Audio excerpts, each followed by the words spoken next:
Farming Life in Another World. Volume 10 by Kinesuk Nae. Translated by SHM Trans. Audiobook by Masquerade at Masquerade Audiobooks. Chapter 437. Sapling. After the martial arts tournament was over, the village changed a little. First of all, some of the lamias from the South Dungeon and Titans from the North Dungeon who participated in the martial arts tournament remained in the village. It seems like they will work in the village until the autumn harvest. The lamias will help with brewing alcohol. The Titans will be helping with blacksmithing at Gut's place. Do your best then. Malbit, the Angels Chief, and Ruinsha, the Vice Chief, came in the middle of the martial arts tournament.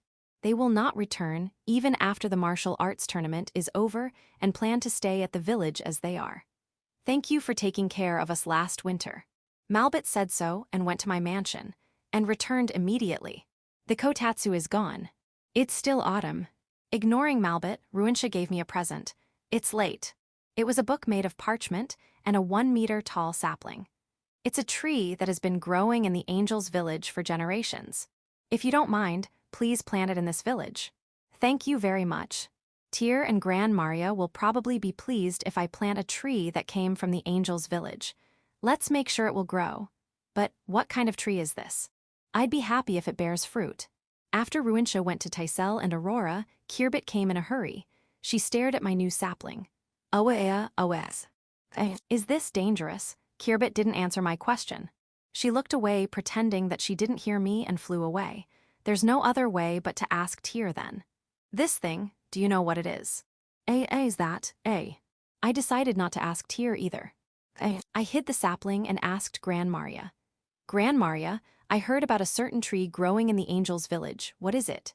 I know all the trees there, but they are only fruit trees like the ones in this village. Ah, perhaps you meant that tree. Is there a strange tree there? Rather than a strange tree, it can be called a symbol. Do you want to know about it? Please. During the old days, when the angels still refer to themselves as godkins, there is a tree that had a contract with the earth god. Contract with the earth god? That sounds awesome. It is. I don't know if that is true though. However, the angels revered that tree as the symbol of angels and raised it carefully. However, no matter how careful they raise it, it doesn't seem to grow. Is that so? Yes, and it also doesn't die even if it is placed in a scorching land or a frigid land. That's amazing, but why did they even put it in such an environment? When the angels are still referring to themselves as godkins, they have done a lot of unreasonable things. It's embarrassing. No, well, I guess so. The Black History of Angels. Cough. Let's get back to the topic. The tree is amazing not only because it doesn't wither. What made it really amazing is the effect of its leaves. If you crush a leaf and put it on an injury, all kinds of injuries will be healed. If you boil 2 leaves and drink it, you can recover from any disease. And it's said that if you roast 3 leaves and eat them, it can even regenerate lost limbs. That is indeed amazing. Yeah, but they are all rumors. I don't know if it can really heal injuries. Ha ha ha, right. It would be surprising if there's such a convenient tree. Right, however, along with that story, it has become the symbol of angels. Of course, it is tightly guarded. If Village Chief wants to see it, Malbit-sama might show you, but Ruinsha-sama will definitely stop you. That's the tree. I see, since I got a tree sapling of that tree, it troubled both Kirbit and Tyr. However, I don't think that's enough to act like that. Well, it's their symbol. The way they feel about it is definitely different from mine. Gran Maria, she's pregnant, so let's hide it from her. By the way, what's the name of the tree? I think it's an exaggeration, but in the Angels' village, it is called World Tree Yggdrasil. I'm sure that's an exaggeration. I went out of Gran Maria's room and went to the place where I hid the sapling. Now, what should I do with this sapling? Ma, I still feel that I should properly plant and raise it. However, it looks like an important tree of the angels, so I can't just plant it anywhere. The children might also bump and crash it when they're playing. The safest place in the village is either my mansion or the residential area. Let's plant it in the middle of the residential area and make a wall. A wall surrounding 4 sides of the place where it is planted. I asked the high elves, and it was completed in no time. It looks bad, it's just a wall, it looks like a shed without a roof. It's good enough. Then let's plant this immediately at the center of the shed. If the sapling grows, it might act like a roof. No, I want it to be its roof. I wished that so while using the aft to dig the ground where I'll plant it, a remote place. Koodle found Gran Maria. Gran Maria, is it okay for you to move around? I should move a little. Rather than that, where's village chief? Ah, he's making something over there. Do you want me to ask him to come here? No need. It's not a big deal. Right. It's not a big deal, but pregnant women shouldn't move around. If you're worried, then come with me. Okay, so, what's the not a big deal you're talking about? I just told village chief about the world tree, but I forgot to tell him something. What did you forget? The size of the world tree. It has been around 2,000 years since we started raising it, but it has only grown for about a meter. Ah, no matter where you plant it. It will not wither, but it will not grow unless it is planted in a suitable place. Right. I have to tell him that too. However, why did village chief suddenly want to hear about the world tree? Malbit-sama and Ruincha-sama are both here, so he probably heard it from them. I see. I think I'll have to ask the two of them first for more details. Certainly. Ah, that was as usual, they built things so fast. Looks like it's already done. It's so fashionable to make a big tree as a roof. Yeah, I like it too. By the way, the Nunu Daphnes are gathering around the shed. Are they worshipping something? Did village chief do something again? Maybe. However, looking at that roof tree, I feel like I've seen it somewhere. And no way. It might have an effect on the child in my womb, so I will not look at it for a while. Gee, good idea. Chapter 438. Angel's Branch Office Construction Plan. In the guest receiving room of my mansion, I went to the kotatsu that was set up early. Malbit and Ruincha are also having an after-dinner tea here. That tree, it has taken root with great momentum. That's within expectations. Aside from the fact that we can't make that tree grow, considering the tree itself, I think it was good that it has grown here. That's right, but the elders are noisy, aren't they? What can even those elders who planted it at the corner of our village say? They said that it is a tree that symbolizes them when they are still referred to as godkins. What did you tell them when you went out? If they want to say something, tell that to the godkins, and they shut up. When we were still rampaging, we used to call ourselves godkins too. I've already forgotten about it. The present me is only Tysel and Aurora's grandmother. I envy you for having grandchildren. I have to get Kirbit to do her best. Kirbit is back. She'll probably ask about that tree. Kirbit, who's in the line of sight of Ruincha, approached Malbit. Mother, what is that? After thinking for a moment, Malbit said, Kaya, a godkin. A rematch of the martial arts tournament was held. No, this is a legit mother-daughter quarrel. Malbit, who's not getting out of the kotatsu, seems to be at a disadvantage. By the way, I'm also in the kotatsu, and I'm also drinking tea. I thought that it was still early, but kotatsu is attractive enough. So, Ruincha, that tree seems to be a symbol of the angels, but can I raise it as it is? I will not bring it if you can't. Tyr and Kirbit both live here, and there are also Tysel and Aurora. Consider it as a succession to the next generation. I don't mind if there's no problem. I heard that the leaves have various effects. Can I examine it? Or rather, Lou and Flora already tore several pieces of leaves. Tyr herself also wants to get some, but she worked hard to endure the urge. In addition, it was interesting to see the phoenix chick Aegis eats leaves without hesitation, although its expression is really bad.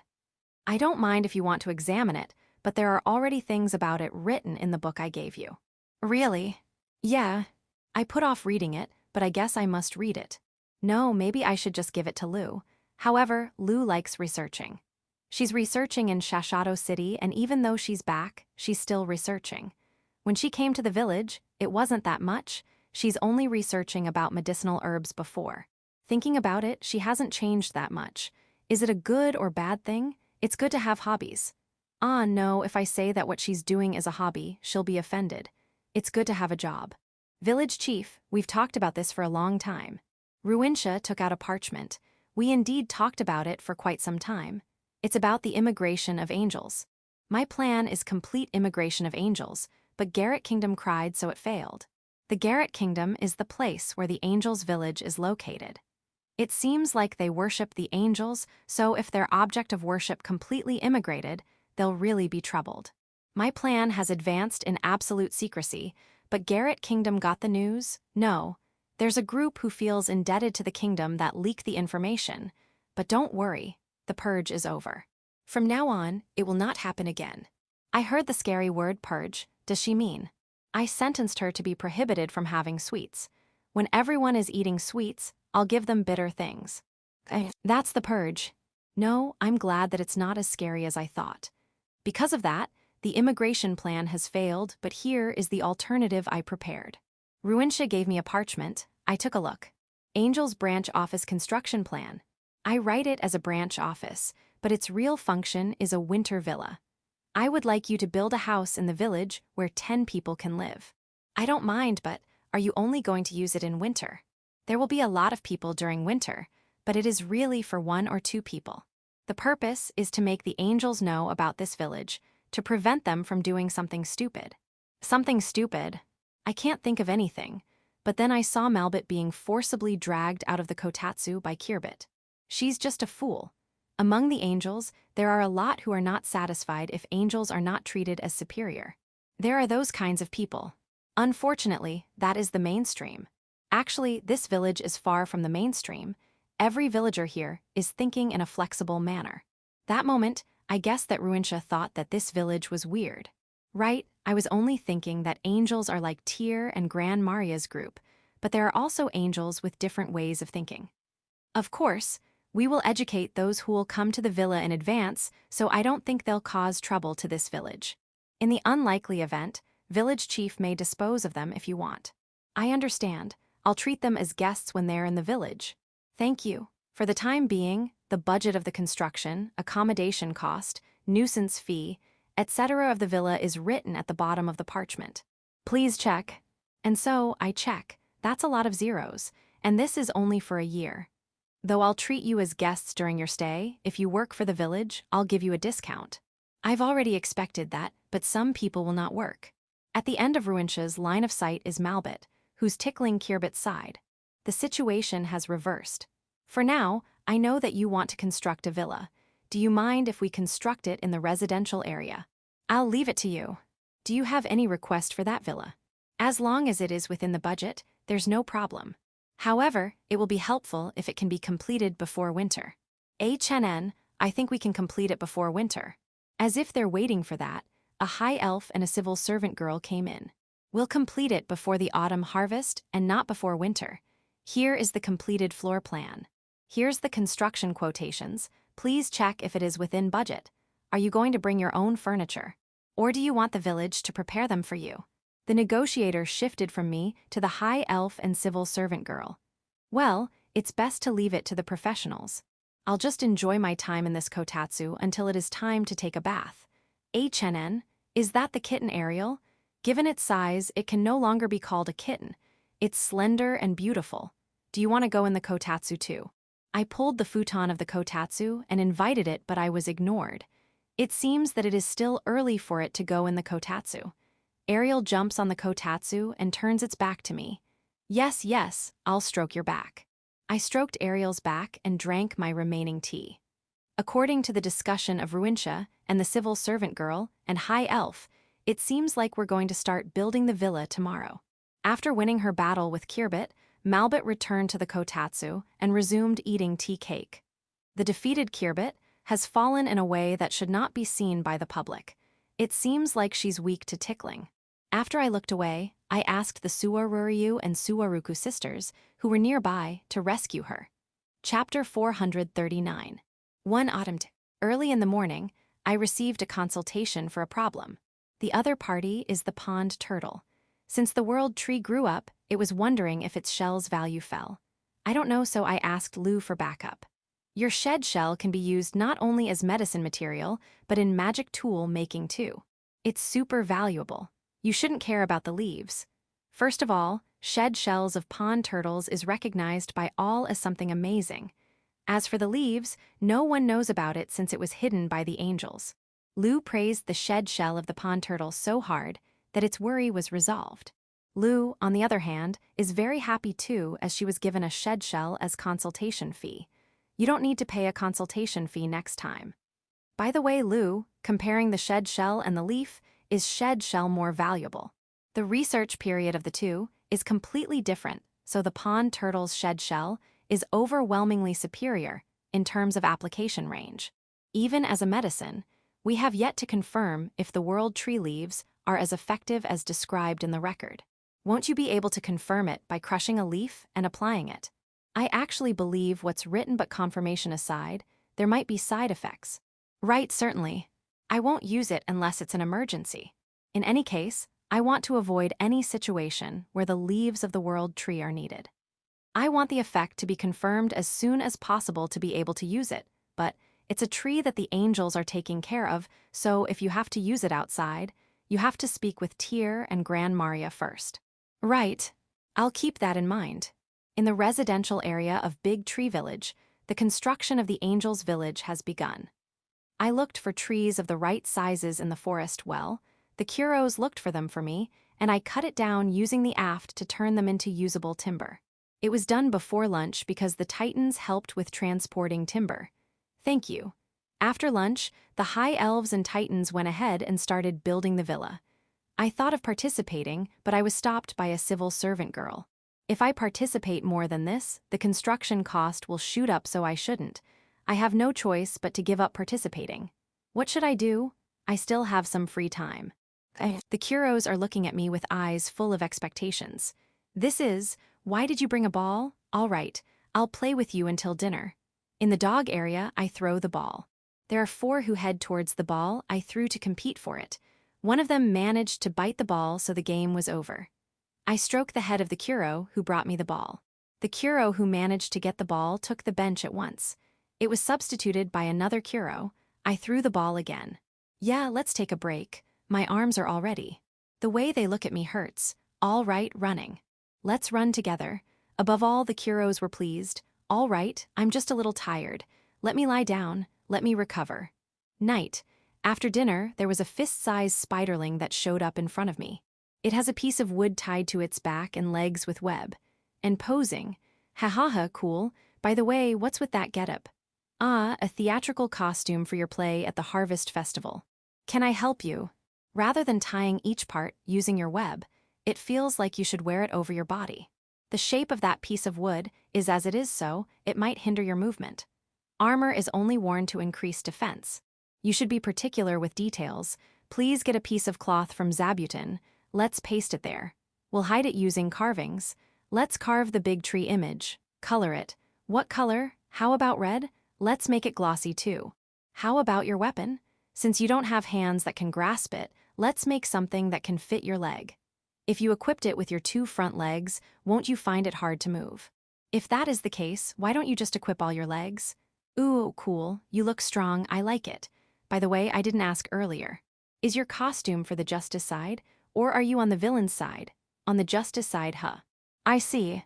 I've never seen an ally of justice wearing red full-body armor. Let's remove your leg weapons. You don't want to. However, those weapons look evil-like. Also, wearing tons of armor is a minus point for an ally of justice. It made a pose that it will never take them off.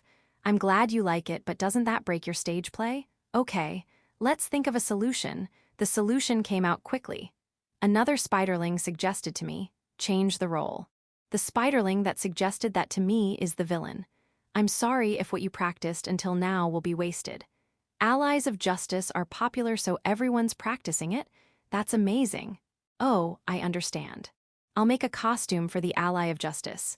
Light, white-colored clothes, a cloak for finishing touch, and it's done. The next day, there were 2 spiderlings in front of me. Did you evolve with your costumes? Are you okay?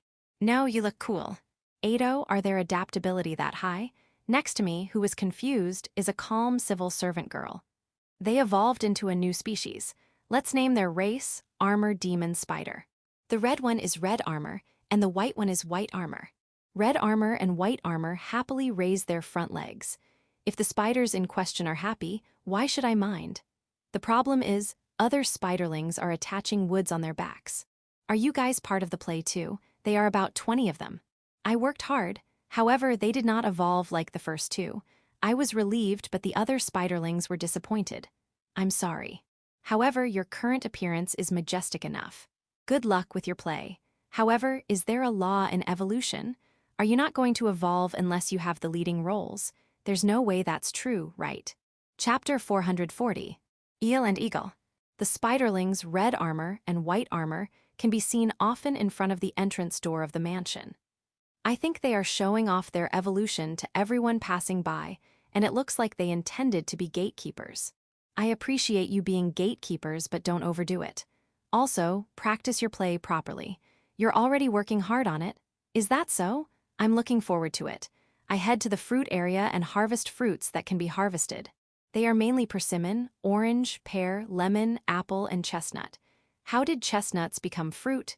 It doesn't matter. The harvest ends early because of the spiderling's help. The hauling of the harvested fruits also ends early because the mountain elves made carts in the size that the Kuros can pull. Because of that, we can taste them early too. The first ones to taste them are the spiderlings and the Kuros who helped me. The spiderlings wish for persimmons. Okay, I'll peel them off you. The Kuros want apples.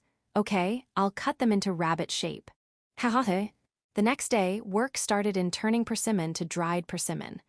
Rasudi, who's usually busy in taking care of Rananen, also comes to help quietly. What about Rananen? Raymarin's taking care of her. She looks happy being with both Hikaru and Rananen. Since Rasudi told him so, Dorame is helping us quietly too. Thank you. How about we drink later as thanks? There's this new guy that the dwarves trained last year, but already gained high evaluation with the dwarves. Let's eat boiled chestnut while drinking. Unfortunately, the chestnuts are still in preparation, so they will only be available starting tomorrow. Let's have dried squid today. I'm not sure if it goes well with wine though. Let's grill meat then. Hahaha. Rasudi is glaring. Let's start working hard. Michael-san came after a long time. It's still the same old place. Hahaha. Of course. The development of this place is slow compared to Shashato City and Village 5. However, that's what made this village good. Michael-san came here for transporting seafood and for the Harvest Festival meeting. His son, Marin, also came to Village 5, but he left him there since he still has some work to do in Village 5. Even his son has the character of prioritizing work. I thought of Alfred, Taisel, and Ursa. As a father, should I be a little more strict? That seems to be difficult. I shouldn't speak about family affairs to someone unrelated. How about bringing Marin to the Harvest Festival?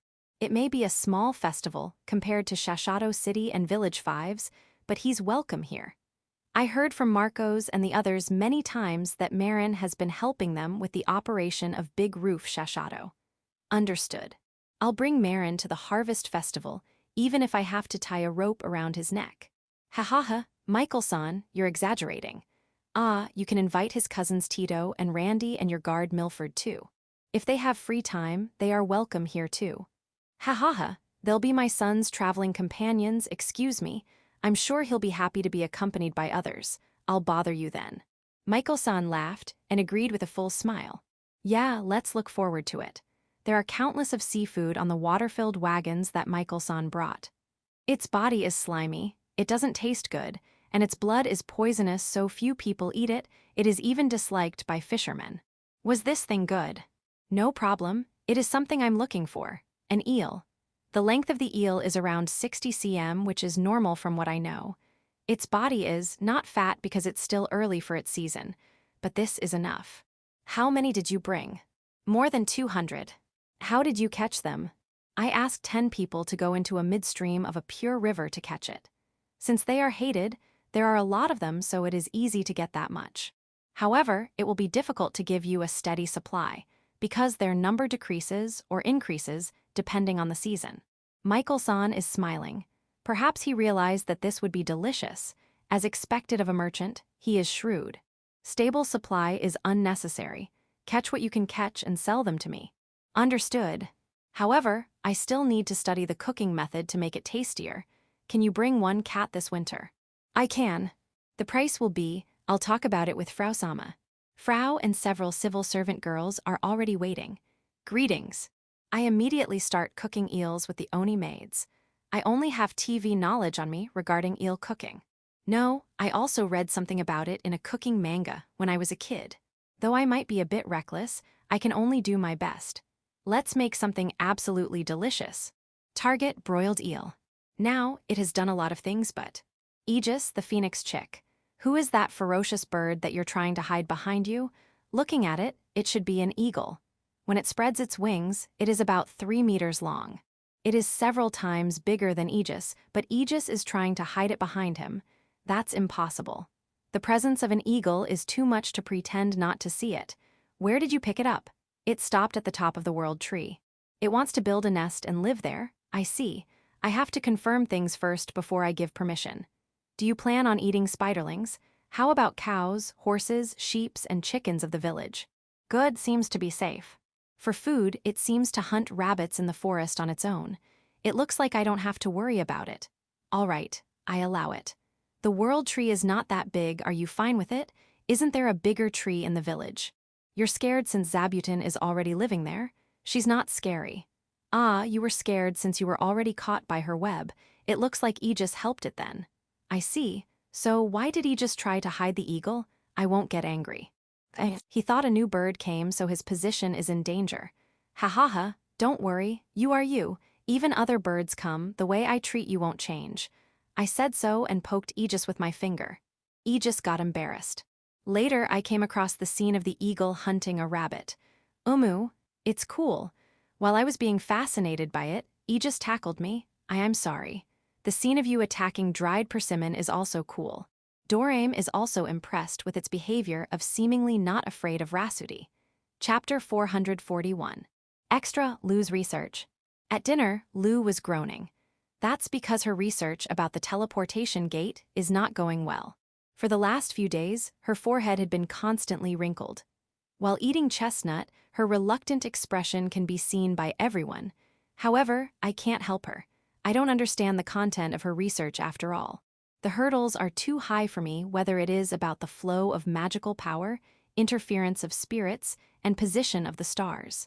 However, should I really let my wife suffer because of that? Is there anything I can do as a husband? I talked to Lou after dinner.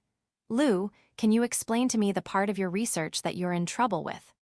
But I know that you think I can neither understand nor think of any solution, however. Just explaining it to others might put your thoughts together. This is all I can do. Listening to her worries. So, there are these two numbers based on the sun, but they will either increase or decrease depending on the place where you installed it. And I don't know what's the reason. What kind of change? This is what happened. On the first location, the standard is 10 and the other one will be 1.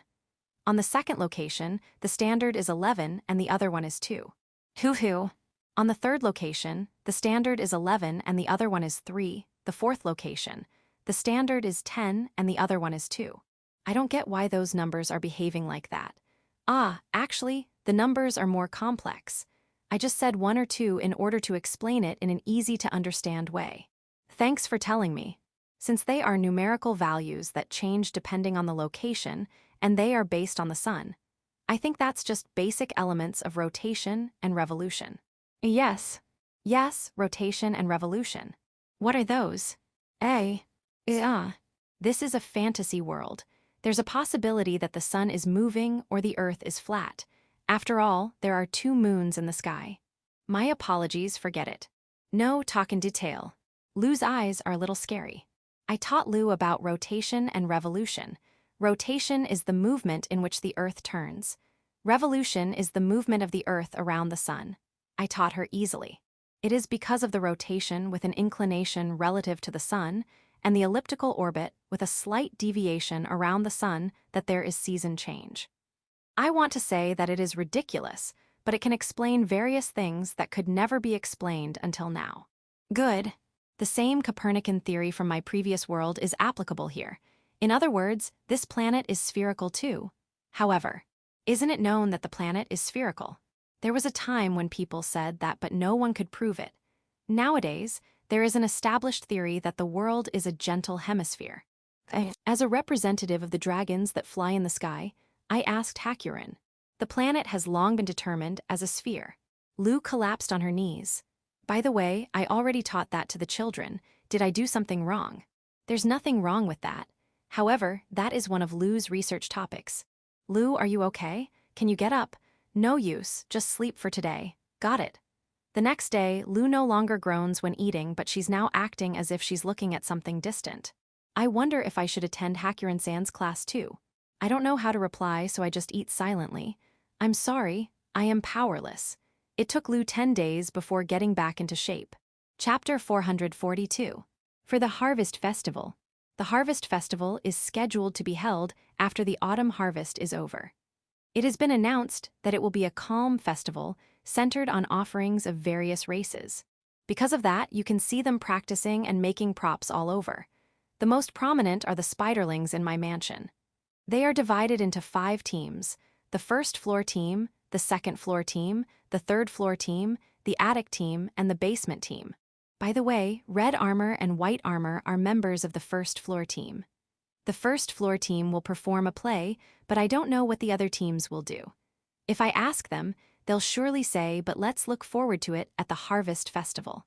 Outside my mansion, the Kuros are practicing their march. Some of them are wearing costumes that Zabuton made. They look good in it.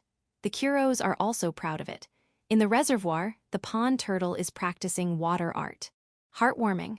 Near the world tree, the Titans and Eagle are talking about something. I don't know what they are trying to do, but I hope they won't do anything dangerous. Currently, the pre-festival atmosphere is rampant in the village, but don't forget that harvesting is important too. There will only be a harvest festival once we are done harvesting. Ma, there's still a little time before the full-scale harvest, so it's okay to be in your pre-festival state for now. When I looked up at the sky, I saw Ruintia returning to the village. Instead of the pregnant Gran Maria, she's the one patrolling around the village. That helps. In contrast to Ruintia, Malbit enters the kotatsu in the guest receiving room of my mansion, and she's immovable. I'm not playing. I'm properly doing my job. She said she's tasting the new dishes of the Oni maids and the new alcohol of the dwarves for the festival. As proof, there are countless dishes and alcohol on the kotatsu.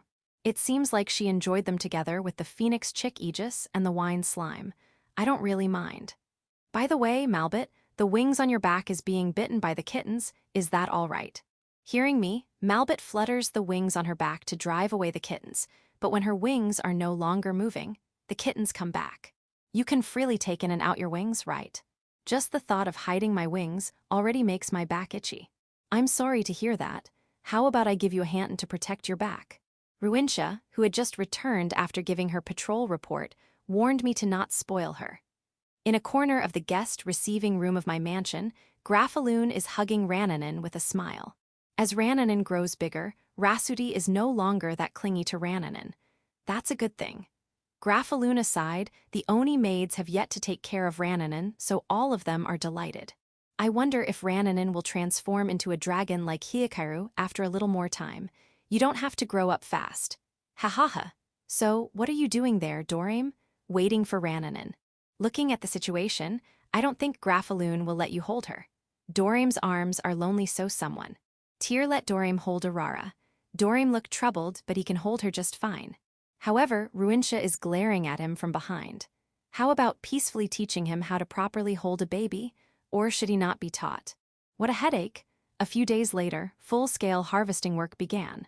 The children were left to Hakurin, Raymarin, Grafaloon, and villagers who have them. Malbit was pulled out by Ruintia and Kirbit. Thanks for your hard work. Unlike spring harvest and summer harvest, we are on our own during autumn harvest. Village 1, Village 2, and Village 3 are also harvesting their own fields, so we can't expect any help from them. However, this year, there are Lamias, Titans, and Dorame who have not left since the martial arts tournament. They are good reinforcements. Let's do our best. It took 2 weeks to harvest everything. Yeah, we did well. It's worth mentioning that. Something happened to radish harvesting. Hakurin tried harvesting radish too, but the way she harvests radish is too rough that no leaves were left, and only the radish itself is okay. Seeing that, Dorame got mad, and a battle between siblings started. That time, we are still in the middle of harvesting, so I instinctively throw the aft in spear form to them. Reflect me. However, harvest is indeed a serious job. Since harvesting is over, it is time for the Harvest Festival. After checking the harvesting situation in other villages, it was decided to be held in 3 days. I have to invite Michael-san's group too, so that much time is all right. I think it's okay since I already informed him before we started harvesting. No one has time to play until the Harvest Festival. The civil servant girls are dividing the harvest to what should be left to us. How much will be sold to Howling Village? How much will be sold to the Goron Company, the Demon King, Beazle, and to Doors Group? There are many kinds of crops, so it seems to be a little difficult to manage.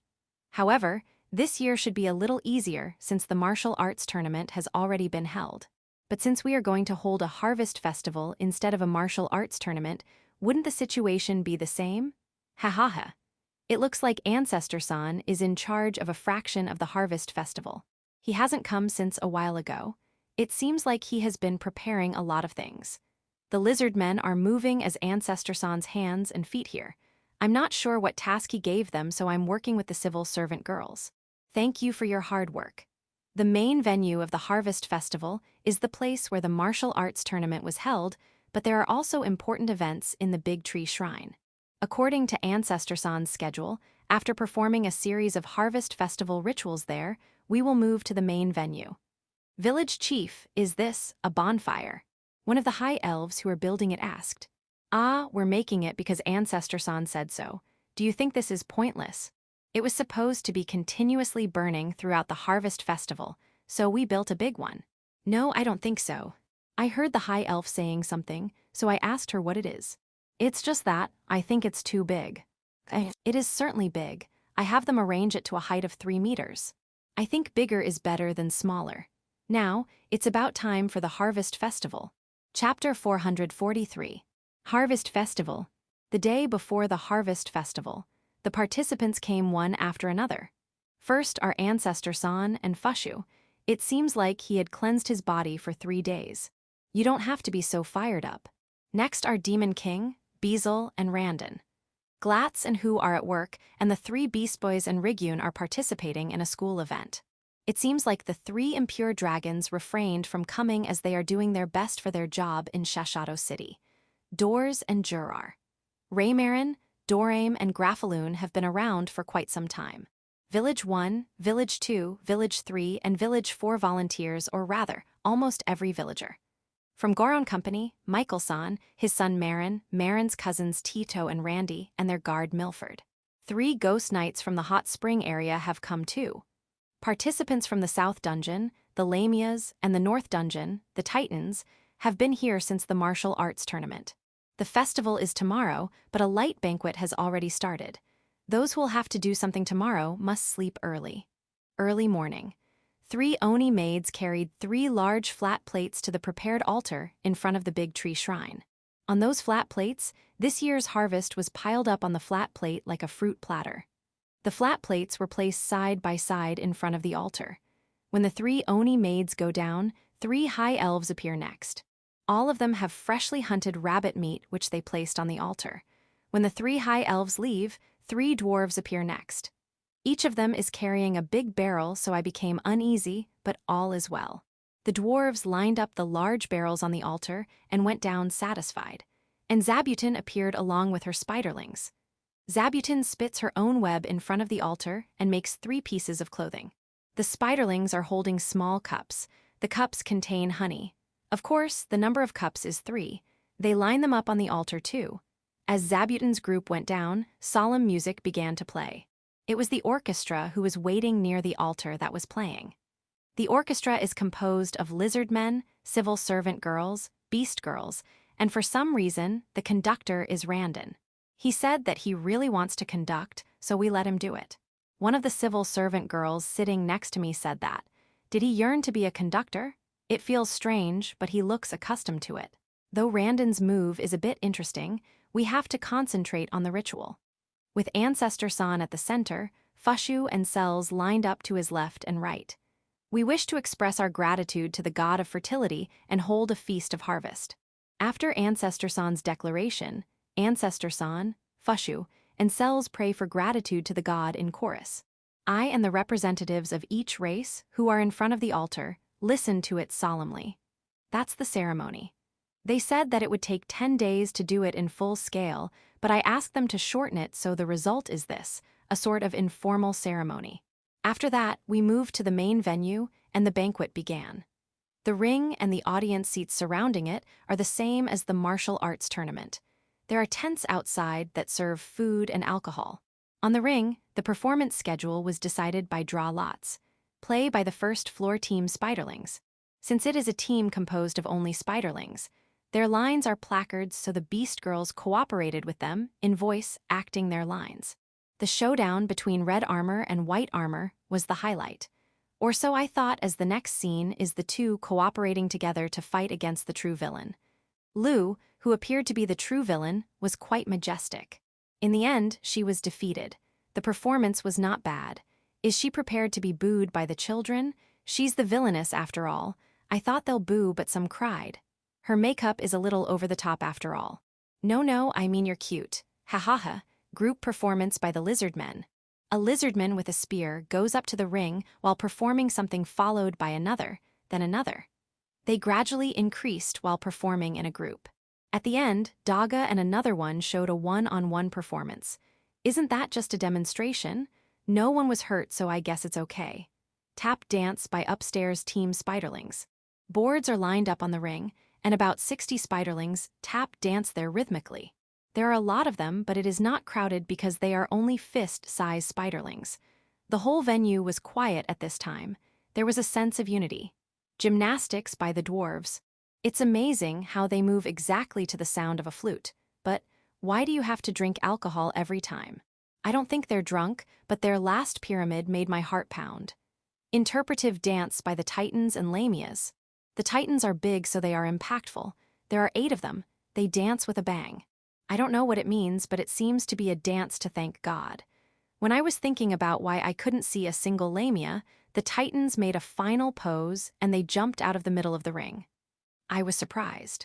Where did they come from? I can't take this lightly since there's a magic element.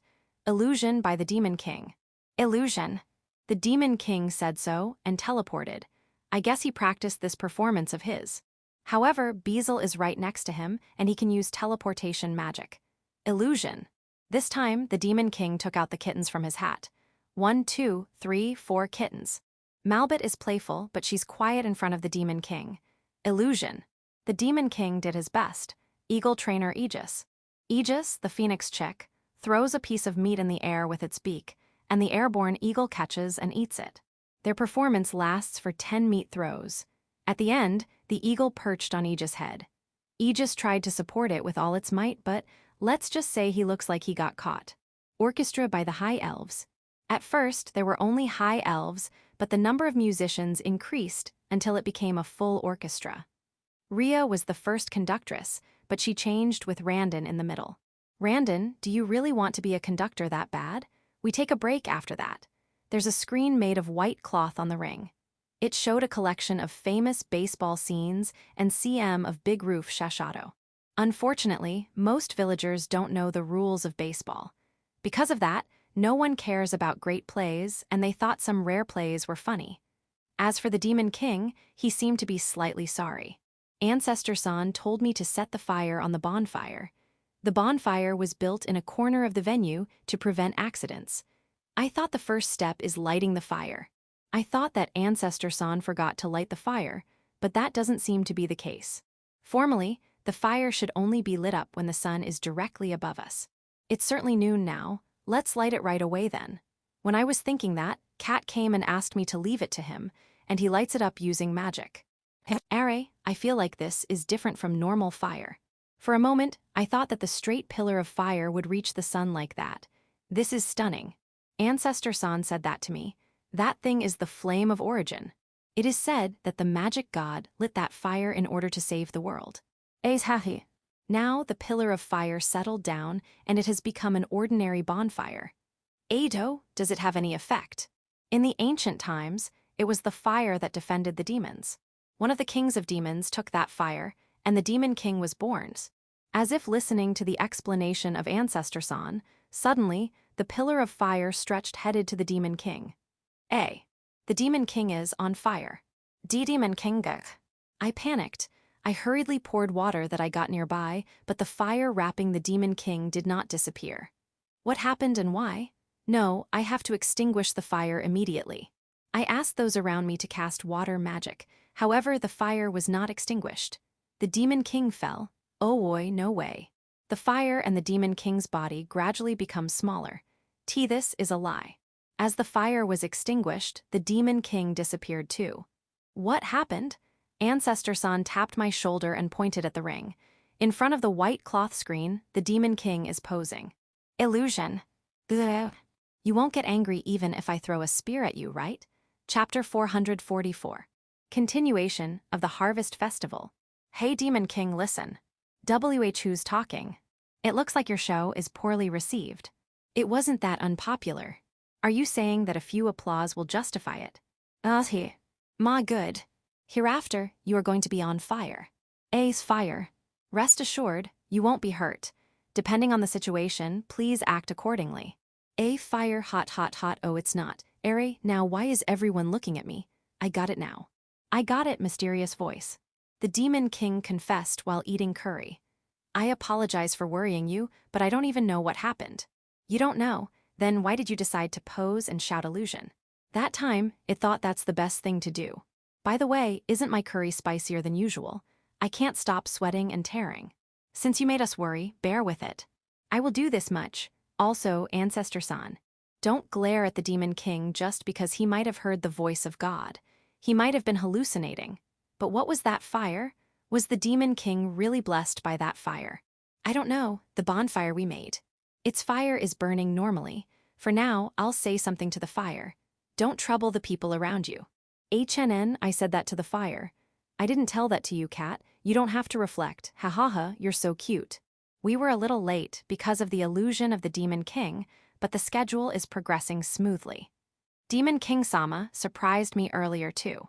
Though Beazle said so, he's enjoying the performance of Frau and the civil servant girls together with Freysia.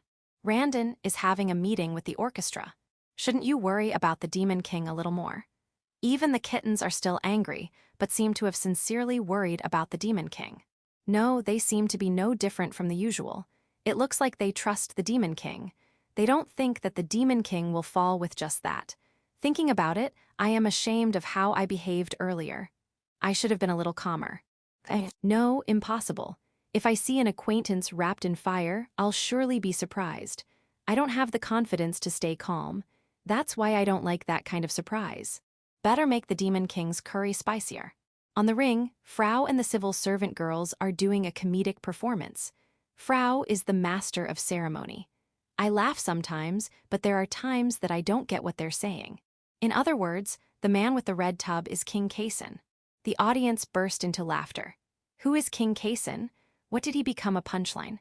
Looking around, the villagers of Village 1, the lizard men, and even Michael-san are laughing, so it is probably common sense. Like me, the kids are not laughing. A sense of alienation. I have lived in this world for a long time, but I should reflect on not learning that much common sense. After the comedy skit of Frau and the civil servant girls, it is time for the Kuro's drill. They completely controlled their movement, even the movement of their tails. Amazing. One of them was too nervous and tangled its legs, it fell over. Is it all right? Good. It got back in line as if nothing happened. That's good. Thumbs up. Good luck.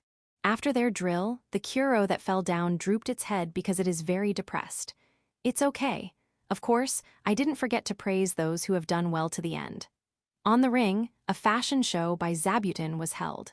The models are dressed in the same theme even if they have different body shapes. The models are lizard men, dwarves, beast girls, titans, and lamias. The next theme is forest warrior. The clothes are made for warriors, so that they can freely move in the forest and even fight with fashion. The host of the fashion show is none other than the Holy Maiden Cells. The coordinator is the Beastkin Senna. The master of ceremonies is Zabuton. Zabuton called one of the audience. It's Michael-san. The model seems to be in a hurry. Is she going to give him clothes? No, she's making it on the spot. The spiderlings cooperated, and it was completed in no time. Michael-san looks used to it, and he even made a perfect pose at the center of the ring. That was exciting. Other than the ring, people worked hard at the tents surrounding the venue. In the tent that serves new dishes by the Oni maids, the dishes that used the recently acquired eel were popular. I still feel like the taste is still lacking, but it was highly praised especially by the lizard men. The Fairy Queen's sweets tent was a bit different. You probably thought that the Fairy Queen herself would give the sweets, but it is not like that. It was a tent where you'll eat sweets with the Fairy Queen while hearing her explanations about the sweets. It's not that you can only use sugar. The fairy queen is in her adult mode and talks like that with a serious expression. There's also an economic lecture tent by the angel Malbit. She thought that if she made the content something really serious, no one would bother to come there, and she'll be able to enjoy herself there without anyone coming. However, since she had visitors, she's in her serious mode. Marin's cousins, Randy and Tito, are desperately taking notes on a wooden board. There's also a weapons skill test tent by Gulf. Michael-san's guard, Milford, seems to have entered. By the way, where did Marin go? I hope he's enjoying the festival. Oh, you're here. Wine Slime's tent. There's only a table and alcohol in the tent. While being surrounded by the wine slime and the dwarves, Marin was drinking with all his might. Don't drink too much. As for your side dish, the broiled eel and the soy sauce grilled eel you ordered are here. An Oni maid brought the food, and it quickly disappears. Ahaha, I'll bring more. Excuse me. For some reason, the harvest festival rushed into the night. It will be an overnight banquet, but the children will withdraw. Don't complain. You are dizzy because you're still awake later than usual. Alfred, Ursa. Lead the children to the mansion. Adults are crazy with banquets. Today, I'll have them all together to the mansion. Hakurin, watch over the children. I'll pull you out when the time comes.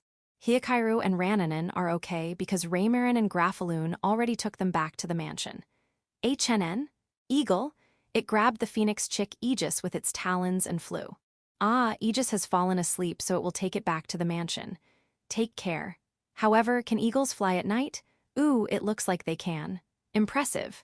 Gran Maria, it's time to withdraw. You're pregnant, so don't do something unreasonable. If you want some food, I'll bring you later. Ah, okay. Let's go back to the mansion together. The night of the Harvest Festival passed. Chapter 445. Harvest Festival Evaluation Meeting. The day after the Harvest Festival, the villagers of other villages and guests from other places will return home. Before that, each representative takes one of the crop offerings that are divided into 3 in front of the altar. The people of this village are to take the crops on the right. As for others, they will normally take the crops on the left. Ancestor-san explains, you are free to choose which crops to bring home. I heard that it is a first-come first-serve policy. In addition, it is a rule that once the representative took a crop, they will have to go home immediately, so it might be a way of driving the guests away as soon as possible. Come to think of it, the Harvest Festival is at the end of autumn. This might be a bad word to say, but while preparing for winter, the guests will be on the way. Ma, this is a normal village, so we can still afford to let them stay here for a little longer. It's kind of lonesome to see them leave after greeting. By the way, what about the middles? It is God's share, so it will remain there until noon today. After that, village chief must receive them. I'll do that. Night, an evaluation meeting of the Harvest Festival was held in the meeting room of my mansion. The participants are volunteers. A good number of people gathered in the conference room. Should I think that we have a high degree of autonomy, or do they have a lot to say? This is the first time we held a harvest festival. It is normal for problems to occur. I should be pleased that a lot of people have their own opinions. The spicy curry challenge should be stopped to a certain degree. It is no longer curry if it is only spicy. The Demon King nodded deeply to the opinion of the village one resident. By the way, Beazle and Randon already went back home. It seems like the Demon King will play with the kittens until tomorrow, so he'll only leave until then. The Demon King raised his hand and spoke. For baseball game broadcasting, we need to instill its rules a little more. Certainly, the famous scene collections that were broadcast on the ring were not that well received because the people here don't even know the rules. The rules of baseball are often complicated, and even if you watch it, it will not be understood easily. We need someone to explain the rules. That was one of the civil servant girls. For that matter, I have an idea. The representative of the broadcasting department, Ira, raised his hand. Let's make a video that explains the rules of baseball. With that, everyone will learn the rules. As expected of Ira. That's a wonderful idea. You're a genius. Thank you very much, Demon King Sama. Ira and the Demon King seem to be getting along. There's a performance schedule, but I think it's a bit too packed. Also, if you are watching the performances on the ring, you will not be able to go to the tents around. One of the high elves said so. Many nodded to this. It's a pity that we weren't able to watch the performances because our tent was full. There are indeed projections of the performances on various places that there are too few of them. The Oni maids and the lizard men also want to do something about it. Next time, it might be a little better to have a little more spare time on the schedule. Or maybe, the harvest festival and the tents should be on the first day, and the second day will be dedicated to performances. Let's think about it this winter. There are claims that it is unfair that only the fairy queen can eat sweets as much as she wants, mainly from the children. I told her to split it with the kids. Did she not do it? Did she monopolize the sweets? No, she divided them properly, but the adult who accompanied the children stopped it. I look at Hakuren, who participated in the meeting too. It will be bad for them to overeat, so I only let them eat one per person. They'll eat in the other tents after that. Hakuren did not do anything bad. The children's break area was well received. One of the mountain elves reports so. However, the adult who was looking after the children had a hard time because the children always wanted to go outside. Next year, it might be a good idea to put a toy or something that the children can play with. Though it was able to perform, it seemed to be difficult for the pond turtle to go up the ring. Certainly, the pond turtle moves fast for a turtle, but going up or down the stairs can be tricky. The Titans noticed it and carried it to the center of the stage. We should have prepared a slope in advance. Another problem is the security system during the Harvest Festival. Kirbit and the other angels and the Kuros did their best to participate in the Harvest Festival, but they weren't able to participate enough. As expected, we probably need to hold this festival for 2 days next year. However, what about the workload of the civil servant girls? Though Ancestor-san took a fraction of the workload, is he going to do the same next year? It is lighter compared to the martial arts tournament. The performance schedule and the contents of the tents being reported beforehand helped a lot. That's good, to be honest. I thought that the martial arts tournament would be easier. Most of the residents participate in martial arts tournament, and because of that, everyone's enthusiastic about it. Also, there are a lot of people who tends to be unreasonable on that day. I'm not the one you're referring to, am I? It's Doors and Jurar, right? For now, let's be glad first since there are a lot of people who voiced out their opinions during the evaluation meeting. All the improvements they suggested should be implemented in next year's festival. Village Chief, it is still ongoing. One of the civil servant girls raised her hand. What is? The bonfire made by Village Chief is still burning. What should we do with it? Even if we pour water to extinguish it, it will only become smaller, but it won't disappear. I want to overlook it, but someone actually said it here. What a troublesome fire. Ancestor-san, any suggestion? How about making a stone torch and move it there, and make it a village symbol? Let's do that. The next day, a stone torch was placed in the residential area. The shape of the torch is trapezoidal in order to prevent the fire from falling. The height is about 1 meter. The children might come close and get burned, so I put a fence around it. This fire, why is it not hot even if you put your hand on it? A beast girl puts her hand on the fire. Although she's okay, I hope you won't do anything bad for the heart. This fire is okay, but other fires will burn you. In order to prevent children from learning strange things, I put a fence around it to keep them away.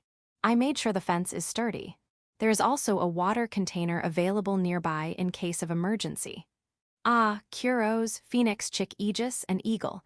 That's not a drinking fountain. No, well, if you want a drink, isn't there a safer place? The Kuros will be fine, but Aegis and the Eagle should be careful. Even if you won't get burned, Aegis, don't jump into the fire. It's bad for my heart. Seriously. Chapter 446. A man of common sense, Marin. My name is Marin. I am the next president of the Goron Company and the eldest son of the current president. However, my most famous title is Big Roof Shashado's placement man. In addition to Marla, which is directly managed by Big Tree Village, there are many stores in Big Roof Shashado City. It is my job to make the final decision on where to place a store in Big Roof Shashado, thus, I'm called like that. I'm not really intervening in any store's placement since the location of the store is decided by draw lots regularly. My job is not as a placement man, but as a negotiator. I mainly mediate disputes between a store and a customer or another store. Dispute between customers is thrown to Goldie, who's in charge of security.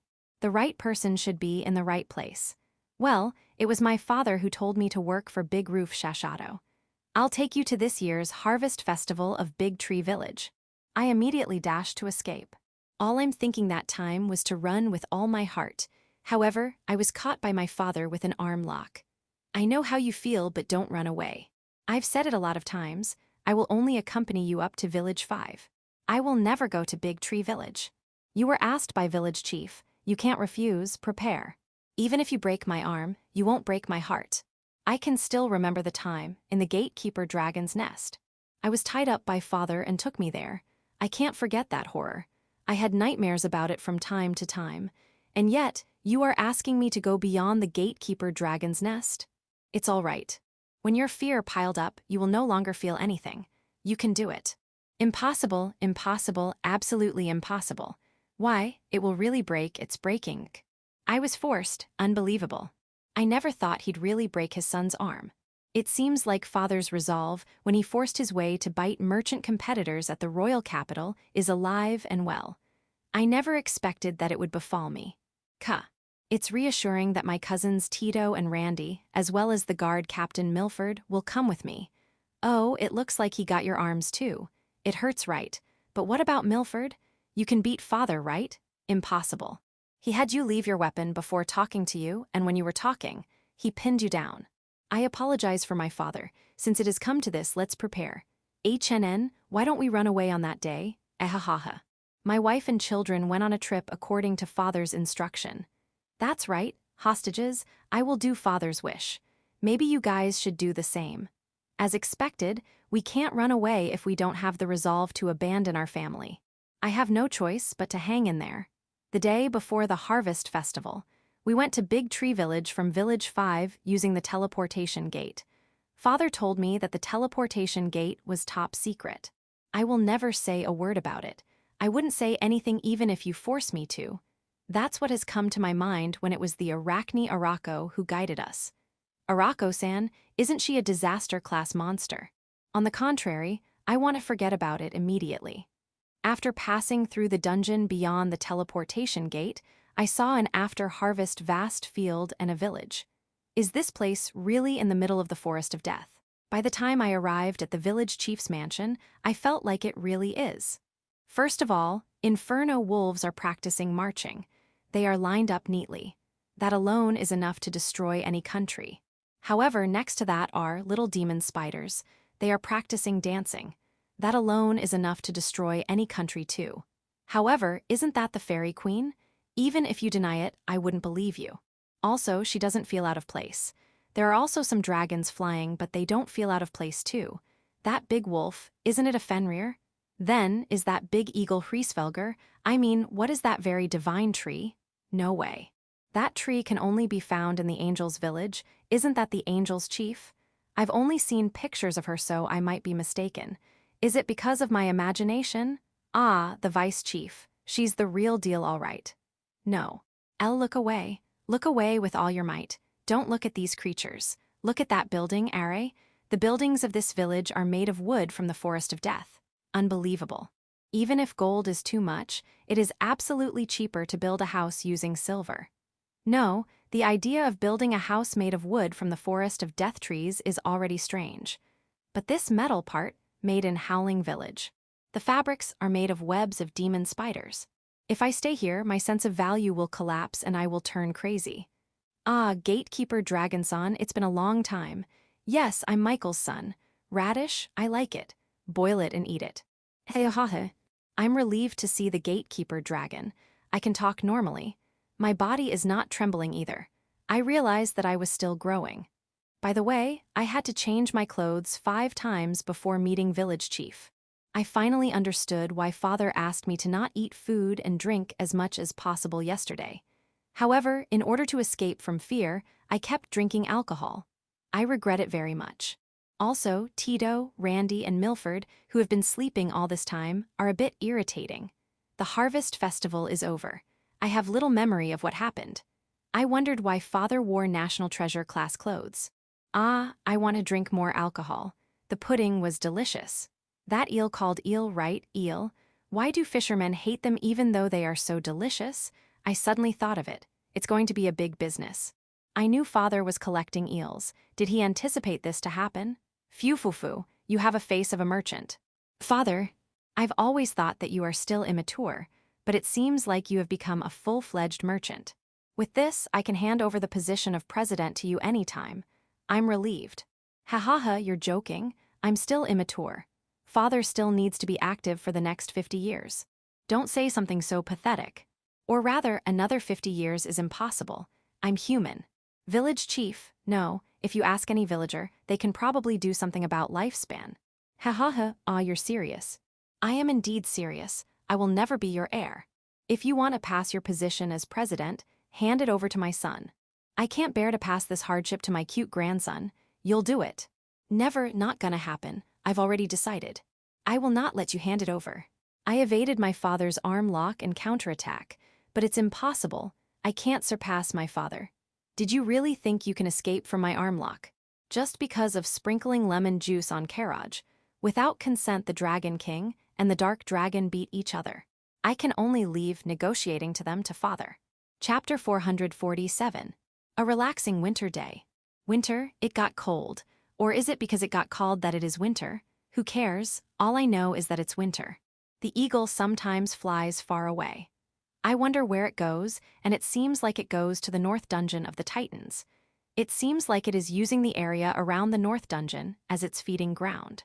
Shortly before the Harvest Festival, it talked to the Titans. It seems like they taught the eagle about that hunting place.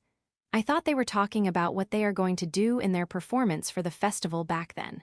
Well, when we were harvesting, the eagle was working hard with the phoenix chick Aegis, the Titans, and the Lamias. Who would have thought that they are not talking about the Harvest Festival back then? Well, since you go to the North Dungeon often, how about carrying the letters to the Titans for me? It's a little heavy because it is written on a board so that the Titans can read it. If it's you, you can carry it without any trouble. I ask of you, the reward is, are you okay with radish? Got it. Here's the advance payment. I sliced the radish into rings and threw them in the air one by one. The eagle dexterously catches and eats them in the air. You're quite good at it. HNN, Aegis, who's already here before I knew it, told me to throw at him too. My apologies, but these are its rewards for carrying letters. You'll help with carrying letters too, so I should throw some at you too. Eagle, Aegis said that it will help you, do you mind? Is it a bother? Is that so? Aegis, that's the final confirmation. You've seen the negotiation result, but can you do it? Aegis replied with its eyes. Then go. I threw a radish ring into the air. I threw it as close as possible to where Aegis is. Though I thought that I'm already being sweet, Aegis still failed to catch the radish as expected. The one who caught the radish was one of the Kuros who were with me. It ate the radish as it is and came to me. While wagging its tail, it has a how about that expression. I can only praise it. I patted the head of the Kuro while trying not to look at the depressed Aegis. Aegis was comforted by the eagle. After giving the letter and seeing off the eagle that let Aegis ride on its back, I relaxed in my room. Actually, I was thinking of doing some woodwork, however. The Oni maid Anne told me that I've been a little overworked these past few days. I have no intention of overworking myself in the first place, so I thought she's exaggerating until she told me to learn from the Demon King. The Demon King regularly comes to the village to play with the kittens. Thinking of that, I might indeed need to take a break. I intended to take a break too, but to think that someone has to tell me to do so before I noticed it. Reflect me, and take it easy today too. Now, let me sink into this large sofa. Phew-foo-foo. This sofa is something I made myself. I took time to make it while we are preparing for winter. I had a hard time making it this soft. This might be the reason why I was overworked. Reflect again, me. I enjoyed the softness of the sofa, even though it is still day. What a luxury. HNN, meal. On my belly, Yuo, you've grown up this much, huh? The Demon King said that it is about time to look for your partner, but what do you think? You don't need one yet? Ha ha ha. After meal, Rael, Yule, Ariel, Haniel, Zeril, and Sama laid on my stomach one after another. Heavy, and don't fight while you're on my belly. Your claws hurt. I was kicked off the sofa by the cats. And the cats finally get along on the sofa. Perhaps you thought that that sofa belongs to you cats. I gave up the sofa in my room and headed to the guest receiving room. If I relax by myself in my room, the others might find it hard to bother me. It is not because I lost to the cats, okay? In the guest receiving room, what awaits is the kotatsu fully armed with malbit. She's drinking with the wine slime even though it is still daytime. I was told to learn from the Demon King and not to learn from malbit. However, I can obviously see that she's the relaxation master. You're wrong. She's just a slacker. When I tried to approach kotatsu, Ruinsha stopped me. Then, she dragged malbit out of the kotatsu and threw her away.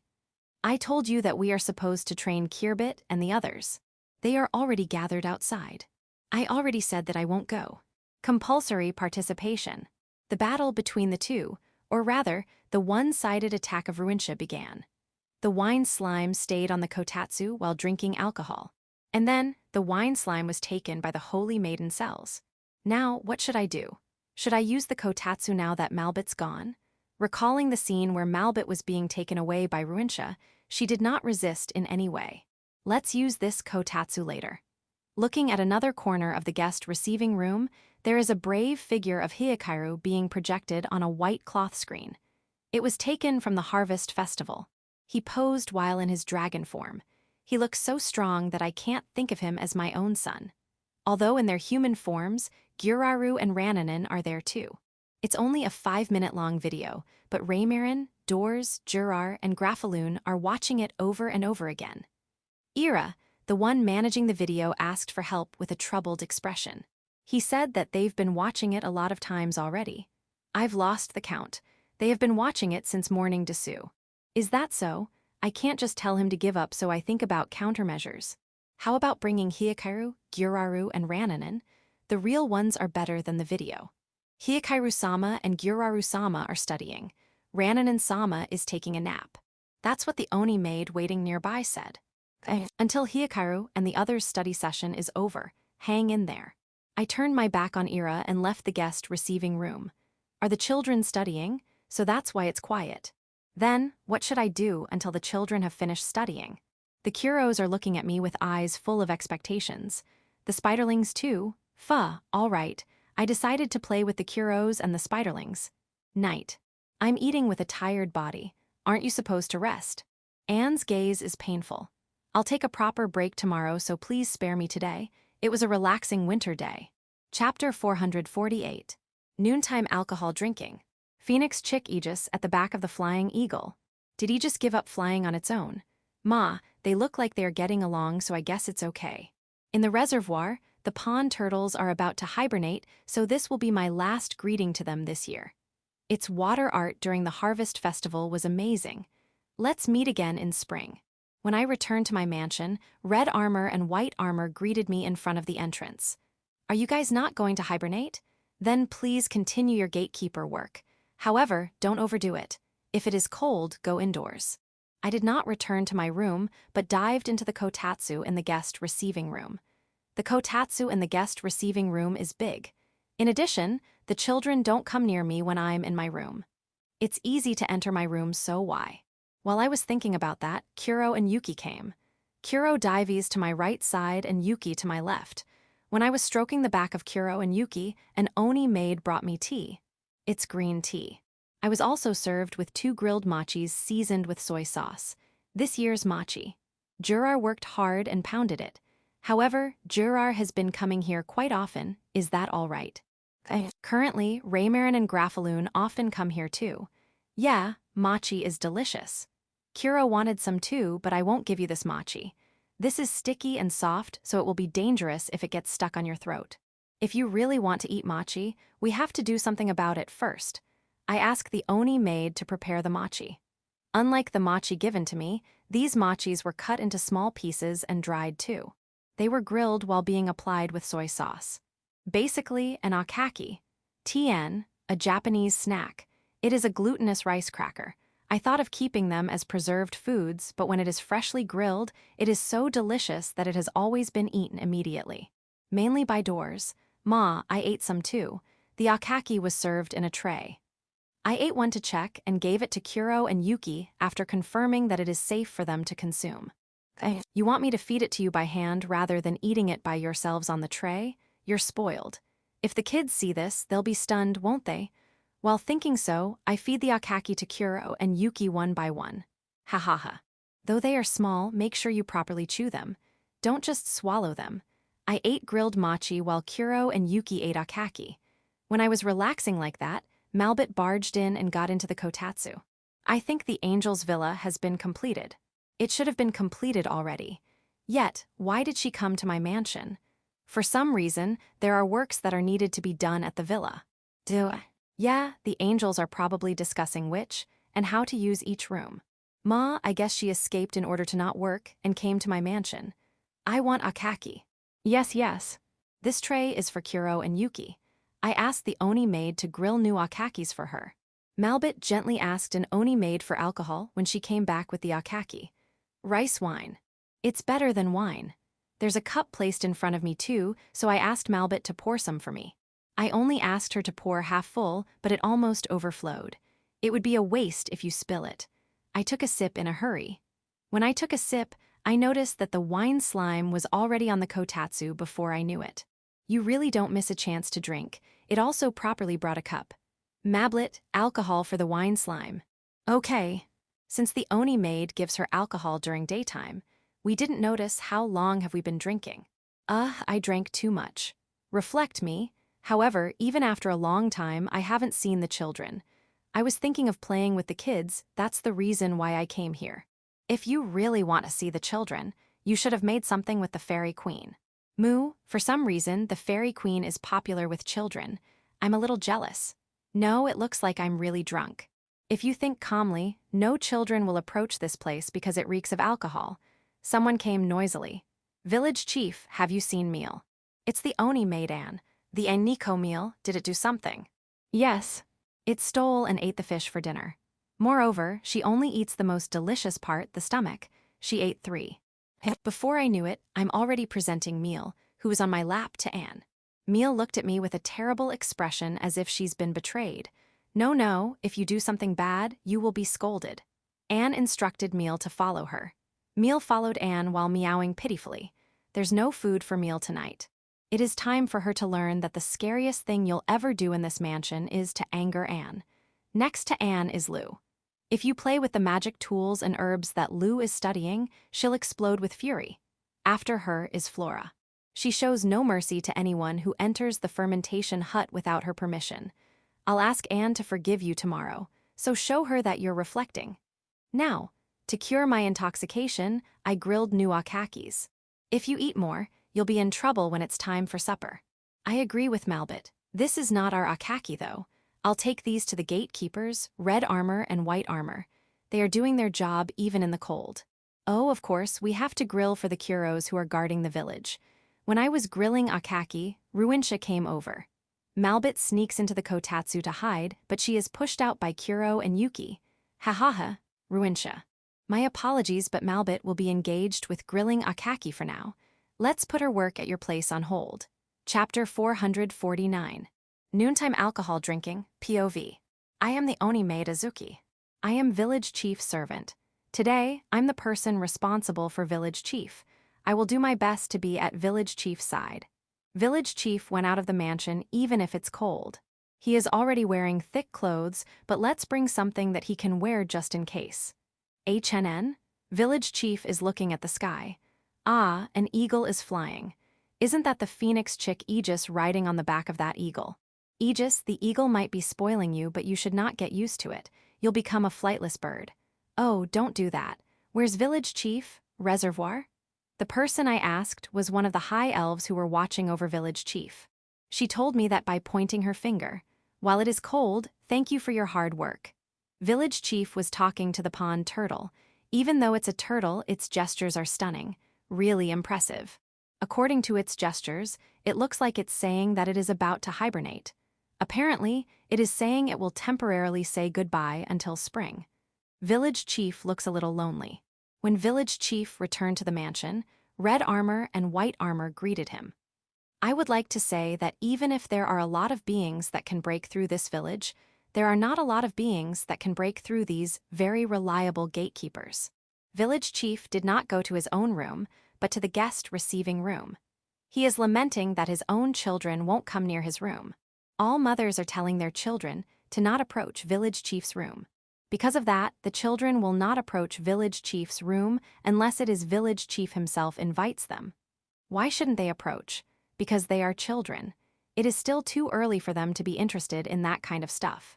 Village chief put his legs in the kotatsu in the guest receiving room. I prepared tea in a hurry. Then, the Inferno wolves Kuro-san and Yuki-san came. Naturally, they went to village chief's side. Fufufu. I already knew this would happen. When village chief went out, Kuro-san and Yuki-san were watching village chief from the window on the 3rd floor of the mansion. When they were looking at him from the window, they looked very lonely. Without pretense, Kuro-san and Yuki-san went to the left and right of village chief. Heartwarming Desu. However, I don't want to smile more than necessary. While pretending to be expressionless, I served tea and mochi to village chief. Yes, mochi that was pounded a little while ago. Juraru-sama was enthusiastic to show Gyuraru-sama his good points. Yeah, he broke a number of mortars and pestles. That time, Gyuraru-sama blamed Juraru-sama for those. What would have happened if village chief did not intercede?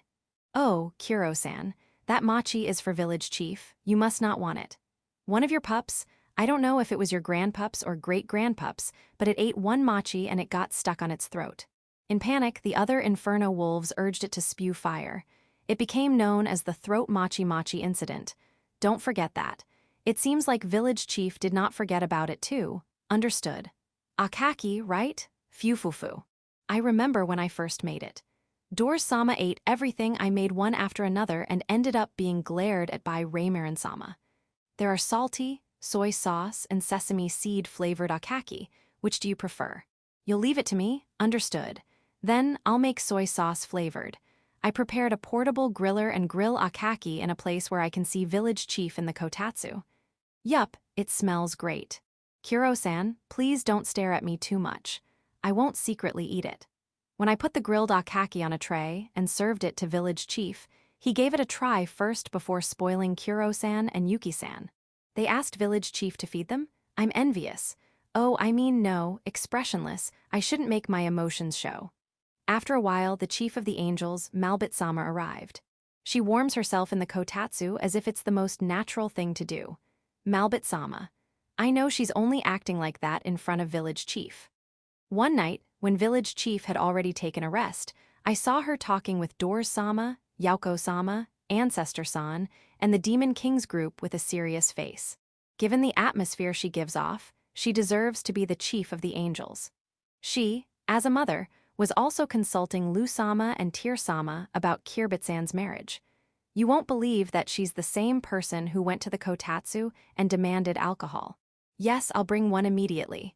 Those akakis are not enough for you. I'll grill more. However, please think about dinner. Ah, for wine slime too. Understood. When I was taking care of village chief, Malbit-sama, and the wine slime, the kitchen became a little noisy. When I looked at what happened, a cat jumped out of the kitchen. That pattern, it's meal, and the kitchen becomes quiet because of Ansama's anger. Before Ansama are fishes. They are being defrosted for dinner. They only have 1 or 2 bites on the best part, the stomach. No matter how you think about it, the criminal is meal. It seems like Ansama also thought so and asked me about Meal's whereabouts. I look behind in a hurry, but Meal is no longer there. The speed of her escape is really fast. However, Meal is not the type that escapes to a faraway place. She's the type that prefers to escape to a nearby safe zone. That is, at village chief's side. Village chief is sweet, not only sweet to Meal, but to all cats. I told Ansama the place. It seems like Ansama thought a little and decided to leave the decision to village chief. What will happen? Village chief presented Meal to Ansama. Meal is very surprised. I am also surprised. Village chief also scolded her for stealing. Meal seems to have given up. As expected, she can no longer escape. If she runs away again, Ansama's anger will reach its peak and she will no longer get food. Meal knows that too. Since that is the case, why did she even steal in the first place? Was she not able to control her appetite? I see off the stupid Meal. When I came back to my senses, village chief was already grilling akaki in the griller I prepared earlier. It seems like he's going to bring it to Red Armor and White Armor, who are the gatekeepers at the entrance. Village chief personally cooked akaki. I'm envious. Oh, I'll help. When Ruinshi-sama came, Malbit-sama tried to hide in the kotatsu, but she was pushed out by Kuro-san and Yuki-san. Looking at that scene, I unintentionally laughed. Excuse me, village chief invited Malbit-sama and me to grill akaki with him. Collaboration works. Fufufu. A little later, Alfred-sama and Taisel-sama came and saw the grilled akaki. They look like they want some, but they did not ask for it. Lu-sama and Tier-sama taught Alfred-sama and Taisel-sama that they are the children of village chief. They can't be careless and shouldn't annoy the residents of the village. Though it might be a bit hard for their childhood, it is necessary education. Until they are invited, they can only wait. In reality, showing that they want something that way will not work. However, Ursa-sama doesn't hesitate at all. She immediately begged village chief for akaki. Strange. Hakurin-sama should have educated her the same way. Hearing Ursa-sama's words, Alfred-sama, Taisel-sama, and the other children also said they wanted akaki. You will be scolded by your mothers later. Opposite to what I'm thinking, village chief agreed with a smile. Ah, if we really grill this much, dinner will be. However, it can't be helped. Let me play the antagonist here. Think about dinner, give them only a little. I will do the best to eat what will remain. Or, I can always call Dors-sama. Dors-sama is already in the kotatsu waiting. He did not hesitate to gesture to bring it to him. Understood. Thank you in advance. Village chief was in a good mood because he was able to interact with the children. By the way, red armor and white armor, which were presented with akaki, were showing an inspiring dance to village chief. On the other hand, the other spiderlings were envious. Yeah, after dinner, we'll grill akaki for the spiderlings. Village chief and me, it was a hard but fulfilling day. Digression. The fairy queen was eating akaki. That's not sweet, are you okay with it? No, however, if I eat a not sweet sweets, the sweets I'll eat will even be more delicious. Oh, this akaki is good. Don't take them out, they're good. Chapter 450. Oracle. Do you know that there are gods in the world? There are, and don't tell me I don't know, I've never seen one. There are. It's okay, just listen to my story first. There are gods in this world. Gods also have ranks, well, leaving the difficult topic aside, just think that there are greater gods, middle gods, and lesser gods. Greater gods are amazing. They are existence on the level that it is too scary to directly look at them. Gods in gods, don't even think of fighting them. They are existence beyond your imagination. That's a greater god. Example. You're troublesome. Ma, the god of creation and the god of time are famous all over, and when someone mentions greater gods, it is probably one of them. In fact, there is still another terrible greater god, but let's not talk about it. Because it is related to the realms of gods. Middle gods are gods who follow the instructions of greater gods. They sound like middle managers, but it's entirely different. Compare them to the human world. Edo, they should be the king of the continent. Yeah, that's how they are. You don't get it? Troublesome, then right. If the greater god is the king, the middle gods are like ministers or generals. Are you okay with that example? Were you able to understand? Good. The lesser gods are gods who act as the hands and feet of the middle gods. There's mountain of them. The ministers and generals have a lot of subordinates. Same as that. Some lower gods are doing well because they are worshipped and can gather faith. I won't give you a name since that would cause a lot of problems. Now, let's go to the main subject. Beast god belongs to the lesser god category. There's no one called beast god but wolf god, fox god, and other gods of each species. When a new race is born, a god will be born at the same time, so there will be one in every species. Be relieved, I'm sure your race also has one. Let's go back to the topic. I'm a messenger of one of the lesser gods, the serpent god. I take pride in that. I got caught. Why, wait, I'm a real deal. I'm telling the truth. I'm not lying, it's the truth. Proof. No, is there even a person that can prove something like this? Can I prove it myself? Impossible. Certificate. Do you think I have something that those scammers use? I might be suspicious for now, but why are you suddenly taking me to prison? No, the main gate was closed, so I entered secretly. I mean no harm. As I was complaining in the prison, I was visited by someone. It is a subordinate of the fox god.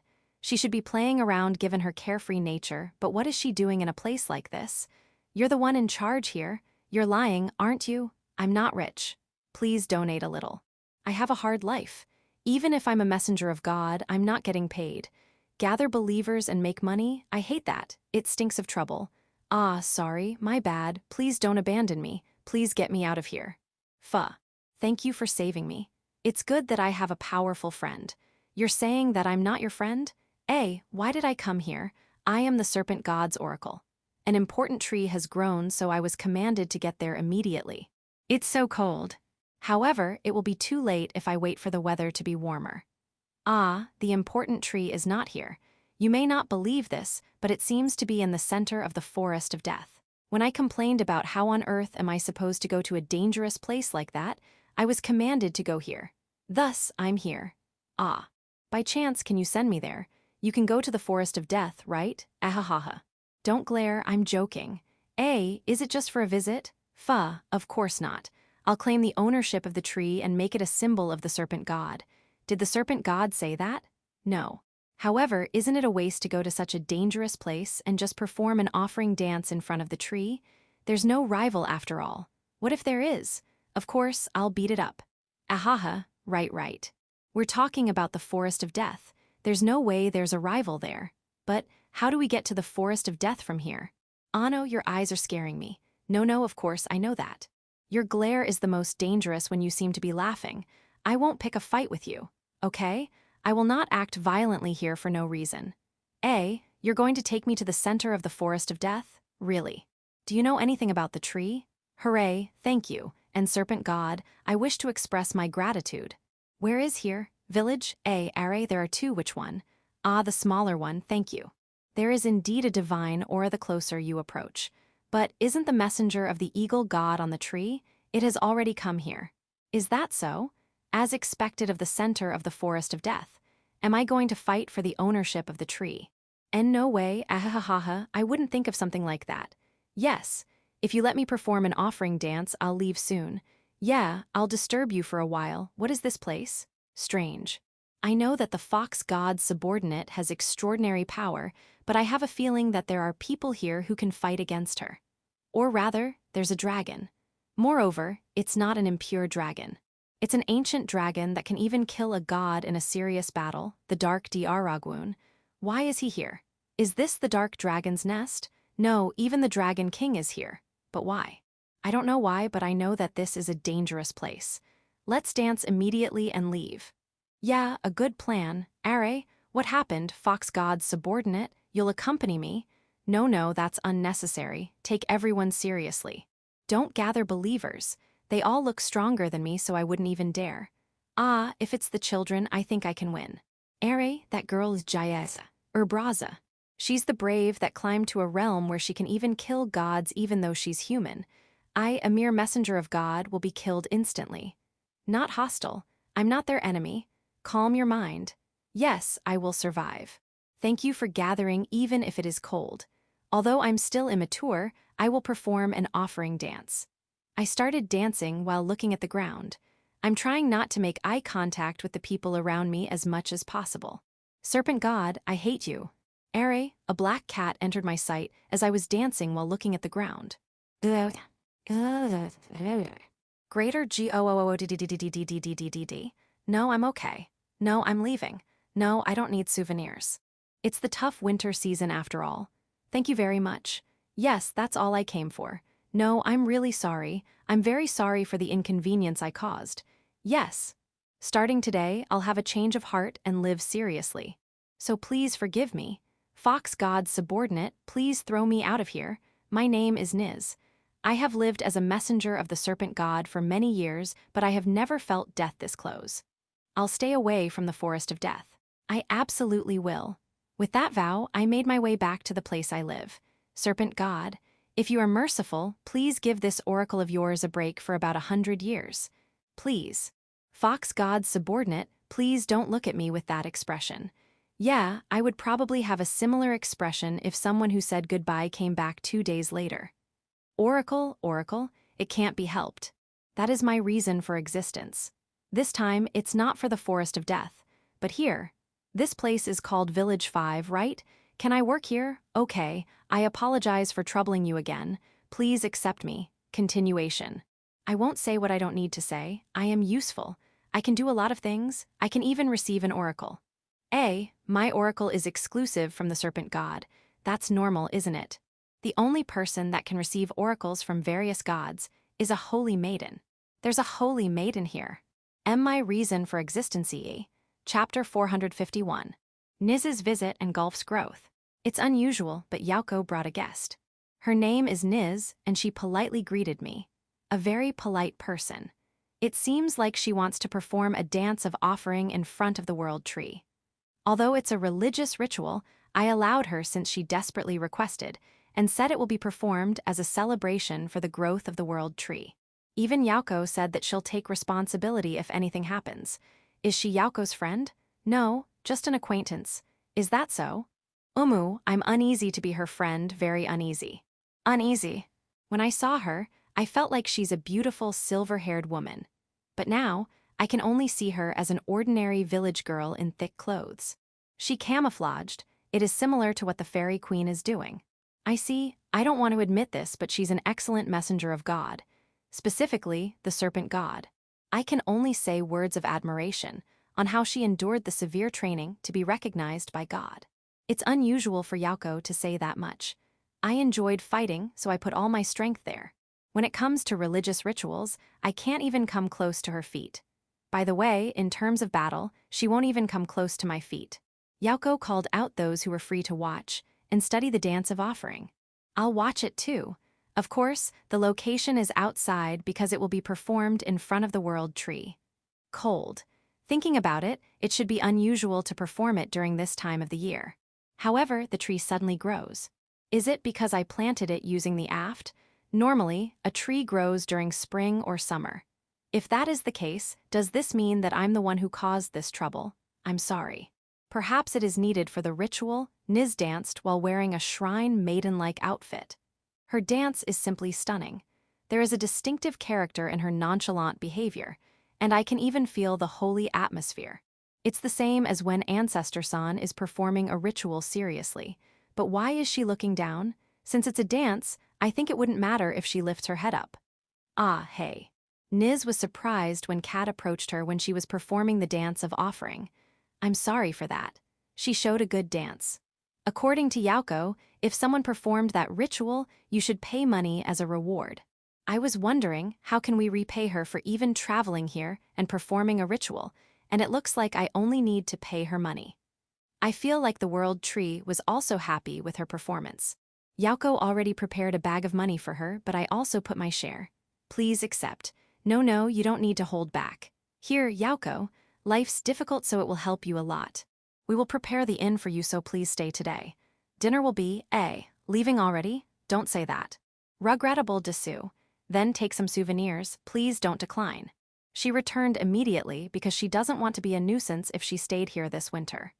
Fumu, I think it's still just fine. I can now understand why Yauko is uneasy. She's probably weak to cold, that's why she's wearing such thick clothes. By the way, it's cold already. I went to the shrine and prayed. Everyone, you don't have to go out with me. It's cold. I understand. Let's pray together. If Niz had remained, I would have asked her to perform a dance of offering in front of the big tree shrine. I wonder if it can only be dedicated to the world tree. For me, I value this big tree more than the world tree. Should I only not pray but dance too? No, it takes courage to imitate that beautiful dance after seeing it. I also shouldn't wake up Zabuton and the spiderlings hibernating on the big tree. That's what my feeling is telling me. After praying at the shrine, I withdrew. Let's prepare a warm drink in my mansion. A few days later. Niz has decided to stay in Village 5. Is she? I think she would like to move forward, without being covered with mundane things. Eventually, she'll hear from God. Please support her. Whatever she needs, you can freely take it from the village's budget. I've already arranged it to be like that. During her stay, she seems to be working for the church. Cells will report it to you. I understand. If anything happens, let me know. Everything will be fine if I leave it to Yauko. I'm an ordinary person, so I'm kind of anxious to deal with the divine. What is it, Kat? Want to play with me? I'll stroke your stomach. Do you want to pat him too, Yauko? Ha, you don't need to be afraid. Gulf and Daga were practicing swordsmanship in the mansion. Of course, they are using wooden swords. It seems to be a practice match, but Daga has won 5 times while Gulf won 1. While watching the two, Ursa said something. Uncle Gulf's sword is easy to understand. Uncle Daga's sword is hard to understand. Gulf probably knows what she means, but I don't, so I ask her. It is easy to know when he'll attack. Is that true? I watch Gulf and Daga. I don't get anything at all. Gulf's attacks are illusionary. There are times when it is fast or slow, and there may be patterns, but I don't get it at all. However, I understood that what Ursa is saying is not a lie from Daga's movement. Daga seems to know the timing of Gulf's attack. There were several times that he's one step ahead of him as if he can see the future.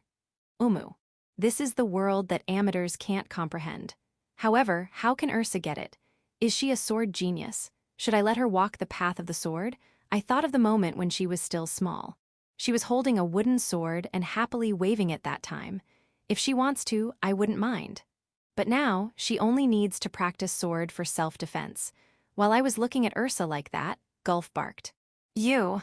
When I look at him, he already won against Daga. After that, Gulf continues to win. During their break, Daga asked Gulf, "You seem to have noticed." "Yeah, I finally understood. That's dirty. You should have told me. If you don't notice it yourself, you can't fix it." "Ma, you might be right. But don't be conceited. It only means that I have one less advantage." "I know. Lamu. Devote oneself." I did not understand the meaning of their conversation, so I asked Ursa. Uncle Gulf raises his tail a little when he's about to attack. It is difficult to from the front, but if you look at the movement of his fur around his flank, you will know when he'll attack. She's a sword genius after all. "Ah, Ursa, it is impossible for me. I can only ask Gulf or Daga to train with you." "I can't, Gulf, you spar with her." "Are you going to do something else?" "I'll report to Ryasan and Ansan that you found out your habit." "Hey." Was there anyone else who knew about it other than Daga? "Most of the villagers know." "Ah, no one told anyone about it. Everyone's become aware of it on their own." "That not something I want to hear." Despite saying that, Gulf looks like he's happy. The battle between Gulf and Ursa, Gulf won because of height difference. "Ah, that was dangerous." "Father, I want a longer sword." Ha ha ha, chapter 452. Drinking hot tea. It's winter now, it's cold outside. However, the interior of my mansion is warm. There are tools using thermal insulation stone installed in various places. The hall of my mansion is wide, and it's difficult to warm it up, but I put up partitions and curtains so that warm air won't escape. Thanks to this, we can enjoy our everyday lives in the mansion without needing to wear something thick. It's comfortable. Therefore, right. Some people are even enjoying shaved ice while wearing light clothes. Malbit and the Fairy Queen. Both of them seem to have chosen strawberry syrup. I don't really care if you want to enjoy shaved ice, but can you please think of the season a little more? And how did it even become popular with the children? Coming from the kitchen, Alfred, Tysel, Ursa, Nut, and Guraru all have shaved ice with the flavor of their choice. Their shaved ice serving is only small. The Oni maids probably considered the children's health. You may eat that much, but don't let your body get too cold. Also, if you're going to a cold place, be sure to wear thick clothes. Why am I not eating shaved ice? Ah, should I? I enter the kotatsu and enjoy zenzai. There are 2 machis in it. I was also served with green tea. The room is warm, so the thermal insulation stone in the kotatsu was removed. We put emphasis on the atmosphere. When I looked outside from the window of the guest receiving room, it was snowing. Fufufu. The guest receiving room has glass windows. This glass window was made in Village 5. Its transparency is the result of the efforts of the glass engineers. I'm thankful since I can enjoy the outside scenery even if I don't open the window. Seeing snow descending from the window like this makes me think that it will pile up according to my past experience. It looks like I can't go out for a while. It will be even colder outside. Are the sheds of horses, cows, goats, and sheep okay? I was thinking of an anti-cold measure for them, but I guess I'll have to visit them later. Alfred, what are you holding in your hands? I know it's a board. What are you assembling it for? Ah, a mountain elf's work. It's a mini pool. There seems to be a device that made it able to withstand water pressure. Yet it's so simple that even children can assemble it with ease. Remarkable. No, wait. Are you really going to use it? You already prepared your swimsuit. You are indeed ready. Malbit poured water into the mini pool using magic. Got it, I won't stop you. However, Malbit, you should have poured hot water instead of plain water. Also, don't forget to clean up after playing. The area around the mini pool will surely get wet. I look outside while warming myself in the kotatsu. Don't get cold tomorrow. I enjoyed drinking hot green tea while listening to the lively voices, which is completely off-season, behind me. Even if it snows, the Centaur Liaison Officers Village 3 will regularly contact us. Are you okay? Yes, thank you for worrying, there's no problem. According to the report, there's no problem in both Village 1 and Village 2. Well, it's not like a problem occurs frequently. But there's this one thing. Rashashi-sama will be the one to report. One of the civil servant girls, Rashashi, usually travels with the liaison centaur. She's Village 3's caretaker. For the past few days, she has been going back and forth between Big Tree Village and Village 3. I will now report. The representative of the centaurs, Glueworld-sama, wants to marry one of the villagers of Village 3. Is that so? I'm happy for her. The other party is a migrant who came with Baron Polo. Identity check has also been completed. There are also no problems in terms of ideology and can be considered as a good partner for Glueworld-sama. However, there's this one thing. What thing? Difference in status. A. Glueworld-sama is a viscount of the Demon King's kingdom. On the other hand, the man is a commoner without peerage. I understand that it is a problem, but if the couple in question doesn't care, there's no problem, isn't it? I imagine the denizens of the Demon King's kingdom as people that don't care about peerage or titles. When I asked Beazle, Glueworld was given with the title of Viscount immediately. Renana, which Glatz is pursuing, is a commoner, right? The couple in question indeed doesn't care, but there are others who do. Especially those who serve Baron Polo. No, so what will happen? At the time of the migration of Baron Polo's group, Glueworld, who is the representative of Village 3, became a viscount in order to put consideration of the difference in status. Then, I suggested something. How about returning the title of viscount? Return. Yes. In fact, I have been consulted by Baron Polo that she's not able to act as a noble of the Demon King's kingdom, so she wants to return her Baron peerage. Is that so? Yes. If you put it together, it's fine if they return their titles together, but I suggest Baron Polo to return her title first, and after a while, Glueworld-san should return her Viscount title next. Do what you think is better. What does Glueworld say about returning her title? Very positive Dessous. Very. Yeah, she seemed to be burdened heavily because of it. I see, then I'll consult Beazle about that. He's the one I consulted first, when she was given with the title of Viscount. Returning it because of inconvenience is a bad reason. Is it easy to return a peerage? For village chief, it is easy. Ma, if it's easy then I'll take care of it. Thank you in advance. Glueworld-san's marriage. We'll arrange it once the issue with peerage is settled. Okay. I'll follow Rashashi's proposal. I don't think it's good to make those who wish to marry wait too long. Next time I see Beazle, I'll talk to him about it. Do you want to play with Grandpa? When I looked back, I saw Beazle holding his granddaughter Freysia. My heart is not ready yet, but let's talk. Rashashi, excuse me, but can you bring 2 hot teas? Chapter 453. Baron and Cat Marriage Meeting. I consulted Beazle about the peerage return of Glueworld and Fuka. I think it's kind of selfish, so I'm not sure if it can be done. As for the conclusion, I managed to get what I want. It seems like Rashashi has already spoken with Beazle about it, as expected of a civil servant girl. Thank you. However, I wanted to be the first one to ask. According to Beazle, there won't be any problem as long as I allow it. I apologize for troubling you. Yes, Yays, you can continue playing with Freysia. HNN. You like Papa better than Grandpa. Hahaha, is that so? Beazle, don't glare at me. Prioritize the feelings of my pure daughter. Wait, Beazle. Don't force me to continue talking about work. It's about Fuka, it can't be helped. We left Freysia to Holy. So, what's with Fuka? It's about Baron Polo's territory. You know that it was a battlefield, right? Yeah, I know. Beazle is completely in work mode. It was like that, but we've recaptured it last year. Is that so? Then, are you going to ask Fuka's group if they want to go back? I've already told this to Rashashi. I think that's the reason why she wants to return her Baron peerage. Since she's related to that territory, she might get in the way of reorganization. Reorganization. Yeah, it has been a battlefield for many years. When a baron returns to his territory, he will not be able to revive it on his own. The country will reorganize the place for collective management. Then, what will happen to her barony? It has already disappeared. If she has outstanding achievement, she might be given with a new territory. Fuka has no outstanding achievements. Why are you telling me this? It seems like Baron Polo wished to be a villager of Village 3 rather than being one of the lords of the Demon King's kingdom. I apologize for the unfaithfulness of a noble of the Demon King's kingdom. And please, take care of Baron Polo. Of course, Fuka is already a villager. However, we don't really need to talk about it now, do we? Did you hate Freysia choosing me over you that much? It is I who's the father. Me winning is natural.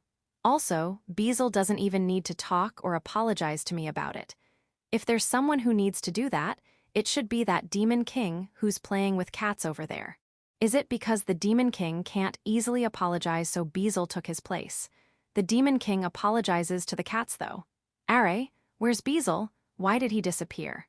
Looking in the direction where Rashashi is pointing, I saw Beazle trying to receive Freysia from Holy. Rashashi, I'm going to do what I can to get Freysia. What do you think? Count Chrome can only meet his granddaughter here. Please give him a little more time. When have you come to Beazle's side? This time, you're asking him a bone-breaking task about Gluworld-san and Fuka-san. In addition, not only the barony but the territory around it no longer has noble lords. He'll take care of it, including the succession problems. When she told me that, I couldn't help but give up a little. Let's give him time up to counting a dozen. Count at least 100. Rashashi's kind. I'll give her a job that would match her. I would like to donate for the reconstruction of the former battlefield. Arrange that for me. As you wish. The Demon King brought a kitten, to be exact. It is a potential partner for the Nico's meal, Rail, Yule, and Gale. It seems like this tomcat was very active in killing rats in a certain village. For the time being, he brought one as a trial first. If it works, he'll bring a number of them. The mini pool drained with water will be used as a marriage meeting venue. The tomcat was put in followed by an Nico. No, wait. Isn't it still too early for the Nikos to have partners? It's not. It's true that they are as big as their mother Jewel, but they are still young. It's still early for them to have a partner. Let's get the Nikos out of the pool. What if my Nikos are bullied? No, on the contrary, domestic violin. I don't want to think about it. Village chief, you don't need to worry about that. I was called out by the Oni maid who helped prepare the marriage meeting venue. The tomcat is lying on its back on complete surrender. He's being surrounded by the Nikos. Is this a good place for Yankee extortion? I can hear the pitiful meow of the tomcat. The marriage meeting of the Nikos was a failure. The tomcat was returned to its original village. I hope it's not traumatized. No, the Nikos are behaving normally, so it is probably doing the same. And you guys, why are you listening more to the Demon King more than me? I'm your owner. He hasn't even taken care of you that much. HNN? Cat Ragil, the Nikos' father, only you. Even if the Demon King is here, you're always with me. Good. When I was stroking Ragil, the Nikos dashed and tried to get in between my hand and Ragil. Yes, rather than Ragil, I'll pat you. But after this, you're just going to return to the Demon King again. Ragil, your daughters are hard to educate. I was healed by the gentle reply of Ragil. Chapter 454. Extra, Tomcat. I'm a cat, I have no name. I'm living a serious life. I'm also working properly so I won't get in the way of the villagers. I will never forget their affection. Even so, I won't let you touch me. Why are the villagers trying to touch my belly? I won't let you. Yeah, give up. I'll only allow you to stroke my back. The base of my tail is forbidden. One day, I was captured by the villagers. At that time, I was standing majestically since I was certain that it is the day they'll wash my body like usual. The only reason my legs are shaking is because it's cold. I was never afraid of being washed. However, it looks like I was wrong.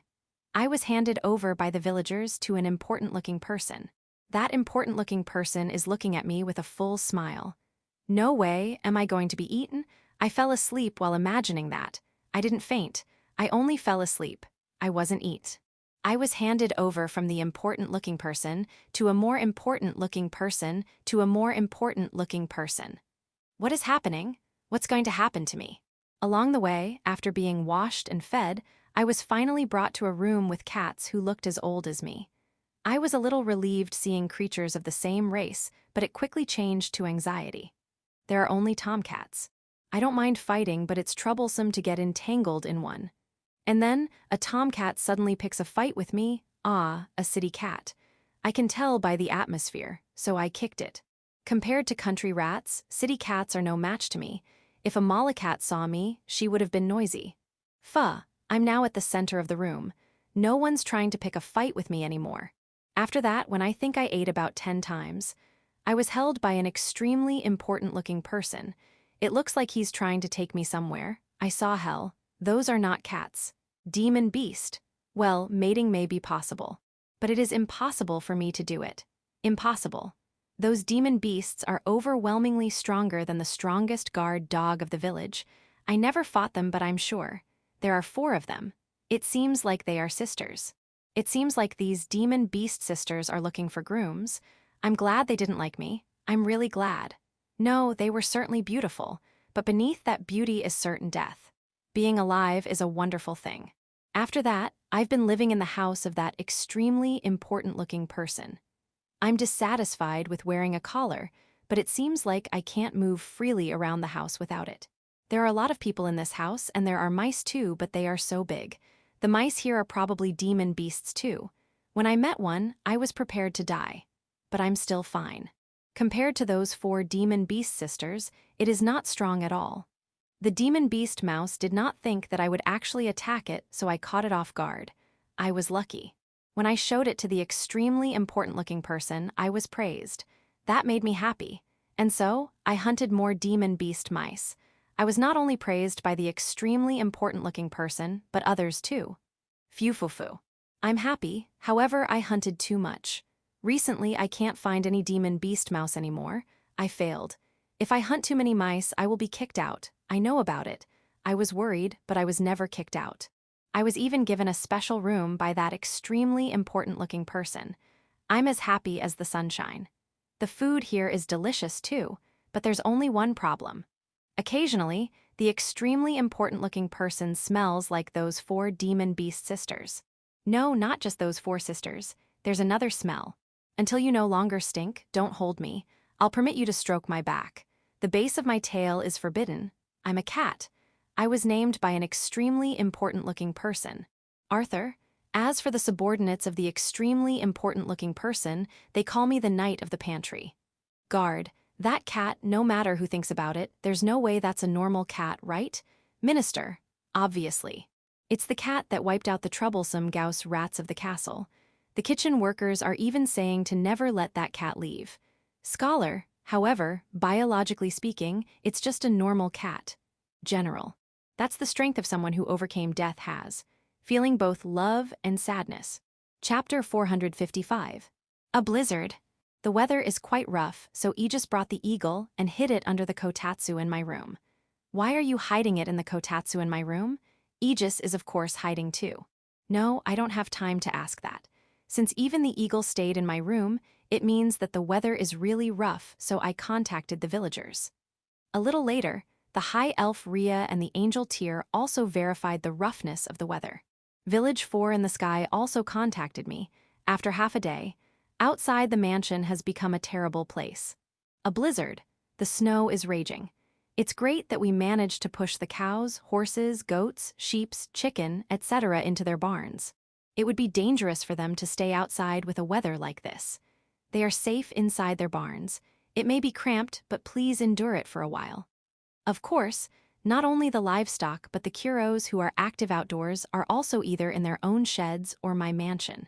When I asked them to get in their sheds or the mansion, the kuros had a face that I'm exaggerating, but looking at the weather now, they knew they were saved. I don't know about Kuro and Yuki, but this blizzard will be the first experience of every Kuro that was born in this village. It's my first experience as well. The beehives in the tree area should be okay since we added snow and wind protection boards on them before winter.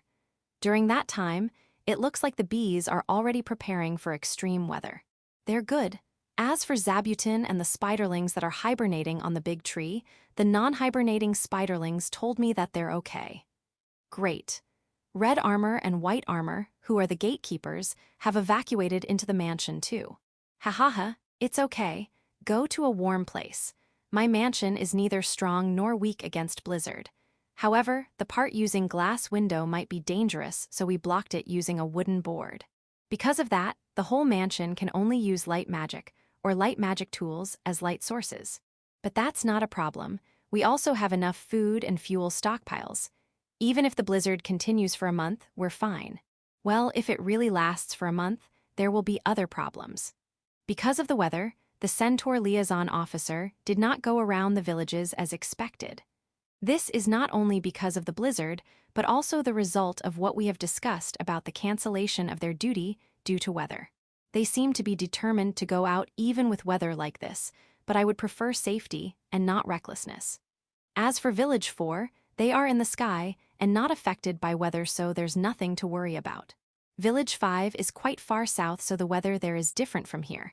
I only worry about it a little. I'm more worried about Village 1, Village 2, and Village 3. Are they okay? I'm also worried about the hot spring. The ghost knights are already dead, so they're fine, but what about the lion family? In case of emergency, they can use the accommodation of the hot spring as an evacuation place.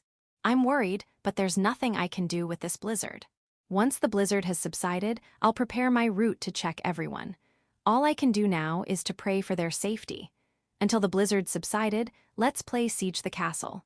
In the hall, the evacuated Kuros are playing by groups. Chess is also popular.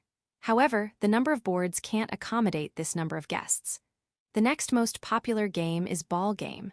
They are just making the ball roll around them, and when it becomes hot and lively, they will be quieted down by the glare of the Oni maids. There was also a group who preferred sleeping, and the kittens were sleeping with them. They are on good terms.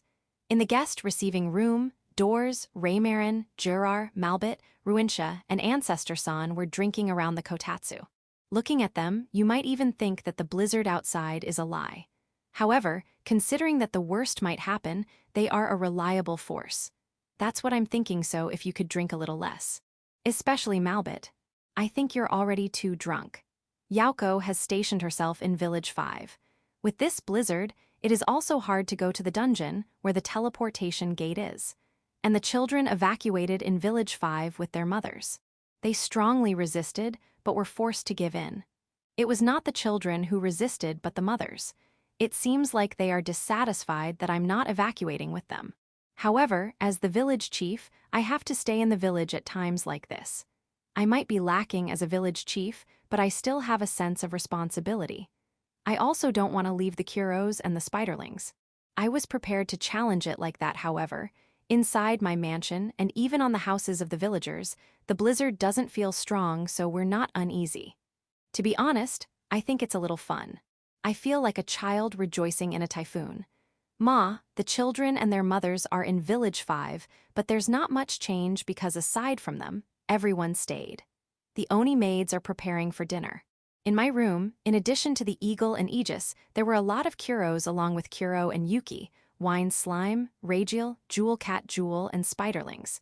They left my seat unoccupied, so I got in there again. Ha ha ha ha. I'm glad that you prepared alcohol, Wine Slime, but where did you get it? This is the alcohol I'm hiding in my room, isn't it? It is already half consumed. What? You're not alone. When I looked around, Kuro, Aegis, and Ragiel looked away. The blizzard started around noon and continued until the next evening. Chapter 456. After the blizzard. The day after the blizzard subsided, the sky was clear. The sunlight is reflecting in the snow. It was a dazzling sight. Now there's a problem before me, the snow piled up to my neck. Until now, the most snow piled up is about 50 cm. Now, it's triple that record. I was surprised when I opened the door on the first floor, so I checked it from the window on the second floor. How should I deal with this snow? If it is the usual, we're just going to throw this into the reservoir or river, but that's not possible now. Can the aft do something about it? When I was thinking about that, a Kuro jumped out of the window and plunged into the snow. I don't know what it did, but the snow melted in the place it dived. Oh. The other Kuros dived one after another too. They created a cute tunnel. Will that solve the snow problem? When I was thinking so, snow in a little faraway place dented. The tunnel must have collapsed because the Kuros are melting the snow randomly.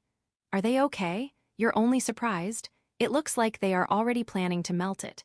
When I was speaking to it, another snow at a distance dented. They are already that far? No, that's not it. Those are the Kuros who took refuge in their sheds. Given how it dented, it looks like they are going to my mansion. One of them gets out of the snow to check the direction. Perhaps they noticed me, so they came out of the snow one after another and came to me. Ah, wait. On that place, the Kuros that came from the mansion were moving under the snow. I was late. No, they're not pitfalls. Don't be embarrassed just because you fell. The snow around my mansion was melted by the Kuros first. It is now possible to go out from the first floor. The next thing to do is to remove the snow and icicles at the mansion, especially the roof. Icicles and snow on the roof are dangerous if they fall. As soon as I see an icicle, I'll immediately hit it with a stick to break it. It's a little fun.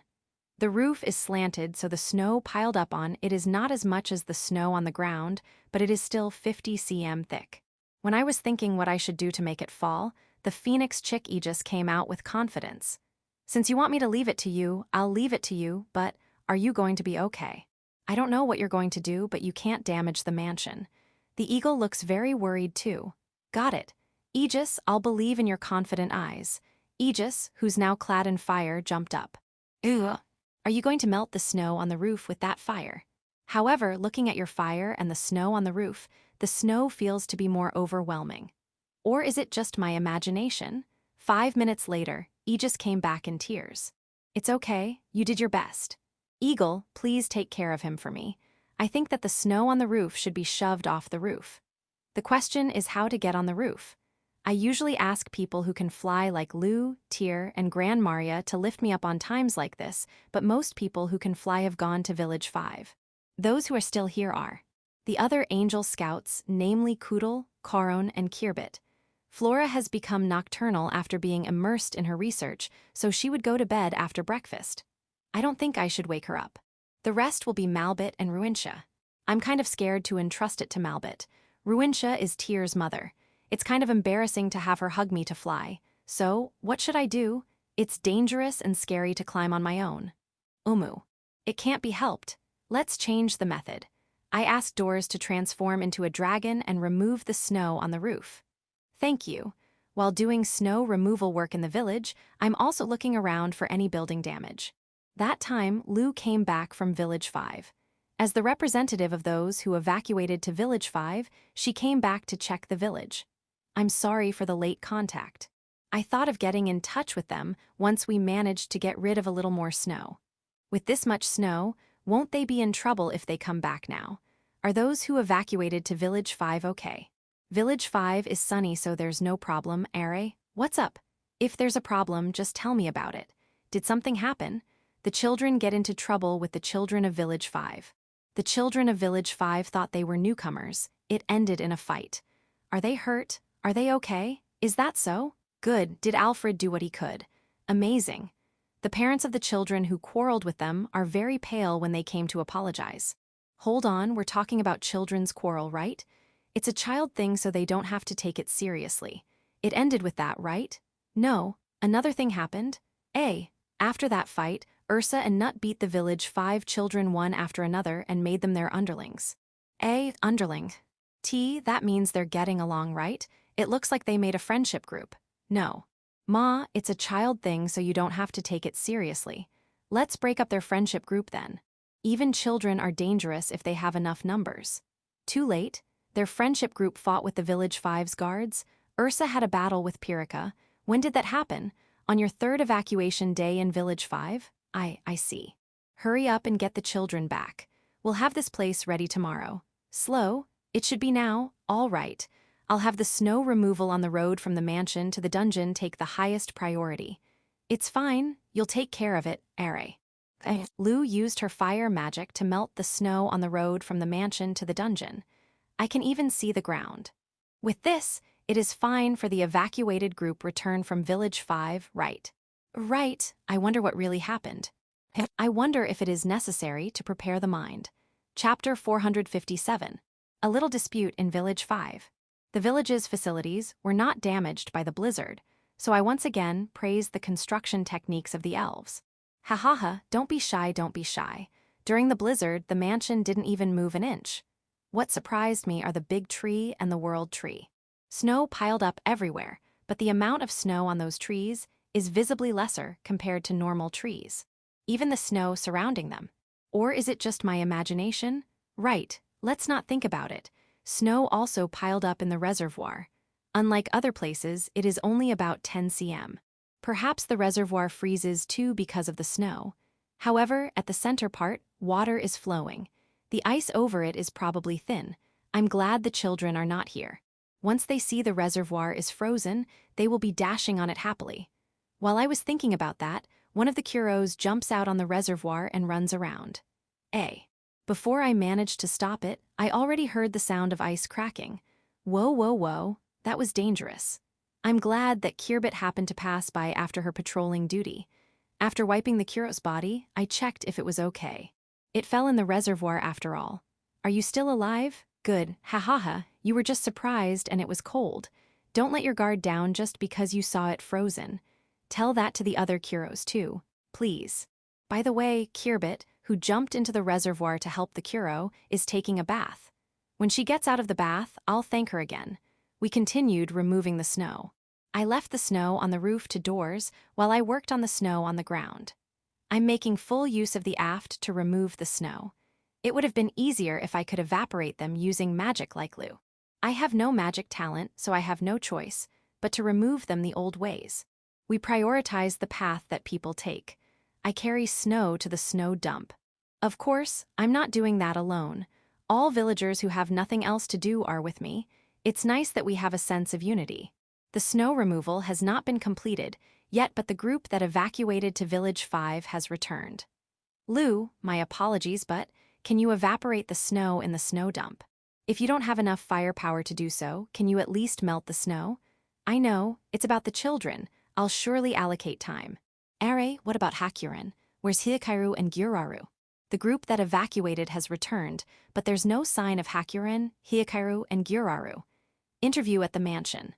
First of all, Hakuren, Hikaru, and Gyuraru went to Dorame's nest from Village 5. The reason is to help Dorame. Due to bad weather, monsters and demon beasts are trying to get out of the Forest of Death and are rushing to Dorame's nest. Dorame can handle it himself, but ask Hakuren for help if she's not doing anything else. Hakuren was happy that her younger brother is relying on her so as the older sister. She agreed. Since Hakuren will leave, she took the dangerous Hikaru and Gyuraru with her to Dorame's nest. Hakuren was the supervisor of the children that evacuated to Village 5, and since she left, Lu took over. That's the event of the first day of their evacuation in Village 5. There's no problem with what happened. Before leaving, I also said that the mothers, Lu, Tyr, Ria, Anne, Frau, Senna, Hakuren, and Rasuti, can move on their own.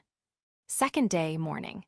If you have to describe the children, they are divided into the elderly group, which are allowed to do what they want, and the younger group, which are prohibited to do something alone. Lu left the older group, Alfred, Tysel, Ursa, and Nut, to supervise the younger group. However, since they are all children, there's a limit to what they can do. They decided that they can only move around a certain range in Village 5. The range is only inside and in the vicinity of Yaoko's mansion. Alfred and the other played according to those rules. When they went out, even if Village 5 is not as cold as the village, they are wearing winter clothes properly. Great. When they were playing around Yaoko's mansion, they got entangled with the children of Village 5. That time, Yaoko submitted a report summarizing what she heard from the parents of the children of Village 5. The children of Village 5 noticed that unknown strangers were wandering around Yaoko's mansion, so they warned them. At that time, Alfred explained the situation, but the children of Village 5 got angry at his remark.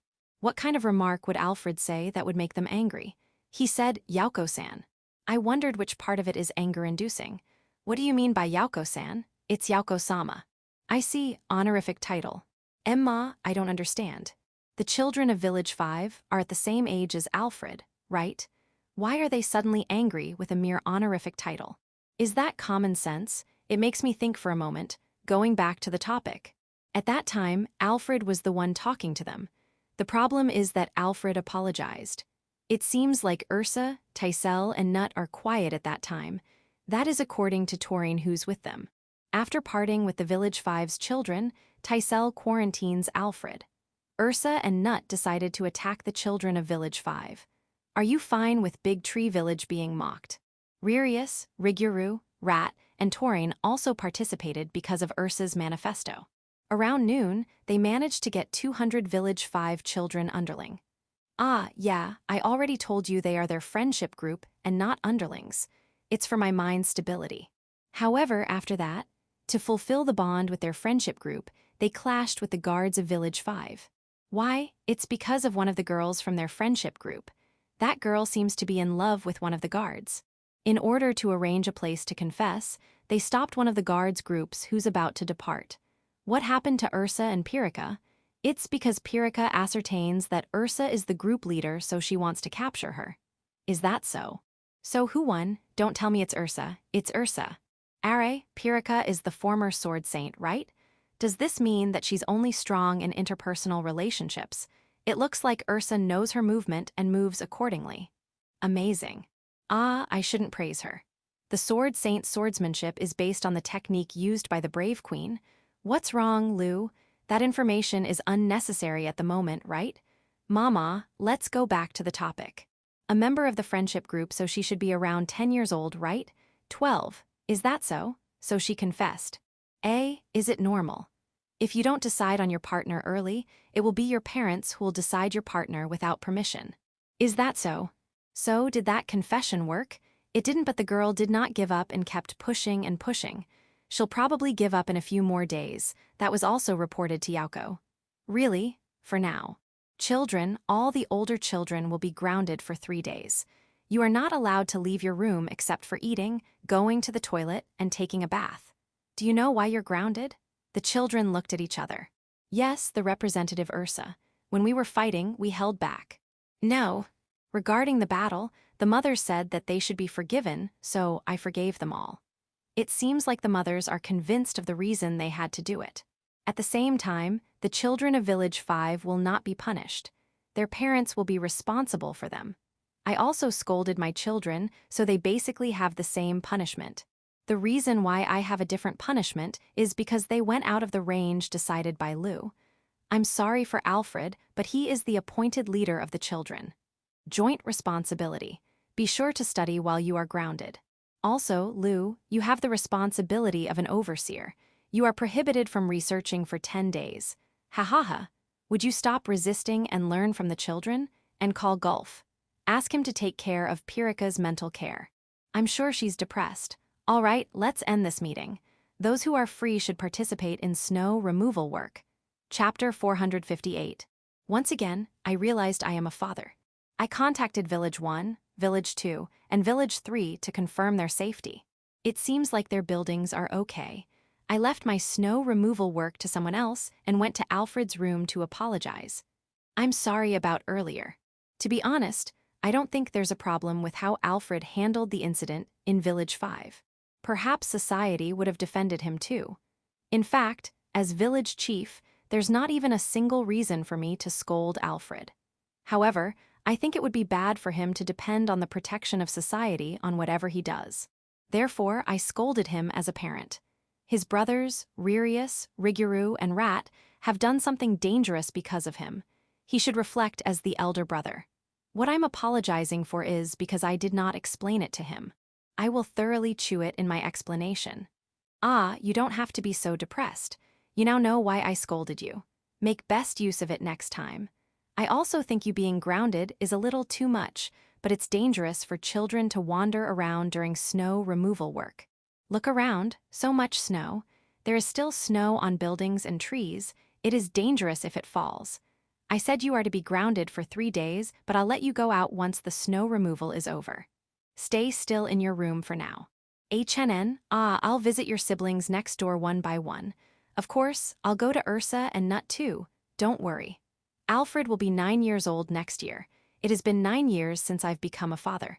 I'm still a newbie. It's hard to raise a child. After going around the children's rooms, I took a break. I'm tired. Other than Alfred, everyone's dissatisfied with Alfred being grounded. As the eldest brother, he shouldn't have left his younger siblings do something dangerous. Even so, they were not convinced. When I was troubled on how to convince them, Anne came and rephrased what I'm trying to say. As the eldest brother, Alfred Sama took the responsibility for the blunder of his little brothers. That's not what I want to say, but they are already convinced, so I can't correct it. I heard that it is not good for children if adults flip their words over and over. Also, don't take the word blunder seriously. Take it easy, take it easy. Ha ha ha. The most difficult opponent was Ursa, because Hakuren's not here. If she's here, I would have left Ursa to her, but she's not, so it can't be helped. I'll do it as a father. I know you're thinking about Big Tree Village, but you don't have to deal with it yourself. Talk to an adult nearby. Why couldn't you do it? Sorry.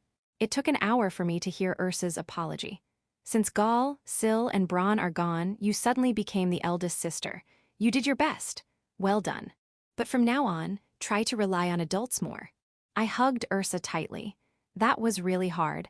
I didn't mean to leave it to them, but I'm thankful for their mothers. Village Chief, the first stage of snow removal has been completed. One of the high elves came to report. I only intended to leave for a while. My apologies for taking a long time.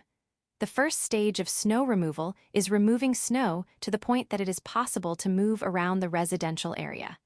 Thank you for your hard work. That's it for today. Let's continue tomorrow. The sun is about to set. Got it. I'll inform those who are going to the ranch area and fruit area. Please, and don't slip. Night, I've gathered the mothers who evacuated to Village 5. In that incident, they are completely unsupervised by the mothers. That's especially true for Lu, who's supposed to be the overseer. That's the reason why I sentenced Lu with no research for 10 days. Lu may have trusted Alfred too much, but they are in an unfamiliar territory. Someone should have kept an eye on them, or at least let them be in a place where they could see them. This might sound bad, but you can trust Alfred, but don't trust them too much. They are still children. What I just said can't be said in the presence of children. This time, everyone should take responsibility. However, the pregnant Grand Maria, Anne who was taking care of Grand Maria, and Hakuren who left to help Dorame are not included.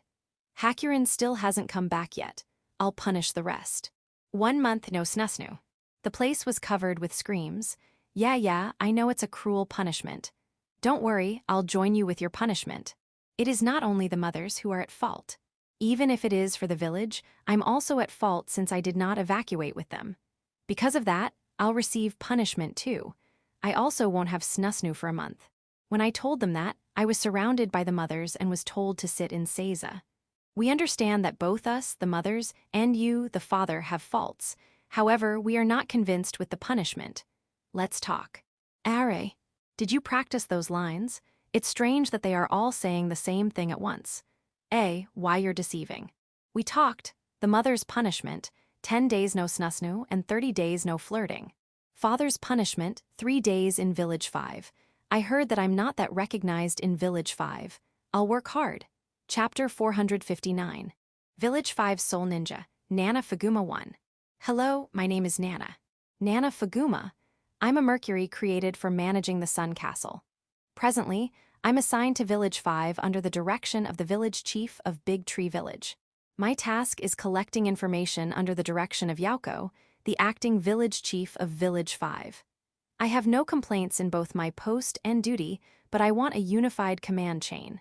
However, I don't think that's possible. If the Village Chief and acting Village Chief ordered me at the same time, who should I follow? You should follow Yauko, she's your boss. You should obey the one in the highest position, Village Chief. Can you two discuss it first? When you come to a conclusion, please let me know. No, my mission to Sue, you might not know this, but I have an inconspicuous appearance. Not too beautiful, not too ugly. In short, a mediocre woman. I'm using it to gather information by blending into the village or the city. At first, I was doing it alone, but given the size of Village 5, I'm cooperating with reliable locals. Today, I was supposed to go around the stores on the south side of Village 5, but Yauko-sama stopped me. It seems like the wives and children of Village Chief are evacuating to Village 5 because of the severe weather condition in Big Tree Village. If they want to get away from severe weather, I think it would be better for them to evacuate to Sun Castle, I mean Village 4, and not in Village 5. I still can't accept that the Sun Castle is being called like that. What a shame. Let's ask Belle to enhance my acceptance ability next time. Anyway, if they are evacuating in Village 5, they will be staying at the mansion, right? I understand. How did this happen? The children of Village 5 had a dispute with Village Chief's children. I was forced to work hard to understand and control the situation. My stomach hurts. This trouble, what caused it? I can only say bad timing. Yauko-sama planned a meeting between the wives of Village Chief and the influential people of Village 5. Some may know them, but some may not. We don't know how long they will evacuate, so I think it's not a bad thing to prevent trouble. The meeting was held at Yauko-sama's mansion, and it was held in the form of luncheon. Influential people from Village 5 were contacted. They were suddenly called in the morning, and the luncheon is scheduled at noon, but as influential people of Village 5, they won't be able to refuse. Those powerful people of Village 5 are not people who merely follow orders. They were chosen by Yauko-sama and obtained the position as influential people of Village 5. They are excellent people. Therefore, those influential people of Village 5 went to Yauko-sama's mansion with their children. I think they want her to meet their children. At that stage, the influential people of Village 5 don't know that the children of Village Chief are there too. Also, they can't suddenly bring their children to participate in the luncheon. The number of people who will participate in the luncheon is fixed. It can cope with a slight increase in the number of people, but it will be disrespectful to suddenly bring children to the luncheon hosted by Yauko-sama for the influential people of Village 5. If they can't have her meet their children at lunch, there's still a possibility of meeting her when they go home. That might be what they are thinking. Even if the chances are low, it doesn't mean that there's no chance. I think they are doing their best for their current position. Most of the influential people brought their children. Those children are all familiar with each other. Some of them might not know some, but I know all of them. Those children gathered near the summit of Village 5. They are loyal to Village 5 and are expected to be responsible for Village 5 in the future. I expect them to be so too. Those children were told by their parents to play together during the parents' luncheon. They don't want them to run around after all. The children, who were sitting around, nodded obediently. Those children will not do anything on their own. There's no benefit in causing trouble near Yauko-sama's mansion. Because of that, I took my eyes off them for a while. I'm really sorry about that. I judged that the influential people who are participating in the luncheon are more important. Who would have thought that the moment I took my eyes off them, the Village Chief's children who are playing near Yauko-sama's mansion, Alfred-sama's group, will be troubled by them. The content of their argument is simple, a misunderstanding. You, who permits you to play here, this is Yauko-sama's mansion. Name yourself. Hello, I'm Alfred. We are playing here because our parents told us so. Yauko-san knows about it too. What Yauko-san? It's Yauko-sama. It's a misunderstanding because they don't know the position of both sides. It is similar to a child of a vassal acting like a prince, and Alfred-sama has even given his name. He is the son of Village Chief Desu. If you don't know about him, you wouldn't know how to behave. And not knowing him made things worse. That is how the world works. This is the reason why Yauko-sama also planned to have the influential people of Village 5 meet the wives of Village Chief. Alfred-sama tried to make the place more comfortable, but he hasn't studied enough. When he bowed his head, there's no way to salvage the situation. Let me say it clearly. It's counterproductive. I even got afraid of the eyes of the children behind Alfred-sama, especially Taisel-sama. In terms of position, I'm on Alfred-sama's side. However, considering the interests of Big Tree Village and Village 5, I'm with the children of Village 5. Of course, only secretly. For the time being, I'll disguise myself as a maid. Young master, what are you doing? I interrupted their conversation. We have prepared food in the cafeteria of the village hall. Please go. Alfred-sama, Taisel-sama, Ursa-sama, Ririus-sama, Riguru-sama, Rat-sama, Torin-sama, and Nut-sama, we have prepared food for you on the second floor. I will guide you there. I made the two groups go in different directions and gently pass information about Alfred-sama. The children of Village 5 are excellent. I'm sure they can tell who they were dealing with given the difference in treatment. The second floor of the mansion is Yauko-sama's private space. Only Alfred-sama can freely get in and out of there. Ugh. Don't tell me they didn't notice. The Village 5's children are heading towards the village hall as if nothing happened. Did they really not notice? Backfired? Complete backfire. Before parting, the Village 5's children should have apologized. With me supporting them, I would put this quarrel to an end. Their complexions are getting worse. Did they notice? Great, they are sprinting towards us. Wonderful judgment, but they are a little too late. Alfred-sama's group, including me, have already entered the mansion. Time has run out. I'm sorry. However, if they continued arguing earlier, the children of Village 5 would have been executed. Let's assume that I was able to save them from that fate. It is commendable that the children of Village 5 informed their parents properly without hiding anything. The newly informed parents are holding their stomachs. At least it is better than not being informed. Yauko-sama, who heard my report, is holding her head. As expected. If I'm in Yauko-sama's position, I'll also hold my head. The children of her subordinates quarreled with the children of her boss. The easiest solution is to fire all the parents of the children. However, those parents are influential people of Village 5. There are many alternatives, but it will take time for Yauko-sama to raise another batch of limbs. It would be regrettable to just cut them off. Yauko-sama is truly kind. The measure the kind Yauko-sama took is to quickly apologize to Village Chief.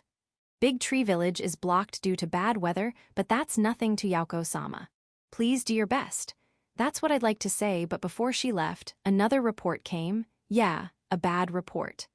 Other than Alfred-sama and Taisel-sama, their group stormed into the hangout place of Village 5's children.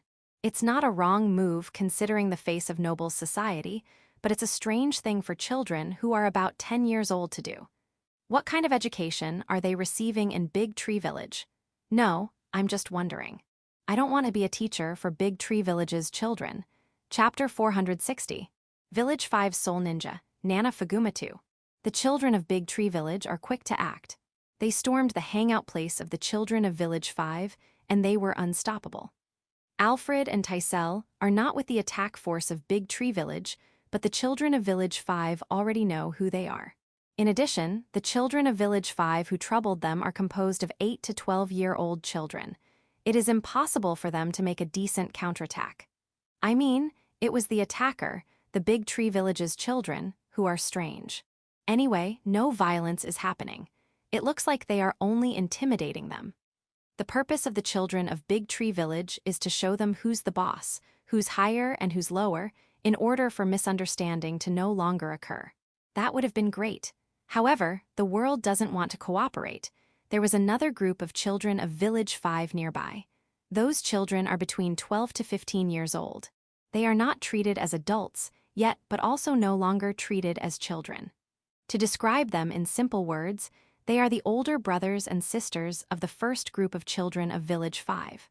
From their point of view, their younger brothers and sisters are being intimidated by a group of strangers. They can't stay silent given that situation. For the time being, they started moving closer to them. And some of them have weapons. That's unfortunate. One of them pulled out his sword and went into the middle of the place. Wait, both sides. He could only speak until there. It was because he was beaten away by Ursa-sama. From Ursa-sama's point of view, he's just an intruder who came with a sword. Eliminating him is the normal course of action. However, that's not the case with the older brother and sisters group. They judge them as adversaries, so they pull their weapons out. And the trampling drama begins. It was the older brother and sisters group who were trampled. Even if they have weapons, they can't beat the children of Big Tree Village. This whole situation could have been avoided if they can see through the ability of their opponent, but unfortunately. I called for someone who could use healing magic. All of them were knocked down. They are currently being treated. When they heard the explanation of the circumstances of their little brothers and sisters, the older brothers and sisters became blue. They made the same mistake as their little brothers and sisters. Ursa-sama tried to talk about how to settle the situation, but the place where their conversation is happening is not a good place. The hangout place of the children of Village 5 is in front of the warehouse owned by the Goron Company near the summit of the mountain where Village 5 is located. Though it can't be called a busy place, it doesn't mean that there is no one else there. I'll say it clearly. They are in a public place. Someone already called the guard, so it is a bad idea to continue talking in that place. Is it because of the environment of the place they've grown at? The children of Big Tree Village seem to be indifferent to the gaze of others. It would be nice if they can study in that area a little more. Let's forget about that talk. I'm sorry for diverting the topic. When I was reporting to Yauko-sama, the older brothers and sisters who caused the problem reported to their parents too. The complexion of the influential people of Village 5 is getting worse. They are experiencing full-scale stomach pain. The way they look while apologizing to Yauko-sama while enduring that suffering and full of tears is kind of pitiful. But the sin of the child is the sin of the parent. It can't be overlooked. Hang in there, and Yauko-sama too. Yes, we are doing our best to prevent this matter from spreading. It is possible to muzzle the mouth of people. Those people who live at the summit of Village 5 are cooperative people. The guards who rushed in are those who I'm familiar with, so it's okay. However, I think it is necessary to prepare an alibi that will make the two side statements consistent. For example, the children are just enjoying a new game, Nano Desu. Fortunately, it seems like the children who just fought earlier are getting along now. Are they really getting along? Yeah, let's arrange it like that. Excuse me, I received a new report from one of my collaborators in Village 5.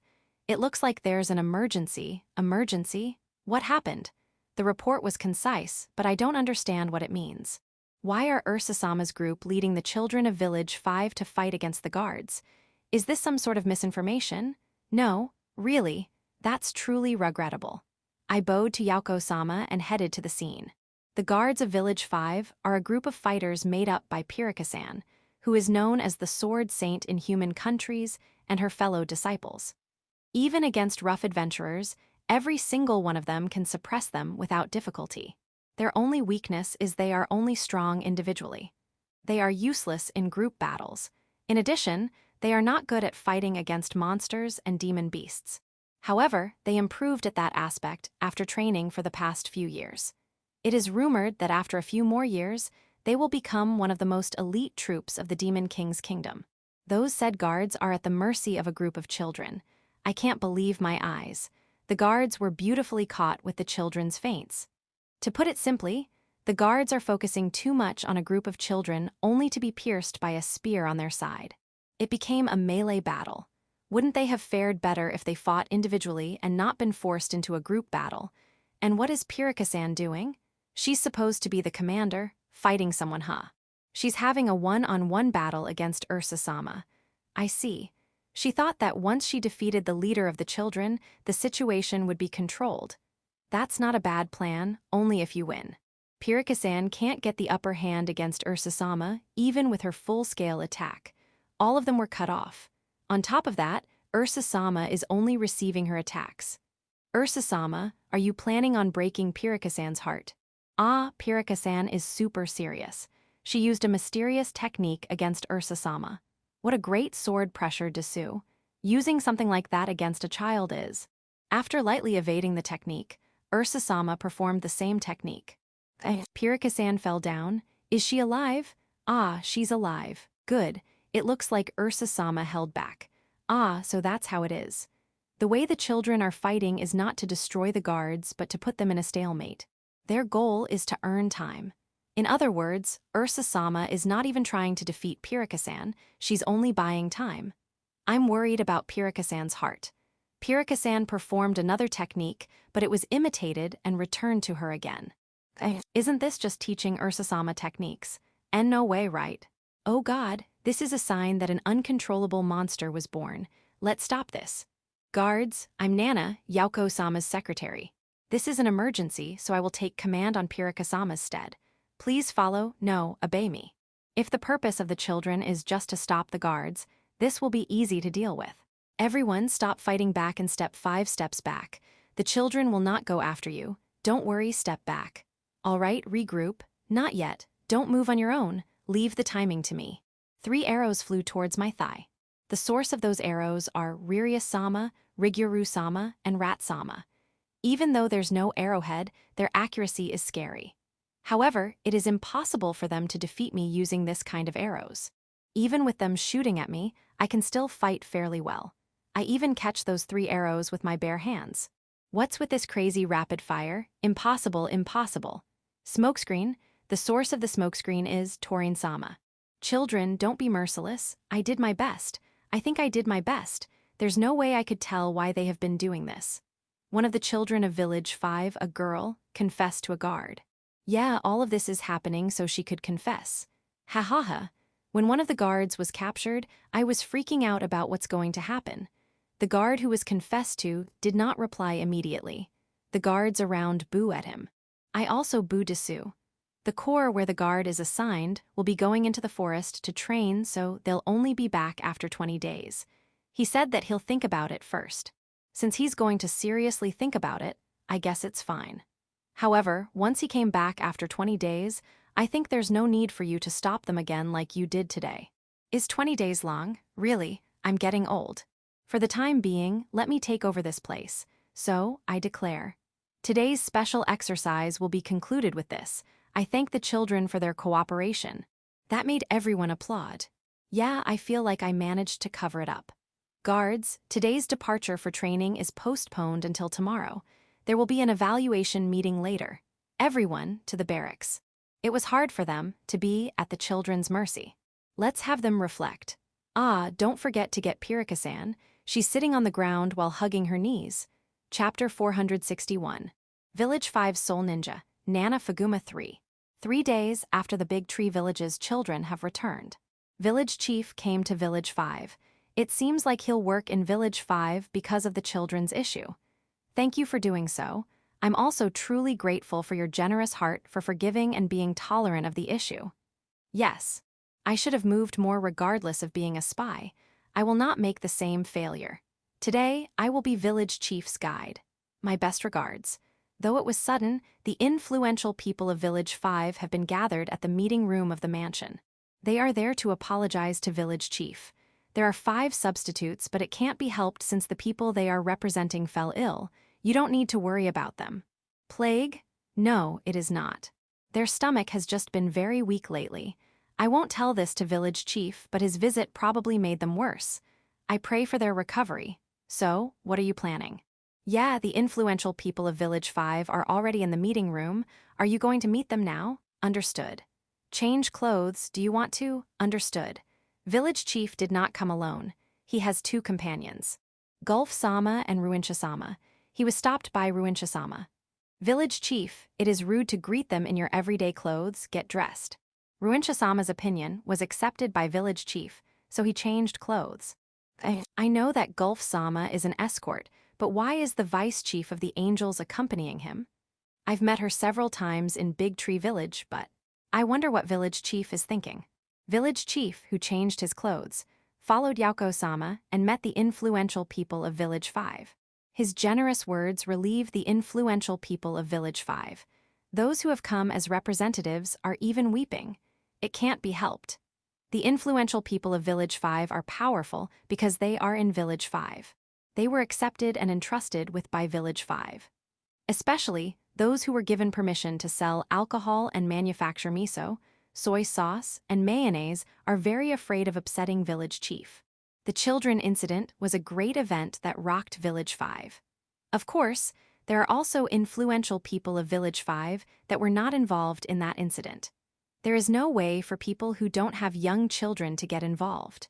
However, that doesn't mean that they won't attend this meeting. Even if they are not related, they have come to appeal. It seems that they were thinking that this is a chance to be remembered by Village Chief, but that won't happen. He just said hello to them, and that's it. Today's Village Chief is not very Village Chief-like. The usual Village Chief likes to repeat his words in another phrase, but today, he said very few words. When he showed up, he just apologized and encouraged them, that's it. This one's children have troubled you. Normally, he would say a few more words, but he didn't. What a kingly behavior. It's not a bad thing. That change is very much welcome to Sue. After greeting the influential people, village chief moved to the village hall with Yauko-sama, Ruincha-sama, and Gulf-sama. The influential people came with them too. A village 5's influential people, they also joined the village council at the village hall most of the time. Most village councilors are already waiting at the village hall. They were informed beforehand that village chief will be coming. The village council has always recognized village chief as someone above Yauko-sama. And Yauko-sama also always says that she's under village chief.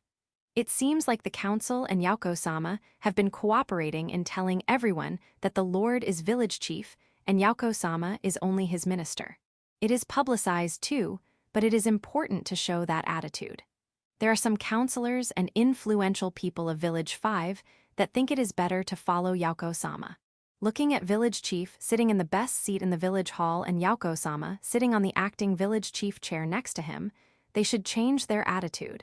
A little girl walked up to village chief. For a moment, I thought she was a suspicious person, so I put my hand on the handle of my sword, but I was wrong. She is Yauko-sama's daughter, Hito-sama. Hito requested village chief to hold her, and village chief did.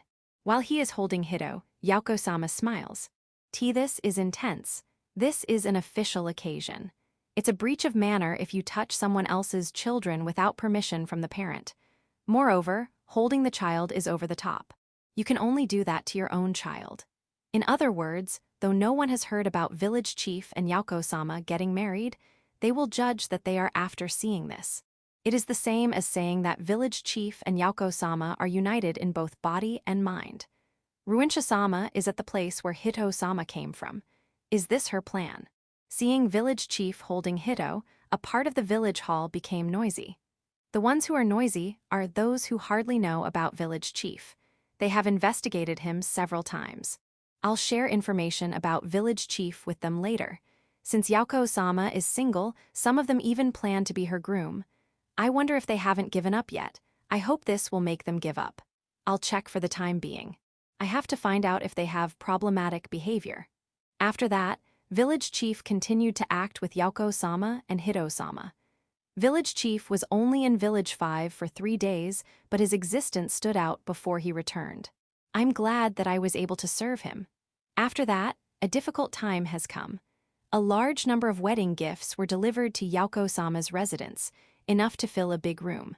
Not only that we have to receive those items, we also have to record who and what we got from them. It is troublesome work. I know, I'll help you. I'll help Yauko-sama. You're not married to village chief, right?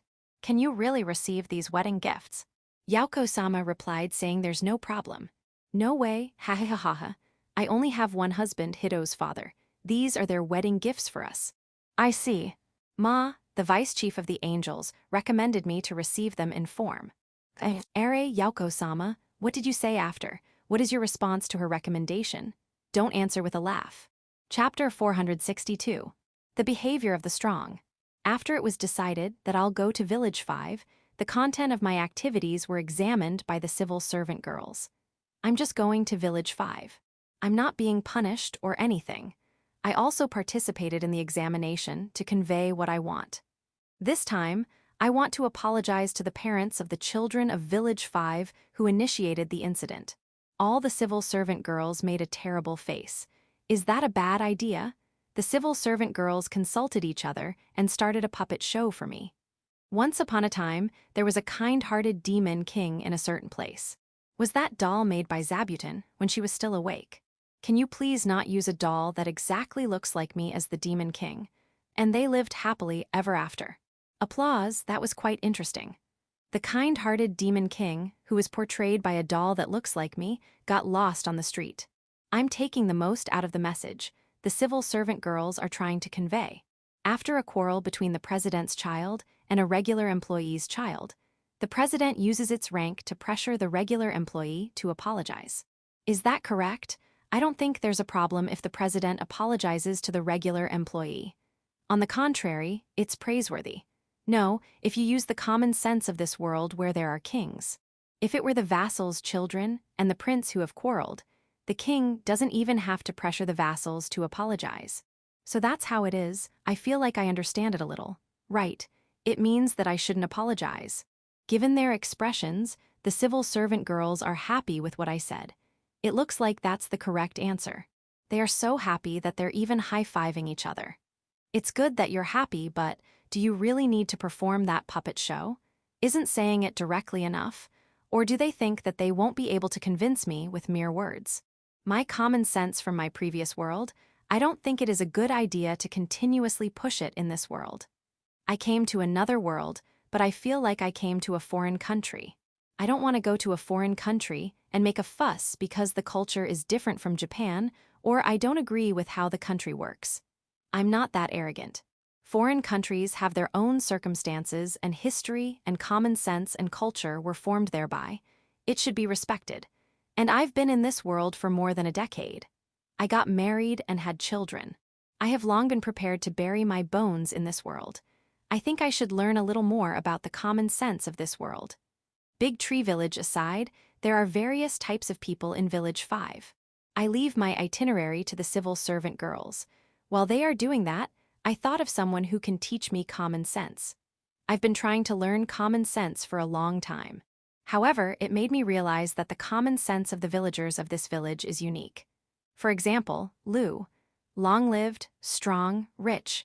She doesn't like being entangled with kings or nobles and even blows them up and escapes after that. Her way of thinking, there's no way that's common sense. Even I understand that much. Tyr, Anne, and Daga are the same. For example, Rhea. She has been in a nomadic way of living for a long time in the forest, so that's where she took her common sense, or rather, her culture. However, her ability to adapt to her surroundings is off the roof, so she has fewer failures compared to me. Donovan feels the same. For example, Frau, daughter of Bezel, one of the 4 heavenly kings of the Demon King's kingdom, and an honor student who excels in both literary and military arts. I thought she'd be a good teacher, but her common sense is the common sense of high nobles. That makes her make incredible mistakes in her everyday life from time to time. The same is true for the civil servant girls. For example, Hakurin, Dragon just don't. That's what I feel. The common sense I seek can be found on the Beastkins Gulf and Gut. However, even them are problematic. They are from a remote village called Howling Village, and their cultural sense is strong. That's what I learned after being in touch with them. Is there anyone who can teach me the common sense of a village chief and the common sense of normal people? For the time being, I tried to call out to people nearby. Can you tell me the common sense of the world? The person I spoke to was the vice chief of the angels, Ruincha, Tyr's mother. I see. I understand that you want to learn common sense, but that's not necessary. A village chief can act as he wishes. Common sense of the world and common sense of a village chief. You don't need them. Do the strong study to behave like a strong? No, the strong behave as they are. Even if you tell me that. In your case, it is the people around you who should learn. Ruincha gathered the civil servant girls and began preaching them. The awareness of the hierarchical relationship has been neglected. Ah no, that's because I said I don't want to go out too much. Even so, what kind of hindrance does it have to teach them who's the real master of Village 5? Yauko Dono has been an excellent lord, so there's no problem so far. However, why didn't they know the names and looks of the village chief's children? It is their sin, and not the sin of those who didn't teach. It is a crime to not know the son of the village chief. Didn't the people of Village 5 know the existence of Yauko Dono's daughter? In other words, the people of Village 5 stopped their interest at Yauko Dono Desu. As long as they don't anger Yauko Dono, they can do whatever they want. Were the wives wrong to take their eyes off the children? No, they let their children roam in their own territory. Originally, it is the people of the territory who should keep an eye on them, and it is their responsibility to protect them in that place. Since that is the case, why did they get into trouble? Why should they be scolded for playing in an empty plot of land? It's because they didn't fulfill their obligation as people of that territory. I heard that you are related to the nobles of the Demon King's kingdom. You should know what kind of obligation I'm saying, right? If you say something like paying taxes, I'll pull your tongue out. Yes, the lady on the far right, what is the duty of the citizens of the territory? To allow the Lord to act selfishly. Correct. Therefore, the Lord has an obligation to protect the territory, to protect the vassals, and to protect the lives of the people of the territory.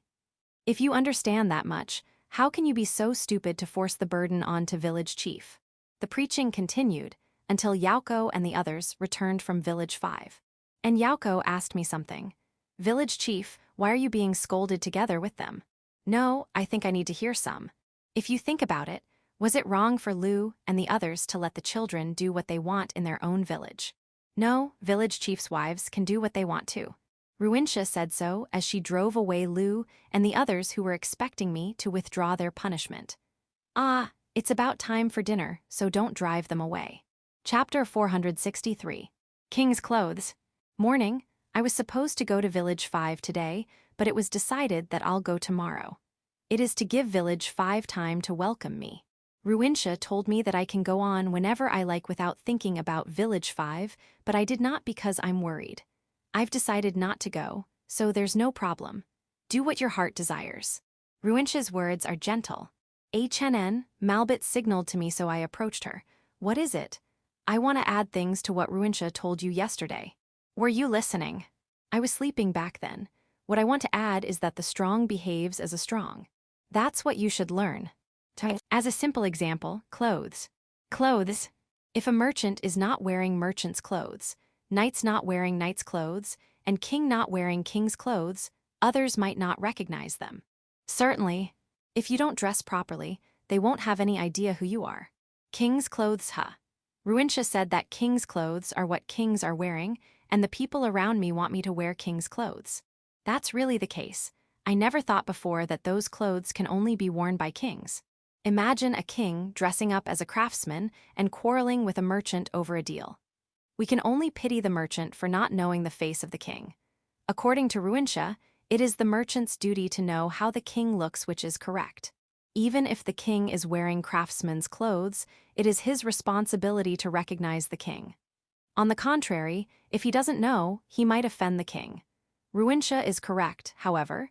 You can't expect everyone to be excellent and diligent. Here, in Big Tree Village, is the ideal place from Ruintia's teaching. Everyone's interested in village chief and everyone knows you. Because of that, there has never been a problem in that aspect. I think Village 5's problem is that too few people are trying to know village chief. Village chief may not want it, but if you don't wear king's clothes and appear to them as their king, it will cause trouble. She's right, I want to avoid trouble. Also, I'm not their king, I'm the village chief. I know, but village chief's clothes are ordinary commoners' clothes, so they will get confused. You have to wear king's clothes. I don't think you will understand what a king's clothes mean without experiencing it yourself. That's the reason why everyone around you requests you to wear king's clothes. You have to be a king if you want to learn to be a king. You must not forget that. I see. Although she's usually lazing around, Malbit is still the angel's chief. Her words certainly contain weight. Ruintia's words are too gentle that I didn't put too much thought on them. I have to change, but I don't think I can't act domineering or tyrannical soon. I want to be pointed out with things I've been doing wrong. I asked Ruintia to point them out for me. Point them out? Yeah, if Ruintia sees things that I'm doing improperly, I want you to point them out to me. According to Ruintia, it is the vassal's job to tell the lord his wrongdoings. Ruintia's not my vassal, though. Can you please? It would be really helpful if you could point out what you thought my shortcoming is. I understand. Well then, let's start. I want to point out 17, no 18 things. A. I was cut into pieces. Especially with how I grounded my children. She doesn't really mind me grounding them as a punishment, but I did not reward them for fighting to protect Big Tree Village's face. I see. I'll think about it. Also, I was blamed for the small number of children. I think they are enough, but from Ruintia's perspective, they are not. In addition, she made me reflect about various things and cut down my spirit. Give me a break for a moment. In order to recover my spirit, I patted Kuro's fluffy back. And Yuki too. Good, I'm healed. Phoenix Chick Aegis, you too? Okay. Eagle, do you want me to pat you too? What's up? On its talon is a fanged rabbit. It put it in front of me. Ah, so it wanted me to remove my stress by patting the rabbit's fur. Ha ha ha. Thank you, I received your feelings. By the way, Malbit, do look at me with I'm your comrade eyes. But I'll be sure to be kinder to you than I used to be. Yeah, Ruintia, don't hold back. However, because she's there, you're sure that the angel's village can be maintained. No, I was thinking that since you are there, it's well balanced. Got it, 3-layer pancake then. I'll make it for you. Before I knew it, the fairy queen was already waiting there. The fairy queen is also a queen. She might have some hardship that I don't know about. Let's make the fairy queen's share. Night. This time, I decided to change my usual words and behavior in Village 5. I think what Malbit is trying to teach is no matter what I think, I should dress up and act like the top man of Village 5. Dress and behave like the top guy I am. For Ruintia, I'm free to do what I want and the rest will be Village 5's responsibility. On the other hand, for Malbit, I should live up to the expectations of the people of Village 5. My ideal is closer to Malbit's. For the time being, I'll try it, and if it doesn't work, I'll just start over again.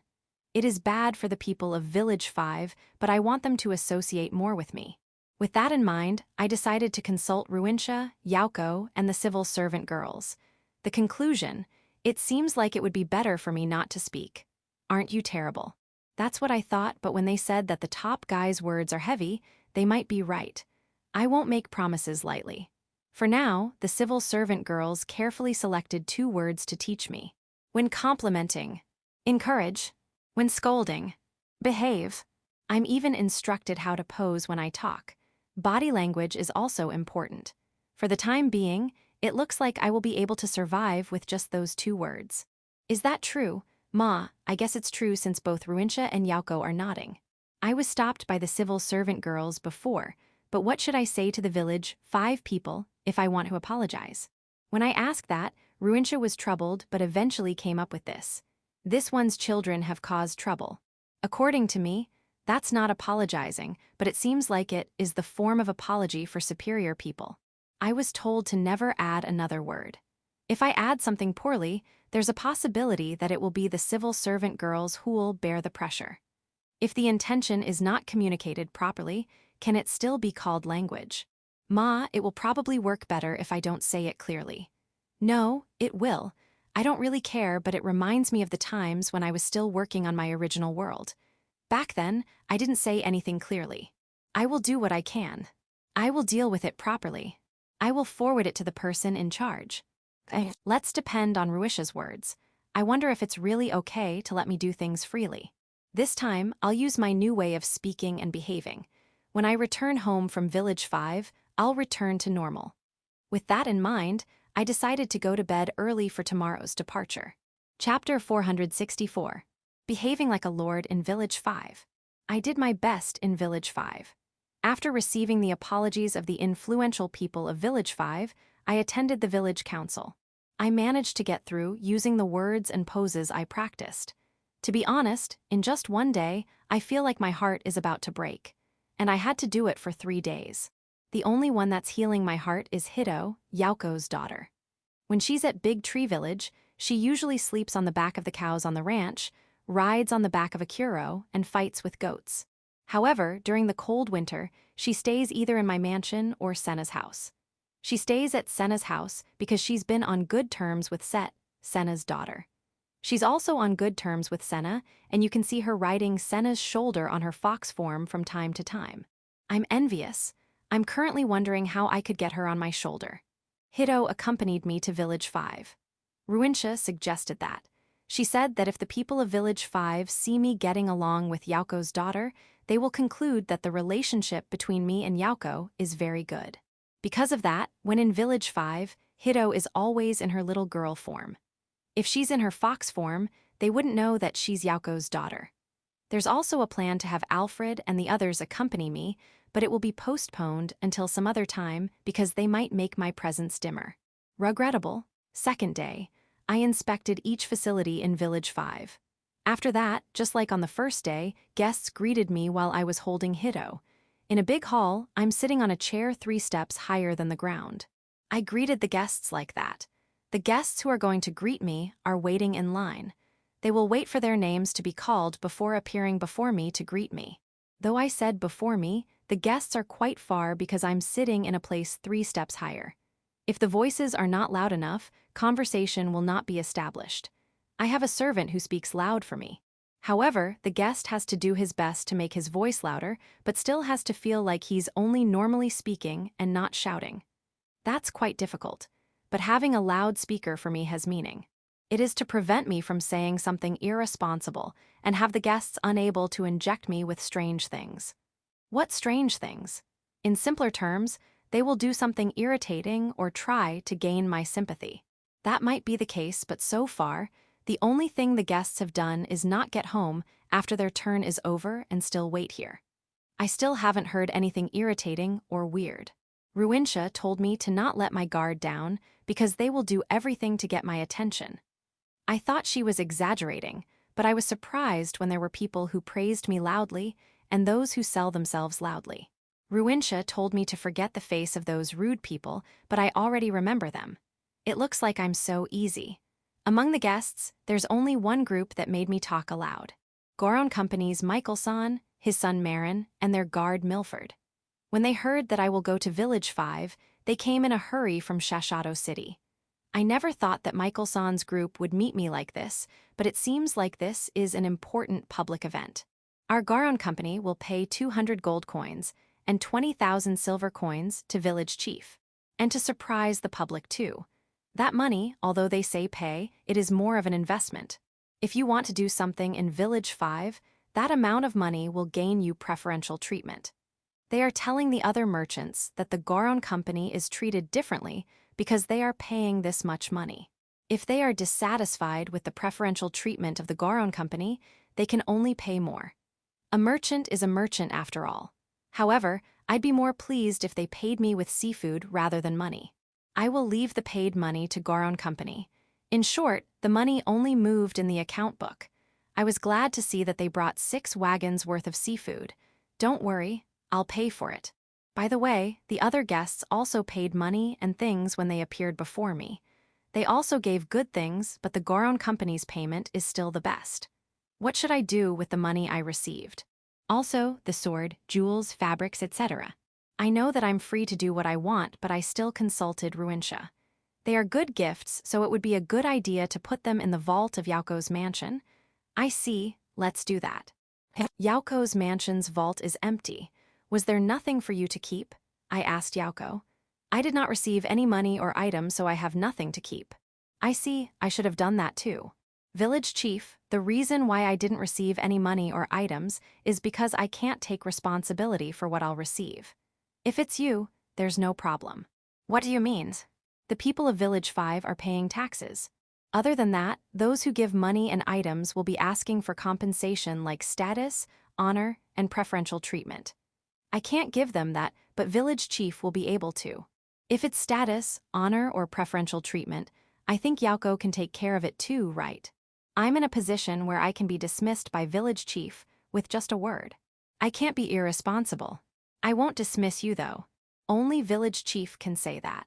I can finally take a rest from those who are trying to give me money and items. Until now, I've been in trouble because they didn't know who to build a connection with. Really? Basically, the villagers of Village 5 are made up of people who have drifted from other places. The more blessed Village 5 is compared to other places, the more desperate they will be in order not to be kicked out.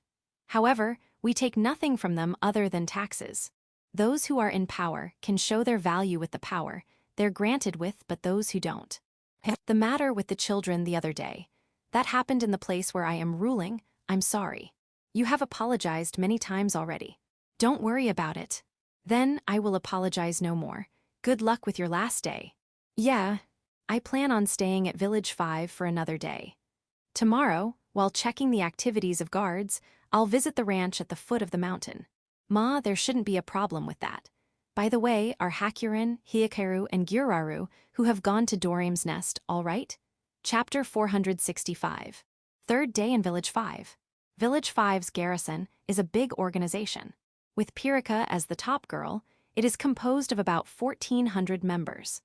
The guards are divided into 17 squads, and they are stationed in barracks built in various parts of Village 5. Along with the first squad headed by Pirika, it was the 16th squad that fought against the children since they were the children's target. The first squad consists of mostly Pirika's fellow disciples, and they are also the leaders of other squads. It is said that the 16th squad was being taught by the first squad and was about to go to the forest when they were cornered by the children. The members of each squad are fixed. The first squad has 100 members and the 16th squad has 50. That said, they are not always acting together. They have 3 shifts, morning, noon, and night. When they fought against the children, there were only a total of 40 of them. On the other hand, the children are twice as many as them, 80. I think they were defeated because they don't want to hit the children, but it is not good for the security force of the village to be defeated. Gulf has been scolding them all this time. I'm glad that their purpose was a confession, but what if they want to assassinate that member?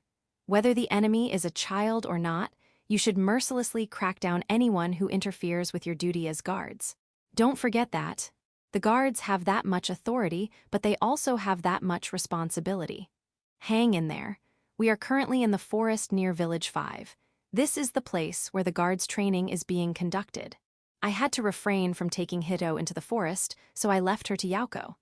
My companions are Ruintia and Pirika, along with the elves Tree King and Bow King. By the way, before coming here, Pirika was thoroughly treated by Gulf.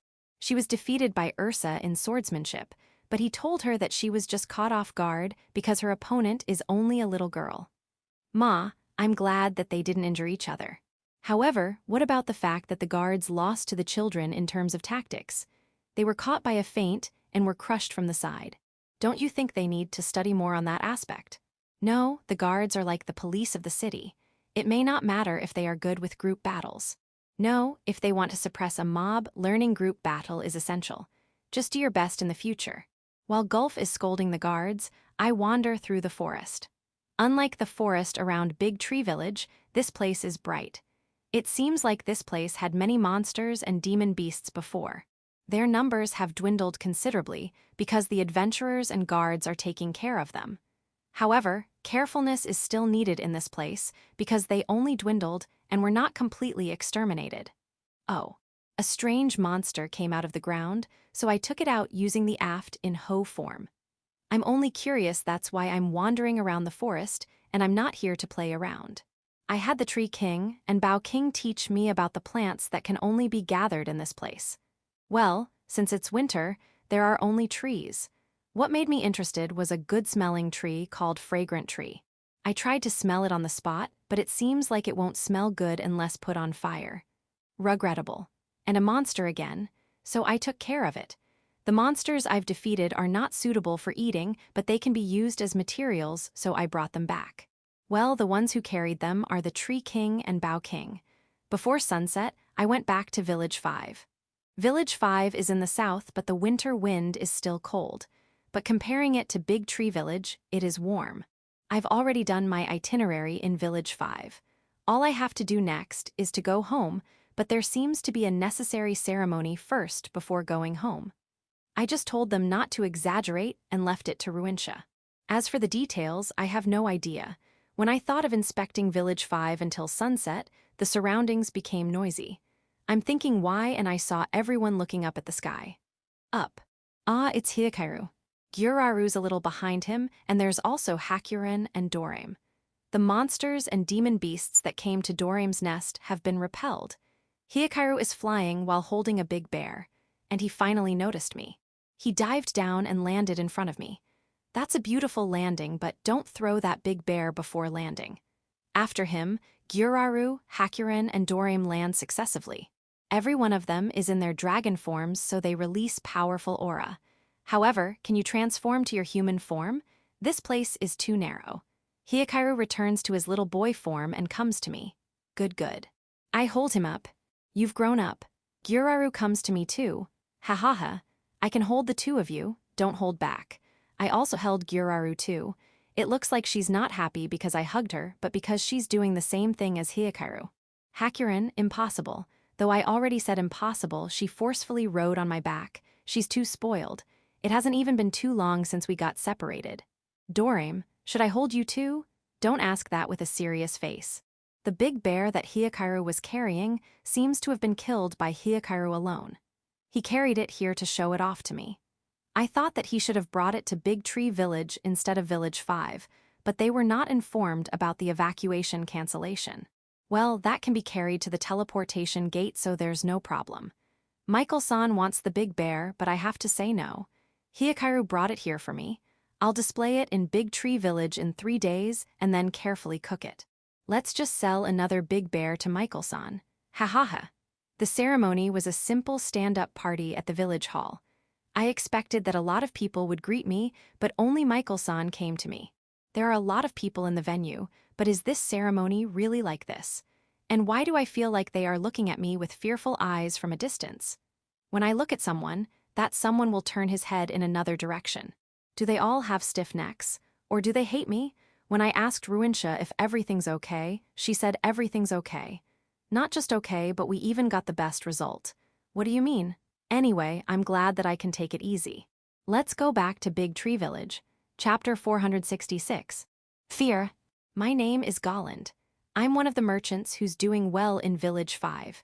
However, I'm not satisfied with just being one of the merchants. My goal is to be number 1. I intend to push my way up.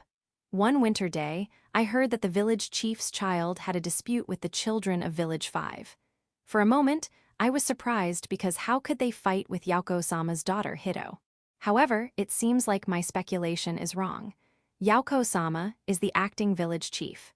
It was the children of the true village chief of Village 5 that were involved. They are the children of Yauko-sama's superior, but no one has ever seen their faces, so no one could have recognized them.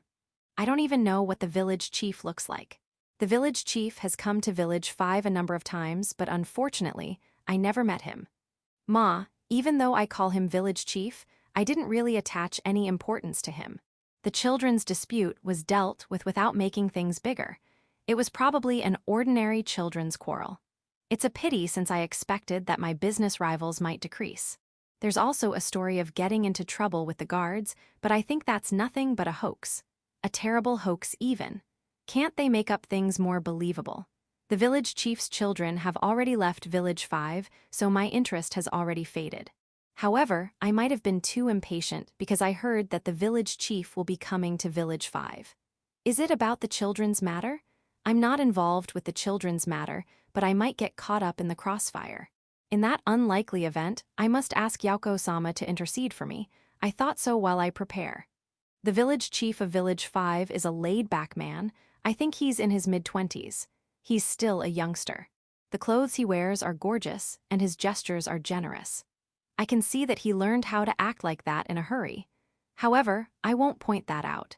It seems like the village chief only came here to show his face and to tell that he's not blaming anyone for the children's incident.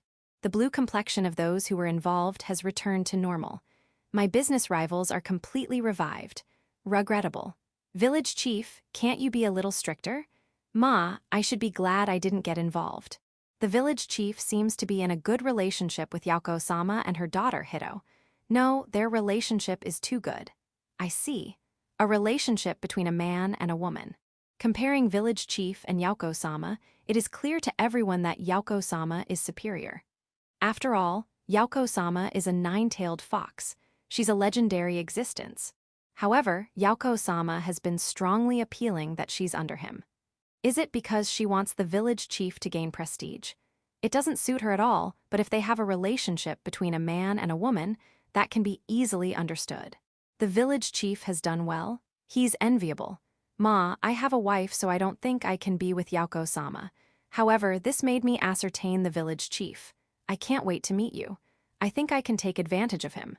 The next day, a place was set up to greet the village chief, so I participated. I'll be gifting him 2,000 silver coins. I did my best, but the village chief's reaction was not so great. There's no way he doesn't understand its value, right? Ma, even if the village chief doesn't, the people around know. The other merchants gifted him with weapons, pieces of jewelry, fabrics, and so on. Even with those, 2,000 silver coins still have more value. The Goron Company has given out 200 gold coins and 20,000 silver coins. I was surprised. I was very surprised. I almost stumbled and fell. And frustrated. Ma, they even managed to make the village chief talk himself, but it can't be helped. What made me feel a little better is when I saw the village chief not very happy with that amount. It looks like he doesn't really understand the value of money after all. The next day, the village chief went to the forest. He's too whimsical. That's a dangerous place. However, Pirikasama, the head of the security force of Village 5, is accompanying him. He'll be safe. Pirikasama is a great swordsmaster who's even directly taught by the sword god, Gulf-sama. No matter what kind of monsters or demon beasts they encounter, they will not be her opponent. Yeah, he's safe as expected. The Tree King and the Bow King were carrying monster corpses. Those are ferocious monsters that rampage in the forest. Perhaps the village chief wants to see Pirikasama in action. Pirikasama has worked hard. A little while ago, there's a disgraceful hoax saying that she lost to a little girl. I can understand how she feels. What I don't understand are them. Dragons. 4 dragons are flying over Village 5. In the vicinity of Village 5, we often see dragons. This is because after the Iron Forest in the north lies the gatekeeper dragon's nest. They are not an unusual sight, but that doesn't mean that they are not scary. Dragons are some sort of natural disaster. I don't even want to try understanding them. They are existence that I shouldn't get involved with. If they burn this village to the ground on a whim, it will not be surprising. Not long ago, there was a rumor about the Elf Empire being destroyed by dragons. It seems to be an invasion of the Demon King's kingdom, and the thing about the Empire being destroyed by a dragon is just a hoax. Well, just seeing them flying is already scary. One of them is holding something. War Bear? No, it's not. King Bear. Uyuuo, high-class material. It is a demon beast that can make you more than 100 gold coins if you manage to get one. Why is a dragon holding a king bear? Is it going to take it to their nest and eat it? No, the dragon has dived. At the summit of Village 5. I think I'm amazing because I did not faint.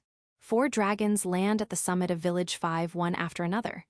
In front of those 4 dragons, someone is standing. Who that hell is that? Daredevil? No, an idiot.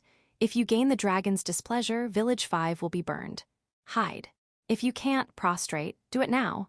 Village Chief. The one standing before the 4 dragons is the village chief, and he's looking directly at the dragons. I can't believe what I saw after that. The 4 dragons transformed into humans and approached the village chief. 2 of them were held by the village chief, while another one tried to ride his back. What is that? What am I looking at? No way is the village chief someone equal to the dragons? Is the king bear a gift to the village chief? The last human-formed dragon carried the king bear. To be honest, I despise the village chief. I'm reflecting now. I was a fool. Do I even have a chance against the village chief? Look at what happened. It is pure stupidity to think that I'm thinking of using him. I shouldn't have thought of getting involved with the village chief that easily. Getting involved with him has a risk of death. A terrible death. If you think about it, this village is strange. How come someone like Yauko-sama is the acting village chief? Why is a great swordmaster like Pirikasama working here as a guard? Why are 2 former 4 heavenly kings of the Demon King's kingdom here? The elves Tree King and Bow King. There is only one reason that could explain those. The village chief is extraordinarily powerful. Because of that, Yauko-sama became the acting village chief, Pirikasama became a guard, and the 2 former 4 heavenly kings, the Tree King and the Bow King, are here in Village 5. Who the hell is the village chief? No, I shouldn't ask. There's no point in thinking who the village chief is. What is important is our future relationship. The village chief spending his time in peace while we are worshipping him. That's the ideal relationship. Once again, I never thought how dangerous it is that the children of Village 5 quarreled with the village chief's children. That's an event that could lead to Village 5's complete destruction. My back gets cold. I must collect information about the village chief. My purpose was not to use it on him, but to make sure I won't get involved. A few days after the village chief left Village 5, I had the opportunity to meet Yauko-sama, so I asked her a question. This is just for confirmation purposes. Can Yauko-sama win if you fight against the village chief?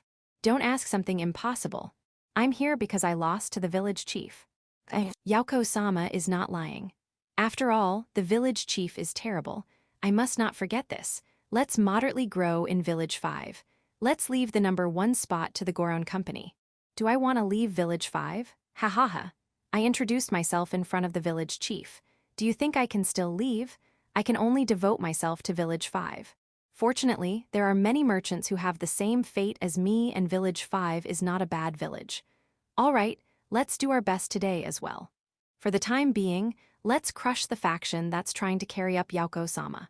Yeah, I belonged to that faction until a few days ago, but that doesn't matter. I've changed, and I now belong to the village chief's faction. Chapter 467. Back to everyday life. The day after, I returned to Big Tree Village. The children are running around the mansion since they were relieved of being grounded. It's cold outside, so don't get out of the mansion. It's not as cold as when the blizzard strikes, but it's still very cold outside. It is great that my mansion is big. I decided to reward the children as suggested by Ruinsha with reward medals. I've thought about it a lot and concluded that this is the best reward I could give the children while not treating them as children.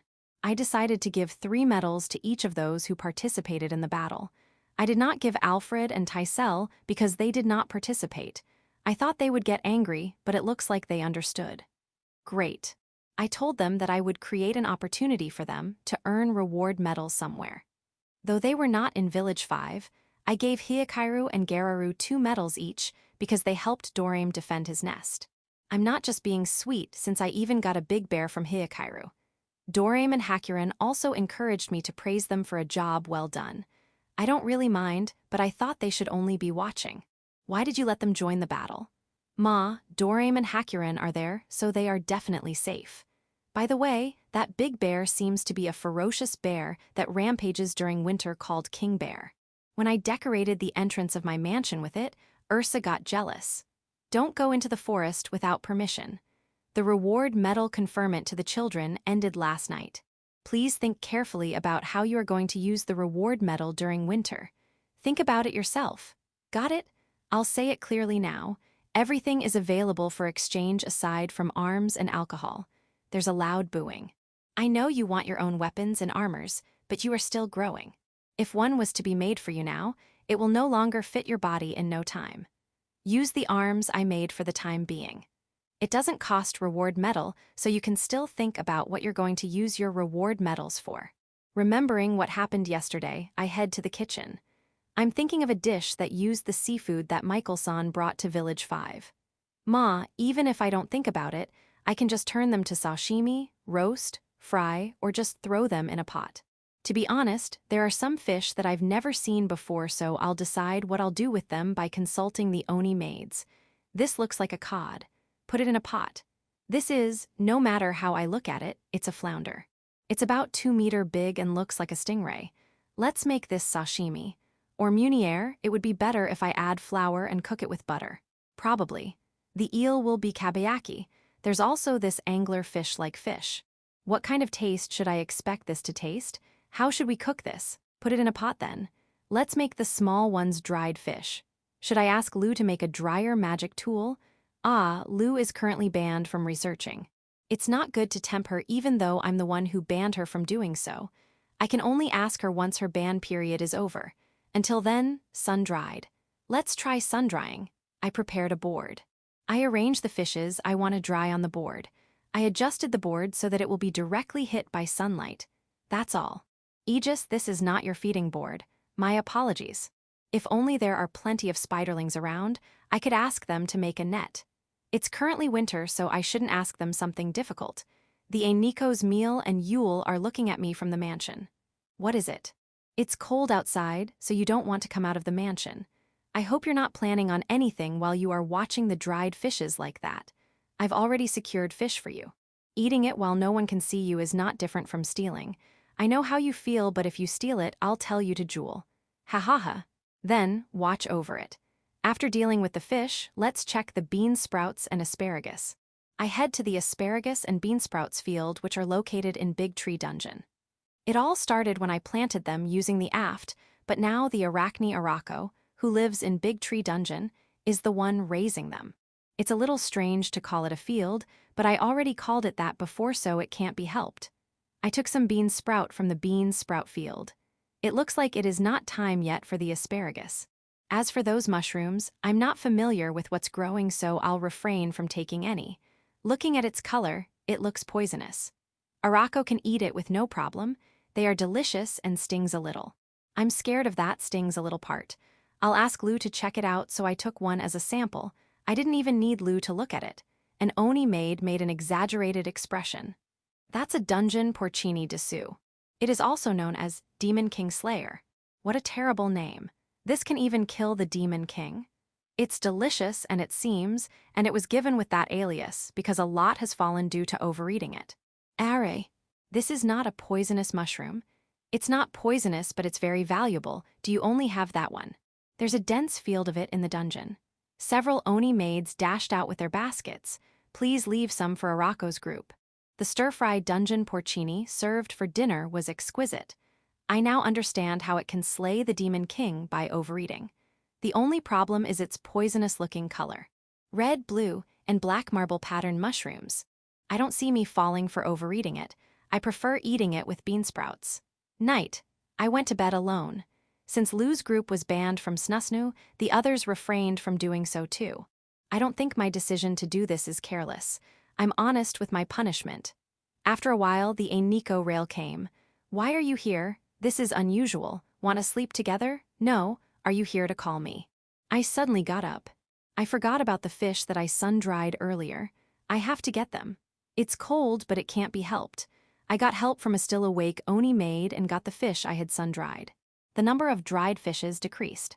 I looked at the Ainikos, but they gestured that it was not them. Then, who? After following the Ainikos, I found Malbit, who's currently roasting my dried fishes on a griller in the guest receiving room. There's also alcohol on the nearby kotatsu. I approached Malbit and gave her the taste of my fist. I'll forgive her with that. I intended to go to sleep, but I'm currently fully awake. Let's just drink with Malbit. However, it would be awkward to drink alone with Malbit, especially it's late at night. Who's still awake, Flora and Yauko? Invite them. When the four of us were drinking, Lou, Tyr, Hakuren, Raymarin, and Ruinsha came over. It became a small-scale banquet. Ma, let's just have fun. I went to bed and slept after that and was woken up by the children the next morning. Sorry, I didn't just have fun with adults. No, we certainly played darts, mini bowling, mahjong, etc. All right, I'll party with only you children tonight, so forgive me. Ha ha ha, it's okay to stay up late for a bit, but you can't play all night. And Donovan. Don't look at me with sad eyes. No, I didn't invite you last night because it's already late. Sorry, all right. A party for Donovan and the others, no, let's have a banquet. Tonight is the night of the children. Let's set tomorrow night as the night of the adults. And that's exactly what happened. Chapter 468. Udon and Wagon. In Big Tree Village, udon is popular. As for why, Lou's group started making udon noodles. It is probably the effect of the ban on sweets. The chewy udon became a hit, and it was the appearance of fried tofu that triggered its popularity. The Oni maid made them by cutting the hard tofu into thin slices and frying it twice. When that fried tofu was boiled first in sweet bean curd before frying it again, it can make kitsune udon, which the children like a lot. It also has a good reputation among adults. Yauko in particular loves it. For my kitsune udon, please add 3 deep-fried tofu. I don't mind, but please eat the udon too. There were other effects of the ban on sweets. The focus on the development of sweets was turned to sweets that are not sweet. Senbei was developed along with akaki. Cakes made with alcohol were also studied, but were saddened with the result. For them, cakes should be sweet and delicious. That's okay, but can you not lick it when tasting it? First of all, I ban sweets, but only for snacks. Senbeis and akakis are prohibited too. Actually, I intended to ban all kinds of sweets including desserts, but that would be hard for the children. They seriously cried, so I allowed them to senbei and akaki. If you are looking for sweets, I'm here. On sunny days, the high elves go into the forest to look for prey. Their purpose is to find Michael-san's gift, a big bear. He wanted the king bear that Hikaru hunted, but I refused. I had them look for a grappler bear as an alternative. It's also a big bear, so it should be fine. I hunted some grappler bears before winter, so I thought I could just get one in the warehouse, but they have already been peeled off and chopped into pieces. Michael-san won't be pleased with that kind of grappler bears. Grappler bear meat isn't that delicious. However, we still can't find grappler bears this winter. They are probably hibernating. It looks like we have no choice but to let Michael-san wait until spring. When I was thinking that, Kirbit came to call me saying that she had found a grappler bear. That saved me. Since it is my gift to Michael-san, I cut its neck with a sickle rather than the usual hoe form of the aft. While dragging the grappler bear with the aft, I return to Big Tree Village. Alfred, Tysel, and Ursa are looking at me with respect. Ha ha ha. Grappler bears are big after all. When I arrived at Big Tree Village, I put it on a wagon to bring it to Village 5. One wagon is not enough to carry it, so it was carried by 2 side-by-side wagons. Impossible. The wagons are about to break. I can always carry it to Village 5, but my arrival would trouble them. Because of that, I made a special wagon with the mountain elves. The main point of it is size. At the same time, weight reduction is also considered. Let's remove the unnecessary parts. The walls of the wagon were removed. Let's just tie it with a rope. Let's make a number of small wheels. What? If we put a lot of wheels, turning would be difficult. Certainly. Then, let's make the wheels independent from one another. Let's make something like the office chairs have, caster wheels. So far, we've built different kinds of wagons, so it looks like they understood. Since we're going to make a number of them, let's make them all wood. I don't really care about durability that much. This thing just needs to don't break until it transported the bear from here to Village 5 up to Shashato City. Since we're going to make caster wheels, it doesn't need a steering wheel. Now it looks like a platform with wheels. There are 16 wheels in total. Completed.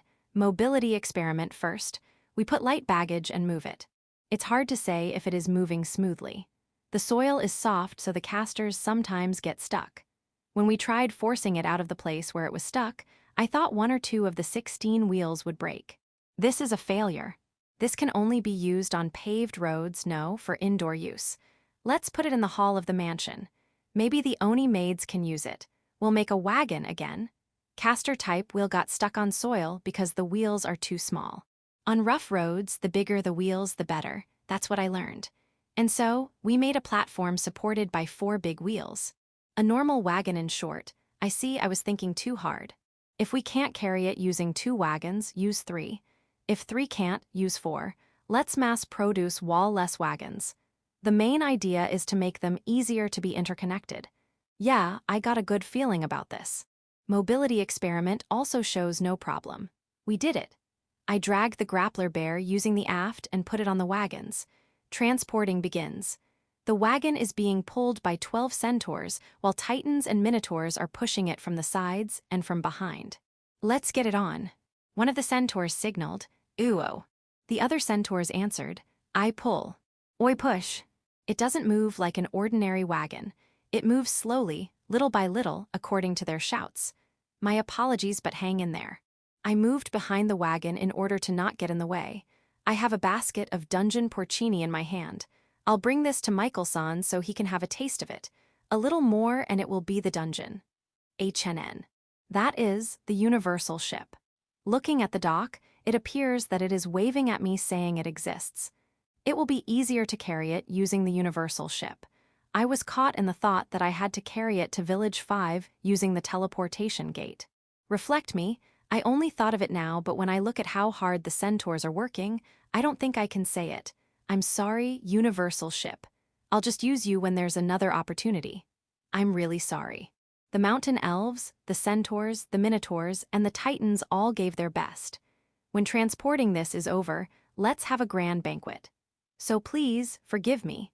Michael-san had already returned to Shashato City, so the centaurs and the others decided to transport it to Shashato City. We can leave it to the Goron Company of Village 5, but considering the mode of transportation, it will be kind of us to carry it there. There's no problem since that's the original plan. That's what I thought, but a problem soon occurred. I was informed that Gran Maria had labored. I'm sorry for leaving. I immediately returned to Big Tree Village. Gulf replaced me. If it is Gulf, I'm sure he would be able to meet Michael-san in Shashato City without any problem. Please, tell Michael-san and the others I said hello. Chapter 469. Alfred's Departure and Rise Maria. Gran Maria gave birth to a girl. Both mother and daughter are healthy. Great. Her name is Rise Maria. The one who named her is Gran Maria, not me. It looks like she consulted Tyr, Malbit, and Ruintia about her name. I have no complaints. By the way, Kudel and Karon. I know Rise Maria is cute, but I think it's time for me to hold her. When Gran Maria began to get the gist of parenting, the Gulfs group, who brought the grappler bear to Shashato City, came back. They were later than expected. Did something happen? I asked Gulf. I'm sorry. Actually, an event was held in Shashato City, so we had to stay there. Event? First is the Dungeon Porcini tasting banquet. That sounds fun, however. Didn't I give only one basket? It should be a small-scale banquet, right? It's a city-wide banquet. There were even a lot of injured people. It seems like an information that the Garon company obtained Dungeon Porcini was leaked. As for the reason, Gulf casually handed the basket full of Dungeon Porcini to Michael-san without caring about the people around. No one pressured the Garon company, but it seems like Michael-san decided to have a tasting banquet because monopoly is not good. They cut the Dungeon Porcini into small pieces and boiled it in a large pot to make soup. When they were handing it out for free, a scramble occurred. Boiling Dungeon Porcini in a large pot, will that make it delicious? I'm sorry. We can eat it in the village, so we refrained from tasting it, so we don't know how it tastes. Is that so? Ma, let's apologize to Michael-san later and ask him how it tastes. After the tasting banquet, there was a grappler bear fair and auction. Fair and auction? I know what an auction is, but what's with the fair? No, I also know what a fair is. Goods and products of similar categories and being showcased, right? There are different kinds of fairs like carving, ironware, and even arms. Since it is a grappler bear fair, is there anyone else besides us that gave Michael-san a grappler bear? No, not at all. It is a grappler bear fair with only one grappler bear, and it is the one you hunted, village chief. That's not a fair, right? I agree. However, the great scholars and the teachers of Shashato City met and examined if it was a genuine grappler bear. Given its size, it is impossible to steal it, but we guarded it since they might be people who are only interested in certain parts. Also, spectators surged, so we had no choice but to have them form a line. That's rough. Yeah, but it became rougher when the grappler bear was certified as real. What happened? I did my best to say the truth. I'm sorry. I've said many times that it was village chief who defeated it, but no one believed me. Don't mind it. I'm sure Gulf can beat a grappler bear. To have that much expectations on me, thank you very much. I'll definitely beat one someday. And no, you're already reliable, and that's not what I mean. Don't overdo it. So, how's Michael-san's reaction? Right. Before that, I want to confirm something first. Are you selling the grappler bear and Dungeon Porcini to Michael Dono, or are they gifts? I never heard about the price. Basically, I intend to give it to him as gifts. As expected, Michael Dono was delighted. Therefore, he said that he'll send one large sail ship owned by the Goron company to village chief as a gift. Why, is it too expensive for a gift? I was shown with a large sail ship, and it's even the latest model. If necessary, they'll also send the captain and sailors.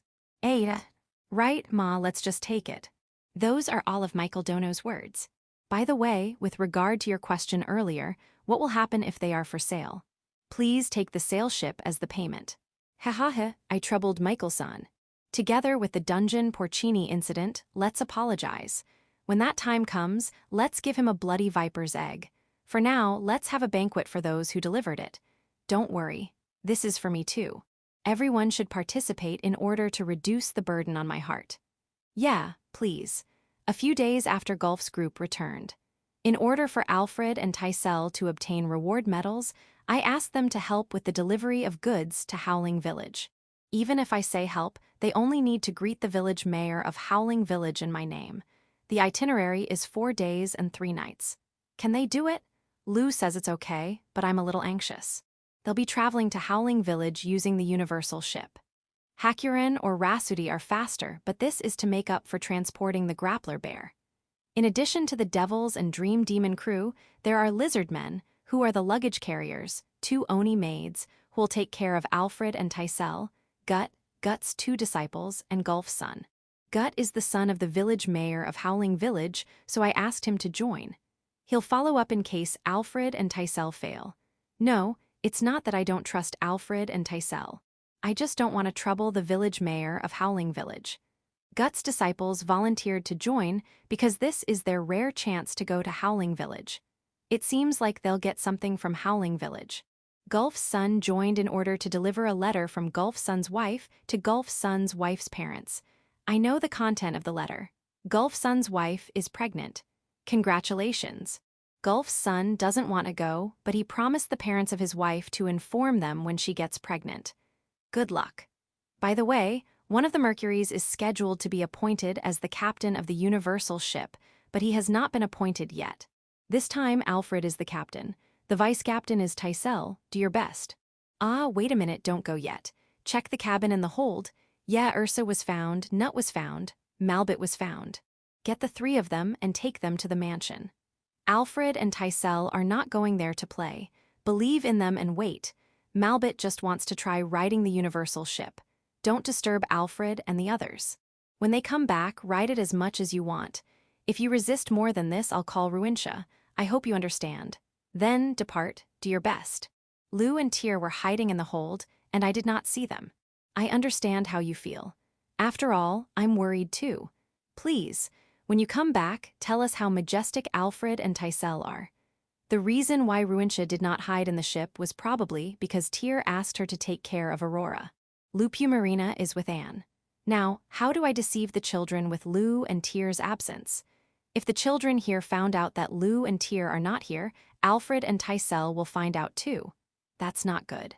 I have to do something to avoid that from happening. I'll do my best to deceive them. Lou and Tyr talked about it a little. I learned that Hakurin, the Fairy Queen, Yauko, Gran Maria, and Kirbit are popular. Maybe because Alfred and Tysel are not here that I want to get in touch with the children more. I'll increase the opportunity of getting in touch with the children. That's what I thought. Chapter 470. Lou and Tyr's report. Alfred and Tysel are back. Lou and Tyr are together with them, so they are probably found out. Alfred, are you angry? You're fine with it? Good. Tysel is angry, I'm sorry. Why am I apologizing? It's because I knew that Lou and Tyr had accompanied you. Ha ha ha. The angry Tysel is cute. Do not be angry. My bad. By the way, you may be tired, but I still need to hear your report. I heard from Alfred and Tysel that they had successfully completed the shipment. There seemed to be no particular problem. Good. Well done. I'll give you your reward medal later. There's this rule that I decided myself. Reward medal will only be awarded when there are people around. Otherwise, I'll be able to give anyone no matter much I want to give. Because of that, I'll give it to them after dinner. Ursa and the others are waiting for Alfred and Tysel to be released, so I patted their heads in the end and dismissed them. Alfred and Tysel's reports are great, but Lou, Tyr, and Guts are not. First, Guts' report. In Howling Village, Alfred and Tysel were treated as if they are village chiefs too, so everyone's respectful of them.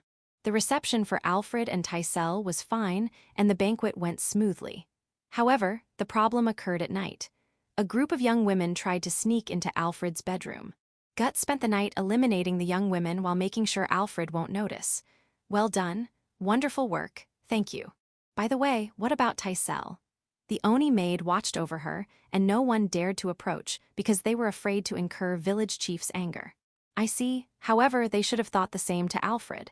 It's still too early for my son to become a man. Those young women are only thinking of literally sleeping together in the same bed. I'm sorry, I thought too much. Lou and Tyr report the hard work of Alfred and Tysel. Maybe there are some parts that they exaggerate, but it's mostly no problem. That's what I thought. In addition to Lou and Tyr, there was actually someone else on the Universal ship, another stowaway. Akiro, yeah, I know you are worried about Alfred and Tysel, but sneaking is not good.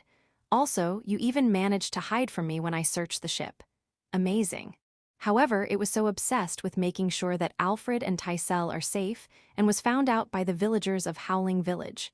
There was a huge commotion. They don't have to be scared. It was Alfred and Tysel that calmed down everyone. That's amazing. I'll praise them later. But why didn't Alfred and Tysel report it? It was Gut who answered that question. The village mayor of Howling Village, he asked everyone making a fuss to lie down when he saw Alfred and Tysel with the Kuro. They thought I'd get angry, I see. Aren't they more scared than I imagined? Or is it just my imagination? Gut's disciples successfully completed their order, and Gulf's son was welcomed by his wife's parents. Ah, right, they went there too. It's good that there's no problem. Now that Alfred and Tysel are back, I consulted Lou and Tyr to figure out a plan to increase communication with the children. I'm worried that me, Lou, and Tyr are speaking too little about the children. And the conclusion: it would be best if we play together. The popular Hakuren, Fairy Queen, Yauko, Gran Maria, and Kirbit seem to have a lot of opportunities to play with children. I know that Hakuren and the Fairy Queen have good relationships with the children and Gran Maria too when she got pregnant. However, I've never seen Yauko and Kirbit playing with the children. It looks like Yauko is playing with the children at night after coming home from Village 5. It seems like Kirbit has been taking good care of them. On the contrary, Lou and Tyr never played with the children. They are either working or studying in a room, so they can only get in contact with the children other than their own children at dinner. Well, it's something that can't be helped since they have to take care of Lupumarina and Aurora. Anyway, the let's play with the children to be popular strategy begins. Then, Lou and Tyr tried. They couldn't win against the popular Hakuren. That's true, they don't need a lot of adults to play with. It was a mistake to go to them when Hakuren's there. However, I have a secret plan. Let's cook together. Yeah, it was an amazing bite. Lou, Tyr, and Hakuren helped me. Since the mother's sweets ban was over, I thought of making sweets, but the children wanted a normal dish. Maybe because it is almost time for dinner. The children still don't know how to cook. As an introduction to cooking, let's start making a simple hot pot dish. All you have to do is to prepare the dashi, cut the ingredients, and throw them in. All right, let's divide you into Lou and Tyr's group. Hakuren oversees the whole activity with me. Also, I shouldn't forget to tell Anne about today's dinner changes. Today's hot pot was made by the children. The taste? It was delicious. A miso soup pot with a large amount of grated radish. Perfect for winter. Yeah, well, it's great even though the ingredients are a little too big. It's okay since they didn't put sugar for salt. However, thinking about it, neither Lou nor Tyr cook that much. I should have taken that into consideration. Nut played the most active role. It seems like she was taught by her mother, Nashii, at home. The way she handles the kitchen knife is superb. Let's increase the chances of cooking with the children. They're fine with being unable to cook since Anne and the others are here, but we'll never know what the future brings. It is better to be able to do it than not being able to do it. I thought so while eating an ice cream for dessert. It's almost spring. Chapter 471. Guard Guide by Village 5's Guard Ox. My name is Ox. I'm a demon that migrated to Village 5. Contrary to its name, Village 5's development is comparable to a city. I was very surprised because when I decided to go to Village 5, I thought it was a village. Honestly speaking, I want them to change its name. I want to tell everyone that the place where I live is a splendid city. There are many people who think the same as me. That rumor probably reached Yauko-sama, the acting village chief of Village 5. Rumors of a change of name have gone around. However, Yauko-sama announced that the name will not change. Regrettable. However, there was a follow-up story. Village 5 is a place that spreads out over the small mountain. It is said that the summit of the small mountain will be Village 5, while the side and the foot of the mountain will be called City 5. Because of that, we can finally call this place City 5. Also, we can finally tell outsiders that this is City 5. Ooh, we did it. However, in official documents, it will still be referred to as Village 5. And the top of Village 5 is the village chief. That is absolute. Yeah, I know. I received an explanation when I migrated. However, he rarely shows up. No, the village chief is the top. Better be safe. I was fortunate enough to be able to join the Village 5 Guards. The Village 5's Guards is an organization represented by Pirika-sama and is mainly responsible for the security of Village 5. To put it simply, it is their job to take care of anyone who will rampage, evildoers, and suspicious individuals. It's a dangerous job, but the pay is good. Young ones living in Village 5 dream of joining the Guards at least once in their lifetime. It is quite difficult to join the Guards because it is necessary to pass an exam. When I was able to pass the exam, I was so happy that I accidentally used my savings to drink. The next day, I'm already imagining myself doing my job as a guard. However, reality is different. Every day is a day of training, and more training. It is focused on physical fitness. Also, while on duty, you are not permitted to leave the perimeter of the barracks. The only salvation is the food provided while working as a guard. The quantity of food is large, and it is really delicious. However, since we train as much as we eat, no one's getting fat. In just a month of training, you'll find that your body is noticeably fitter. Around that time, I was finally able to get out of the barracks. However, I've yet to do my duty as a guard in Village 5. Our destination is the foot of Village 5, the area where the adventurers train. We'll conduct battle training there. Newcomers will receive training from a weapon that suits them. I wanted a sword, but I thought that a spear would suit me better, so I chose a spear. Armor will be provided to each member. I was a little surprised when I received a shiny spear. I thought that I would be provided with a used spear during our training. The characters for Village 5 are engraved on the spear. I shouldn't lose this, Are. Why is my name on it? A. In case of something happening, it will be used to identify my corpse. Ha ha ha. I hope that the day where it will be used for that will never come.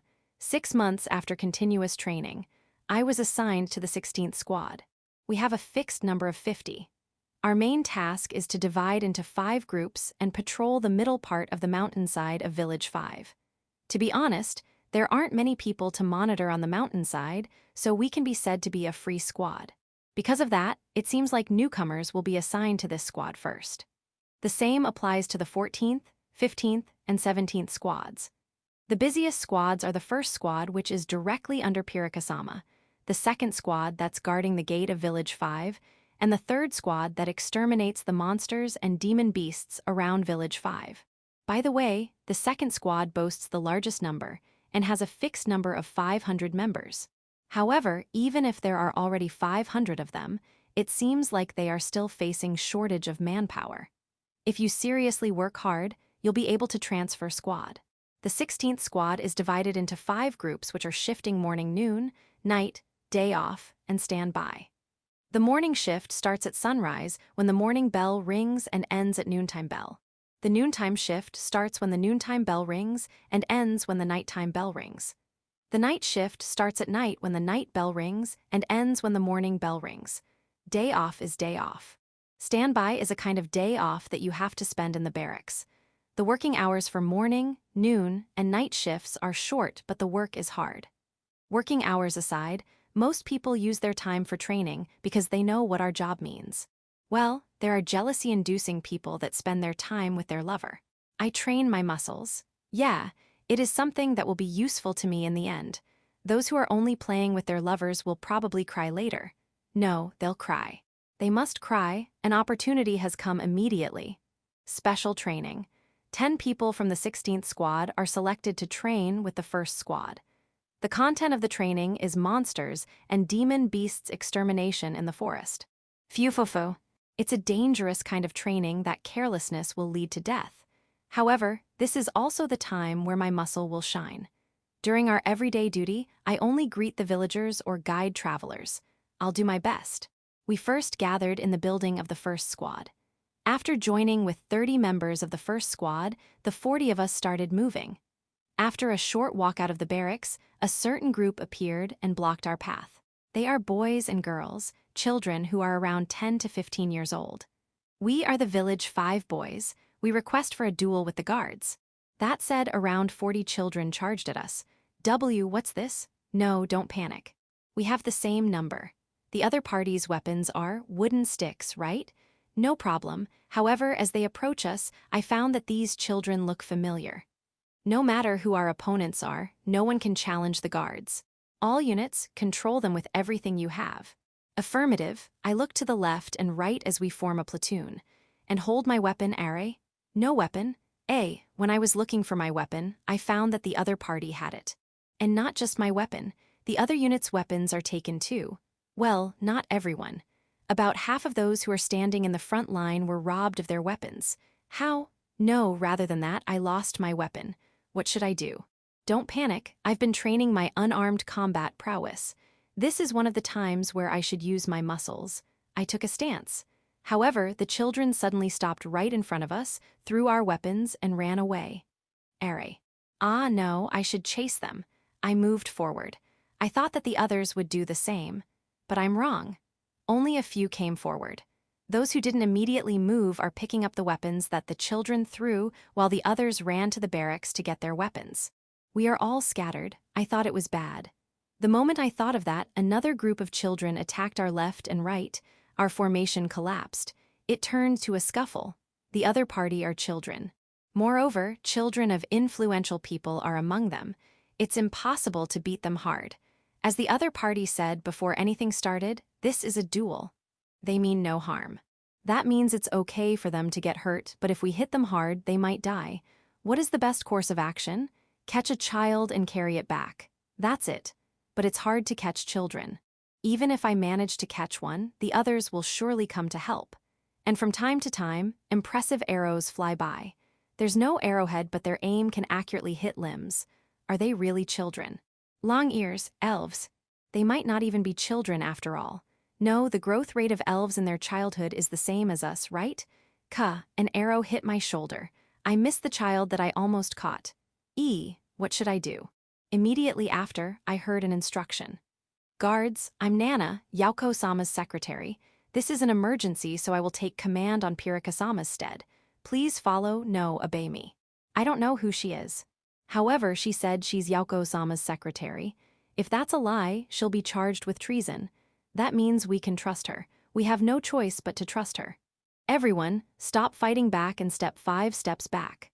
The children will not go after you. Don't worry, step back. I took 5 steps back. The children indeed did not chase after us. All right, regroup. Not yet. Don't move on your own. Leave the timing to me.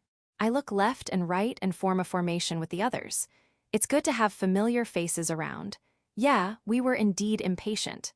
Calm down. If we can calm down, we can win. Now, let's wait for the assault command. No assault command? When I was thinking about what's going on, arrows have been flying towards the secretary, and a smoking tube was also thrown toward us. Smokescreen. These children are merciless. In the smokescreen, we were forced to fight alone again. The situation is worse than before. I'm in a really bad position, too. I intended to follow the voices of my teammates, but before I knew it, the voices that I followed were the children's. I've only noticed that I'm isolated when the smokescreen cleared up. I'm the only one in front. I was horrified. The children threw ropes. Do they want to catch me? Why, just why? The ropes thrown by the children weren't for me, but for my teammate who came to help me.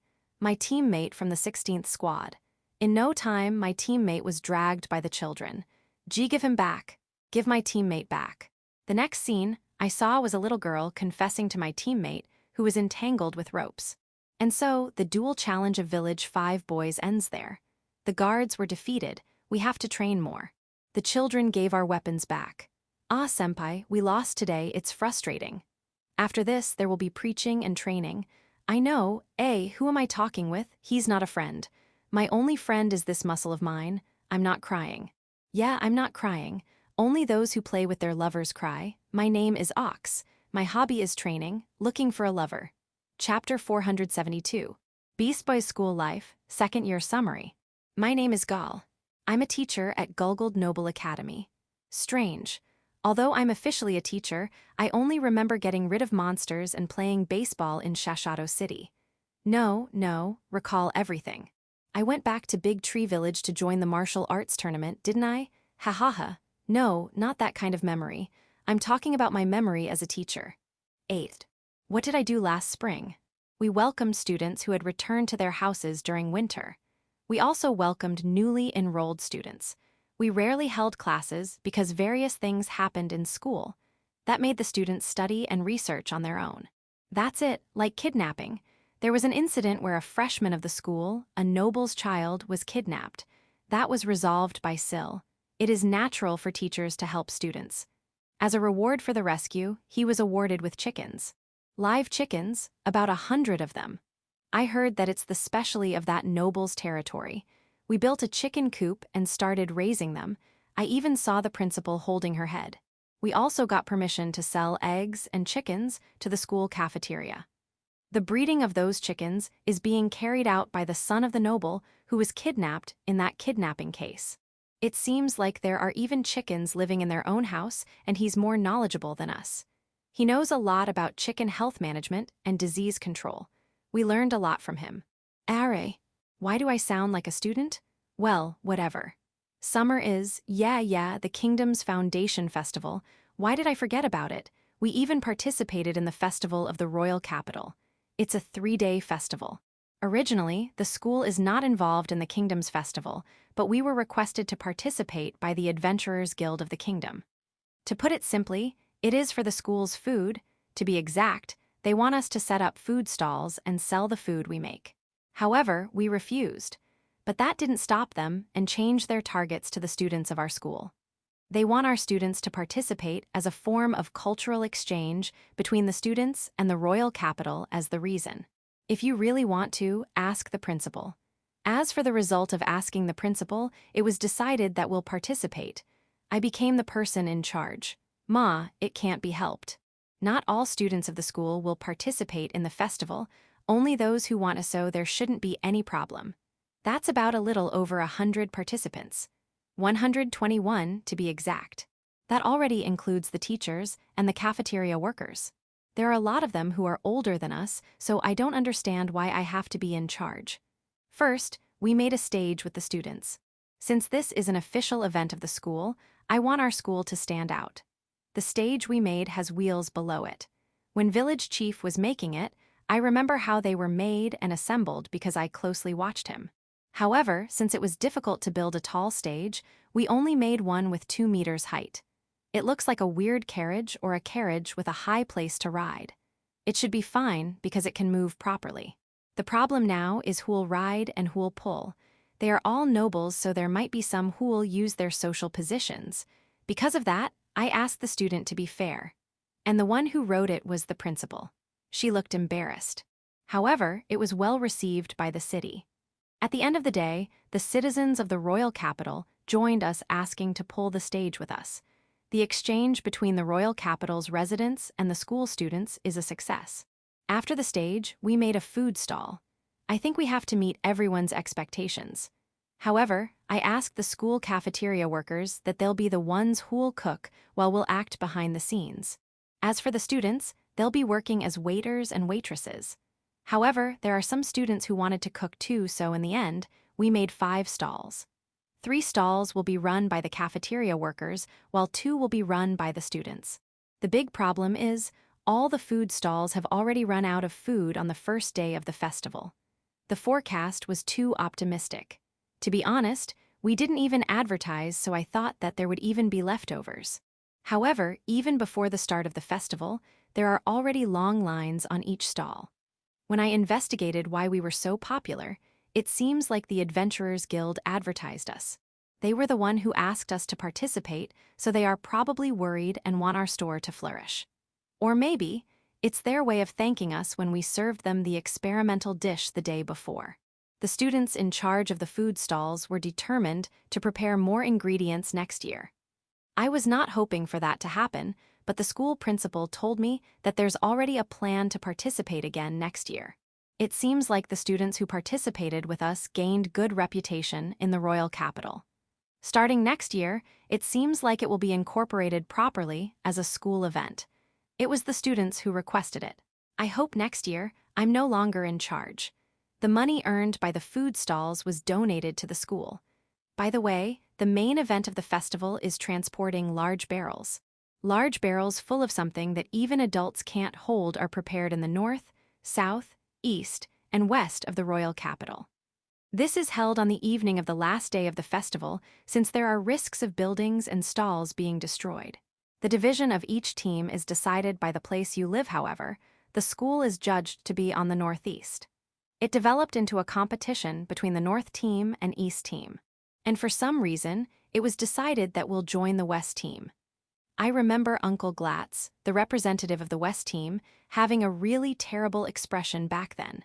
Our role was distributed by race, and it was very fun transporting barrels.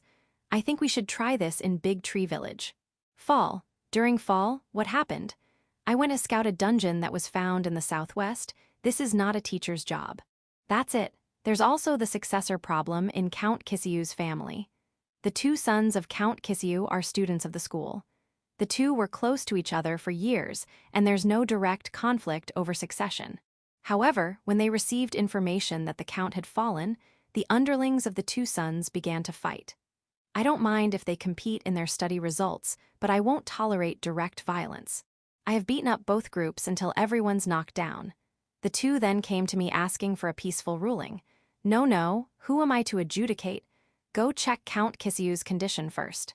No matter how ill he is, I'm sure he'll make his last will. It was troublesome since these two are older than me, but they are students of the school. And I'm a teacher of the school. Even if they are not students of my class, it will be heartbreaking if I just chase them away. And so, the two of them took me to their territory. On our way, saboteurs came out. It seems like they have siblings that don't attend the school. When we arrived at the Count's mansion, the Count refused our visit since he said to be suffering from an infectious disease. For some reason, I found myself searching for a famous pharmacist and was forced to collect the required materials. I also wasn't able to leave the territory since there were signs of an epidemic. The infectious disease finally ended when the pharmacist made the medicine. When Count Kisyu recovered, the issue of the successor was put out. But can you not include me in your family discussion? Also, it seems like several sons of his can't accept that he's cured, and I think that issue should be settled too. I'm being presumptuous now. After returning, the school should never be involved in issues such as succession of nobles. The principal was really angry at me that time. I'll make sure to be neutral from now on. I'm sorry. On the official report, I was dispatched there to end the epidemic. After that, we returned to Big Tree Village when it was autumn and joined the martial arts tournament. As expected, I'm still weak. By the way, the 3 impure dragon elder sisters that we got acquainted with during the martial arts tournament returned with us to the royal capital when the martial arts tournament ended. They seemed to work for Uncle Demon King. However, for some reason, they decided to build their house next to our house at the school. Well, I have no complaint since it was Uncle Demon King who worked hard to get the principal's permission. He also handled the construction cost and their living expenses. Winter. This winter was cold. That might be the reason why monsters and demon beasts from the north began moving south. A veteran adventurer said that food is insufficient when it's too cold, so they'll go south to find food. The royal capital is guarded by the North Forest, but adventurers are still dispatched since the highways have become dangerous. Syl, and Braun were also dispatched too. The monsters and demon beasts weren't a big deal, but moving around is hard.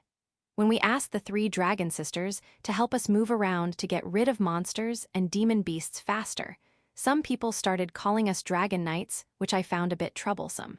We are not knights. We have the same rank as a baron's family head. It may be a tiny detail, but it is a delicate topic. A knight is a rider, I see. However, if that's the case, won't the 3 dragon sisters get mad? They're not. On the contrary, aren't they a little proud? Why? During winter, most students return to their families, so there are not many teacher-like memories. On the contrary, we were fighting monsters all the time, so that's the only thing I can remember. I can also remember baseball. For some reason, Uncle Demon King exactly knows when we are free and invites us to play. At first, the 3 dragon sisters were puzzled by baseball, but now they are even practicing independently on the school campus. It was probably because of the excitement brought by the 3 consecutive home runs of the 3 dragon sisters. When I told them that they shouldn't just practice batting, but also defending, they asked me to teach them. There are also some students who became interested in baseball at the school. Sometimes, I teach baseball to those students, but this is not a teacher's job. I wonder if I'm overthinking. It might be better if I relax. There are also some students who come to consult us about their worries, and that's very teacher-like. The content of their consultations are only questions about carpentry, cooking, or battle. Gal-sensei, does this look good for a goat barn? Yeah, however, that kind of lock is useless. Maybe you should replace it with something more complex. Is it for livestock thief measure? But we're inside the school, right? No, it's because the goats can open it themselves. The goats can. That's because they are goats. They are intelligent enough to not only close the door after picking the lock, but they can also lock the door again after going out. I think you're referring to another creature that looks like a goat. This is not a consultation, but just checking their works. When spring comes, Count Kisyu will send me a goat as thanks to my effort to combat the epidemic. I had a hard time getting the principal's permission. Chapter 473, Character List for Race and Name. Big Tree Village. Human. Mashio Hiraku. Village chief. Inferno wolf. Kuro M. Race representative. Yuki F. Kuro's partner. Kuroichi M. First generation pup of the Kuro couple. Alice F. Kuroichi's partner. Kuroni M.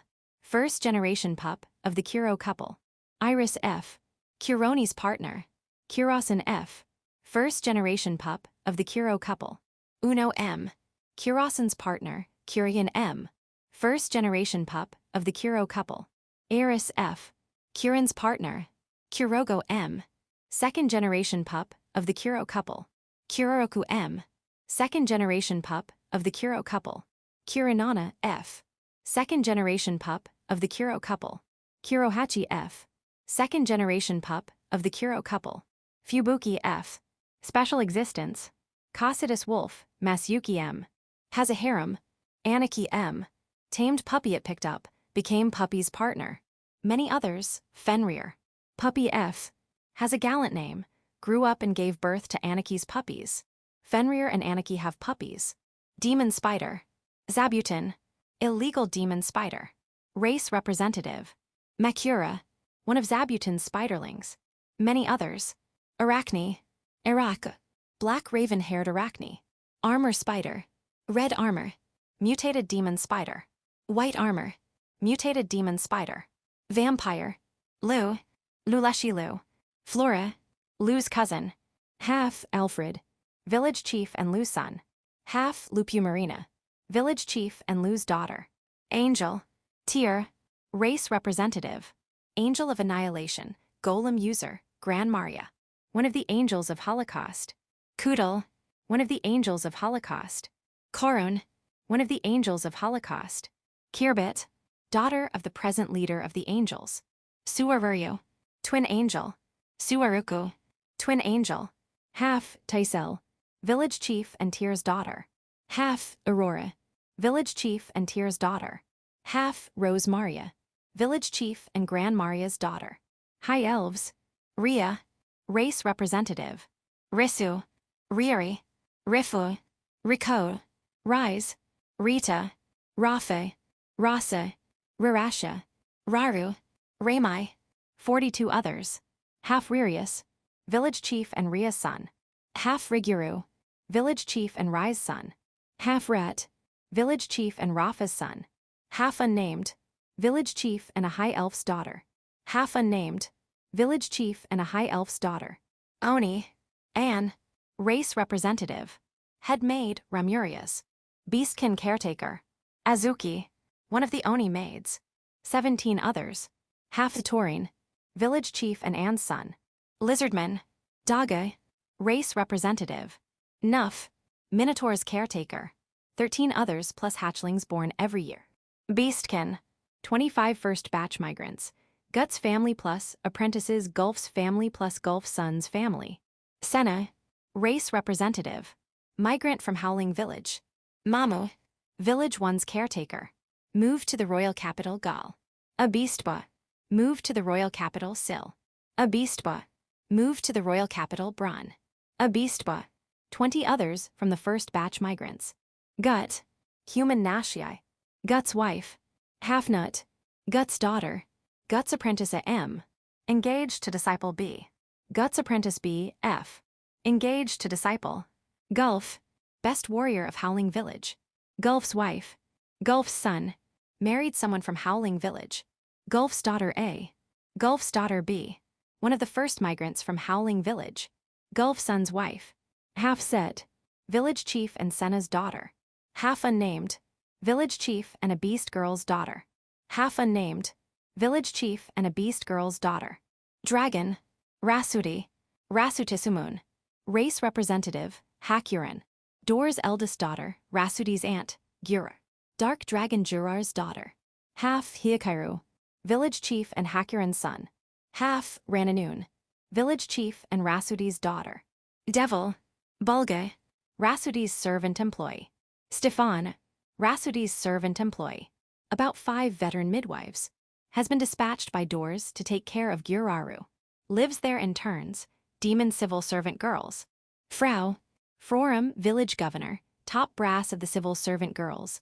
Race representative. Rashashi, Centaur's caretaker. 9 others. Half Fratiabel, village chief and Frause's daughter. Holy, nanny sent by the Chrome family. Elder dwarf more than 50. Donovan, race representative. Wilcox, Cross, others more than 50 in total. Recently, female dwarves has come to the village. Mountain elf, yeah, race representative. 20 others. Half unnamed, village chief and a mountain elf's daughter. Half unnamed, village chief and a mountain elf's daughter. Half unnamed, village chief and a mountain elf's daughter. Braves, Ursa, Urbraza, former ghost king and now a little girl. Clay doll, Ursa's servant, Earth, can transform into human. Human, cells, Celestine Logene, under the protection of Big Tree Village. Holy Maiden, Nine-tailed fox, Yauka, race representative, has the power similar to a dragon. Hito, Yauko's daughter. Gnostic bee, Queen bee, enjoying her life in Big Tree Village, around 30 cm, has increased significantly. Soldier bees, muscle brain, around 15 cm, there are a lot of them. Worker bees. Ordinary bees, more than a lot of them. Queen bee's daughter, thicker than the queen bee. Slime, wine slime, in charge of healing the village. Blue smile, the first slime that Wa brought in the village. Holy slime, a pure white slime. Black slime, cherished by the lizard men. Green slime, yellow slime, red slime, many others. Cat, Ragiel, former fallen god. Is it competing with the wine slime as the healer of the village? Jewel cat, Jewel, Ragiel's wife. Meal, a Nico, daughter of Ragiel and Jewel. Official name is Michael, has white fur. Rael, a Nico, daughter of Ragiel and Jewel. Official name is Raphael, has white fur. Yule, a Nico, daughter of Ragiel and Jewel. Official name is Uriel, has black fur. Gale, a Nico, daughter of Ragiel and Jewel. Official name is Gabriel, spotted fur. Ariel, daughter of Ragiel and Jewel. Haniel, daughter of Ragiel and Jewel. Zeril, daughter of Ragiel and Jewel. Samuel, daughter of Ragiel and Jewel, loves the Demon King. Horse, Belford. Mare, Colt, son of Belford. Foal, daughter of Belford. Eldest daughter. Foal, daughter of Belford, second daughter. Unicorn female. Colt's partner. Foal, Colt and unicorn's foal. Stallion, breeding horse for Belford's foals. Eichmann. Earth dragon, a lizard-like monster that is called Dungeon Walker, quite big, lives in the Big Tree Dungeon. Phoenix, Aegis, round chick, can run faster than flying. Harpy's idol. Eagle/Hriesvelger. Eagle, an eagle that built its nest on the world tree, in good terms with Aegis. Pound turtle, shed shells are expensive. Fairy, wings, looks like a glowing ping-pong ball with wings, like sweets. There are around 50 of them. Humanoid fairy. Small humanoid fairy, around 10 of them. Fairy queen. A humanoid fairy as big as a normal human. A child that looks like an adult. Dragon's weakness. Revered by human countries as guardian of children's. Village 1. There are around 20 Nuniodaphnes, plus 20 humans, plus 42 harpies plus children. Nuniodaphnes. A race that can be considered as tree spirits. Egg. Village 1's representative. Race representative, many others. 20 were left in Village 1, and there are still others who are working as alarms and night light at other villages. Human. Jack, representative of Village 1's humans. Leader, Mort. Jack's wife. She can use spirit magic. Marco's. Vice manager of a store in Shashato City. Curry King. Paula. Marco's wife. Brune. Potofu King, came from a good house. 14 others plus 4 children. Harpy. Mock. Race representative. 41 others plus, chicks increased a lot. Inferno Wolf. Cricky. In charge of watching over Marco's and Paula's house. John. Guard in Village 1. Tens of others. Pig. Moderate number. Strangely smart. Village 2. 72 individuals plus newly born children. Minotaurs giants with horns. Gordon. Village 2's representative. Race representative, Renana. Stationed in Big Tree Village. Merua. Stationed in Big Tree Village. 69 others, plus newly born children. Village 3. 104 individuals initial migrants plus 41 individuals. Fuca's group plus newly born children. Centaur has a lower body of a horse. Glueworld, representative of Village 3. Race representative, Viscount, Fuca Polo. Baron, 143 others, plus children born. Village 4, 260 Sun, Castle residents plus 16 Mercury. Devil, Kyuzuden, representative of Village 4. Race representative, about 60 others. Dream Demon, about 200 people. Mercury. Bell, race representative, first assistant to the Lord of the Sun Castle. Maid, Gu, assistant to the Lord of the Sun Castle. Late middle-aged man. Issa, middle-aged butler, round glasses, manager of the teleportation gate to the hot spring area. Fuda, a woman in her 30s who looks like a witch, manager of the teleportation gate to Village 5. Mayo, little maid girl, currently in charge of accounting in Shashato City. Moved to Village 5 he. Military affairs, first in command in Village 5. Moved to Village 5 Lock. Domestic affairs, first in command in Village 5. Moved to Village 5 Nana. Information gathering, first in command in Village 5. Constantly moving Era. Broadcasting department chief. Moves in various places but mostly in Shashato City for now. 7 others. Village 5. Symbol means that person is a registered resident here. However, that doesn't mean that they are really staying here. Nine-tailed fox. Yauko. Acting village chief. Demon civil servant girls. Geet abbreviation. Consultant, one of the former 4 heavenly kings. Paruanen. Consultant, one of the former 4 heavenly kings. Yuri. Demon king's daughter, officially the administrator of Village 5. Yuri's attendant. Take care of Yuri's personal needs. Civil servant girls. Formerly Yuri's attendants. Active in various places. Rigaba, behind-the-scenes boss of the north side of Village 5. Mercury. He. Military affairs, first in command in Village 5. Luck. Domestic affairs, first in command in Village 5. Nana. Information gathering, first in command in Village 5. Put on disguise and infiltrates on all places. Human. Cells. In charge of religious affairs in Village 5. Holy Maiden. Priest. 8 of them started working in Village 5 under Fushu's recommendation. Pirika. Pirika Winup. Security chief, also known as this era's sword saint. Pirika's fellow disciples. 50 Pepple. Fellow disciples family. 250 people. Chelsea. A true hero, currently training in Village 5. Elf. Tree King.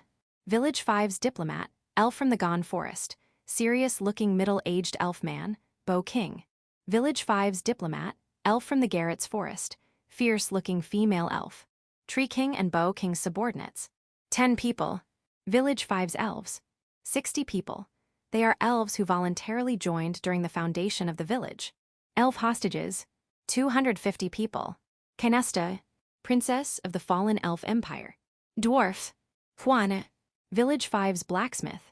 Dwarves' overall mediator. Former imprisoned dwarves. 30 people. They are also members of Juano's group. Juano's group. 20 people. There are about 150 others working outside. Village 5's dwarves. 30 people. They are dwarves who voluntarily joined during the foundation of the village. Demon Snake. Niz. Messenger of the snake god, excellent in every way. Other. Village 5's representatives. They are also called Village 5's council. They are the representative of the migrants. There are 50 of them. 10 military officers, related to the former 4 heavenly kings. 30 civilians, related to the former 4 heavenly kings. Demons. 15,000 people, migrants and merchants from all over. Humans. 4,000 people, migrants and merchants from all over.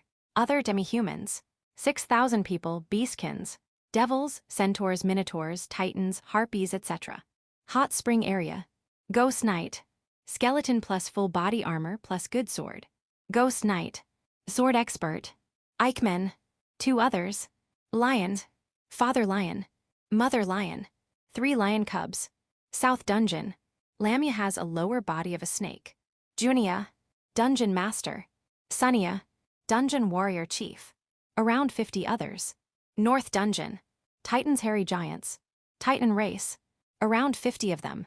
East Dungeon. Grok. Grok. Stoneman. So far only the name of the race is known.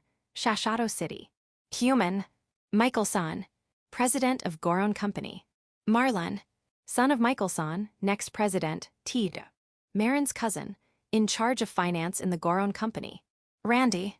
Marin's cousin, in charge of logistics in the Goron Company. Milford. Goron Company's head warrior. Saitaro. Goron Company's head store manager.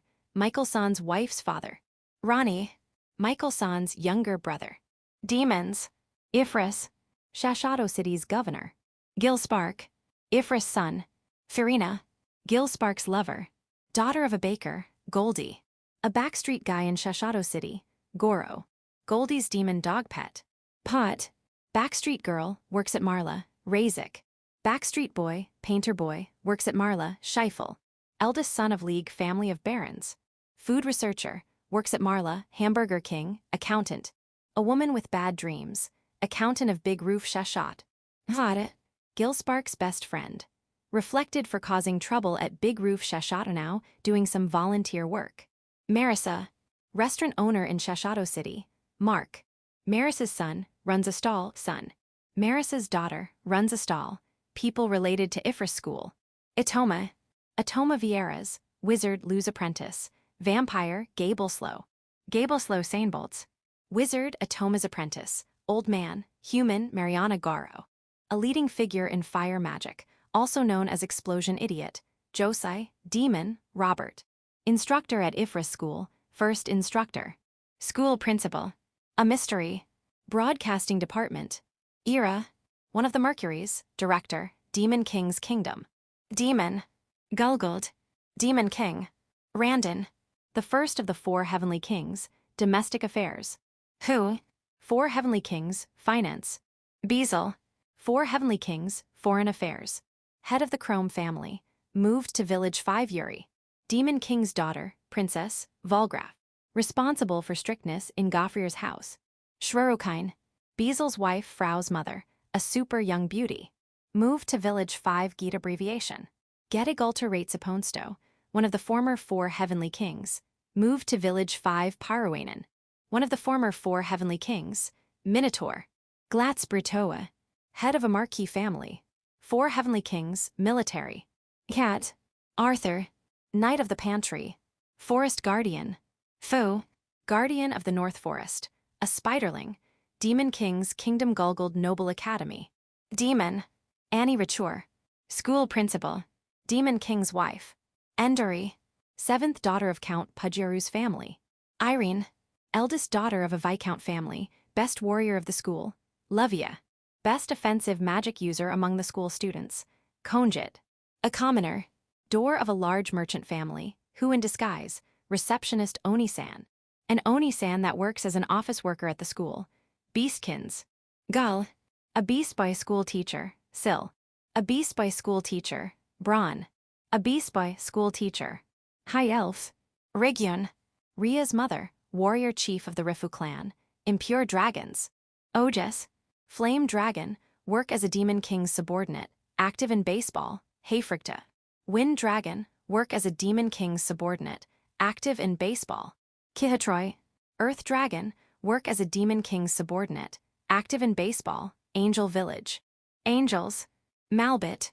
Chief supposed to be, Shrine Maiden, Kirbit's mother, Ruinsha. Vice Chief, Tyr's mother. Various places. Dragon. Dorim. Gatekeeper Dragon, Dor's son. Graffaroon. Dorim's wife. Dors. Dragon King. Raymarin. Typhoon Dragon, Dor's wife, sweet to Hikaru, Sogern. Dors and Raymarin's daughter, Marcomitted. Maxbergak. Sawyern's husband. Helzenark. Maxbergak and Sawyern's daughter. Sekirn. Dors and Raymarin's daughter. Quarren. Sekirn's husband. Demaim. Dors and Raymarin's son, Quan. Quarren's elder sister, Demaim's wife. Jurar. Dark Dragon. Devil. Gochi. Dorim's butler. Faraway Country. Vampire. Ancestor San.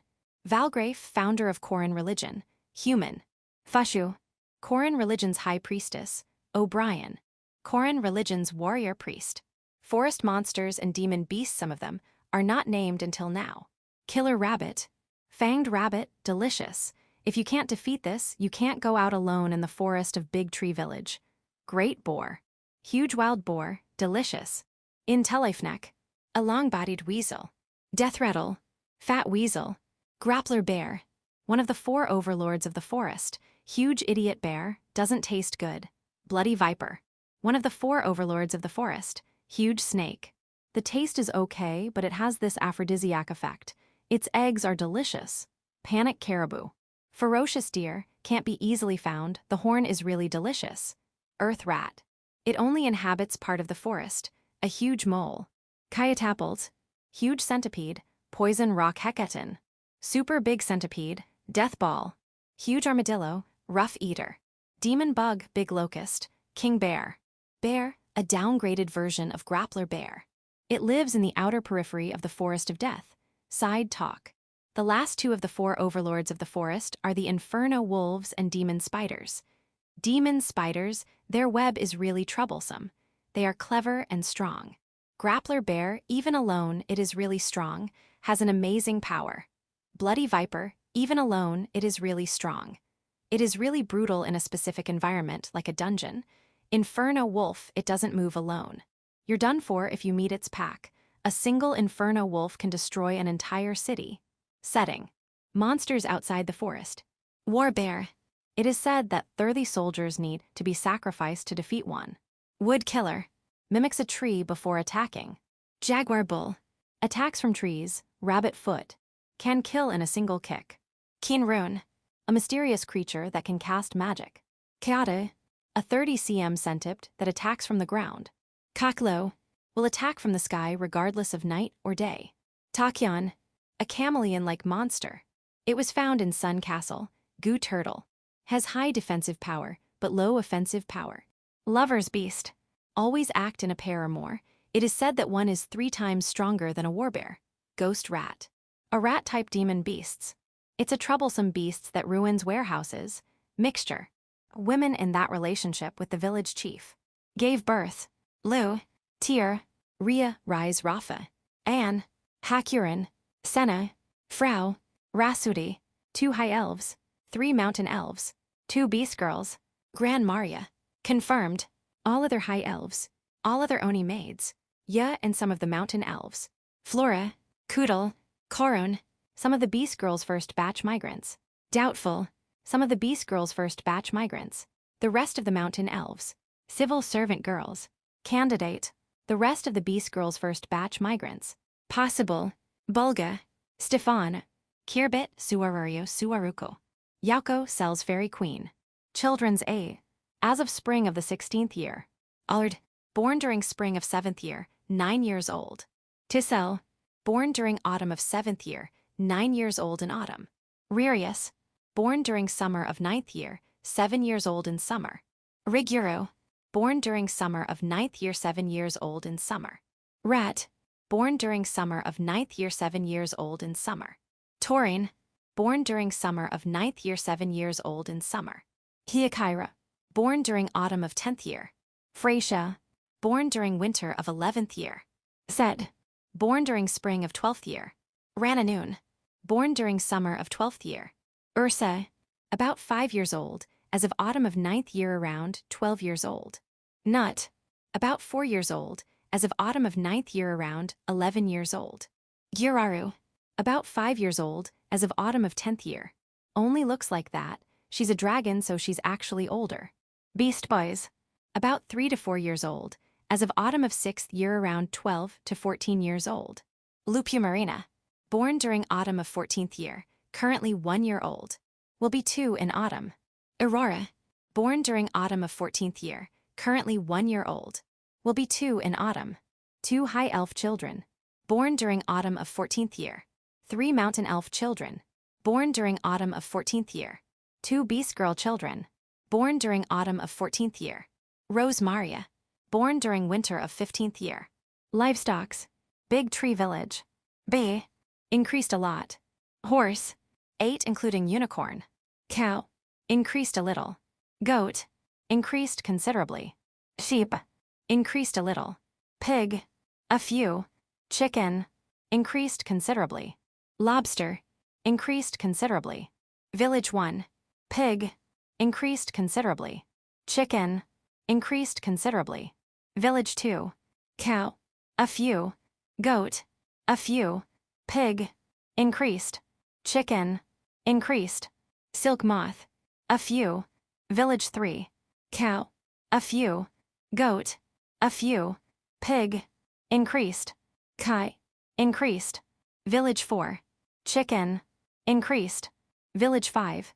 Horse, increased considerably. Cow, increased considerably. Goat, increased considerably. Sheep, increased considerably. Pig, increased considerably. Chicken, increased considerably. Special material, Forest of Death salt, can be collected around Big Tree Village. Inferno wolf horn, can be collected in Big Tree Village. Gnostic bee honey, can be collected in Big Tree Village. Dragon scales, can be collected in Big Tree Village. Death ball leather, can be collected in the Forest of Death. Star augite, can be collected in the lower part of the Sun Castle. Magic iron powder, can be collected in the lower part of the Sun Castle.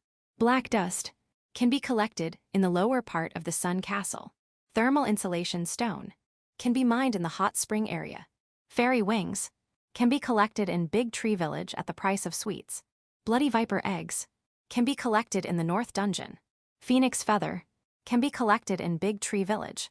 Hair gloss moss, cultivated in a secret place in the North Forest of the royal capital of the Demon King's kingdom.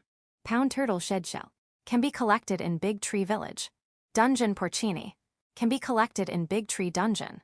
World tree leaf, can be collected in Big Tree Village. Rainbow silver, can be collected in the East Dungeon.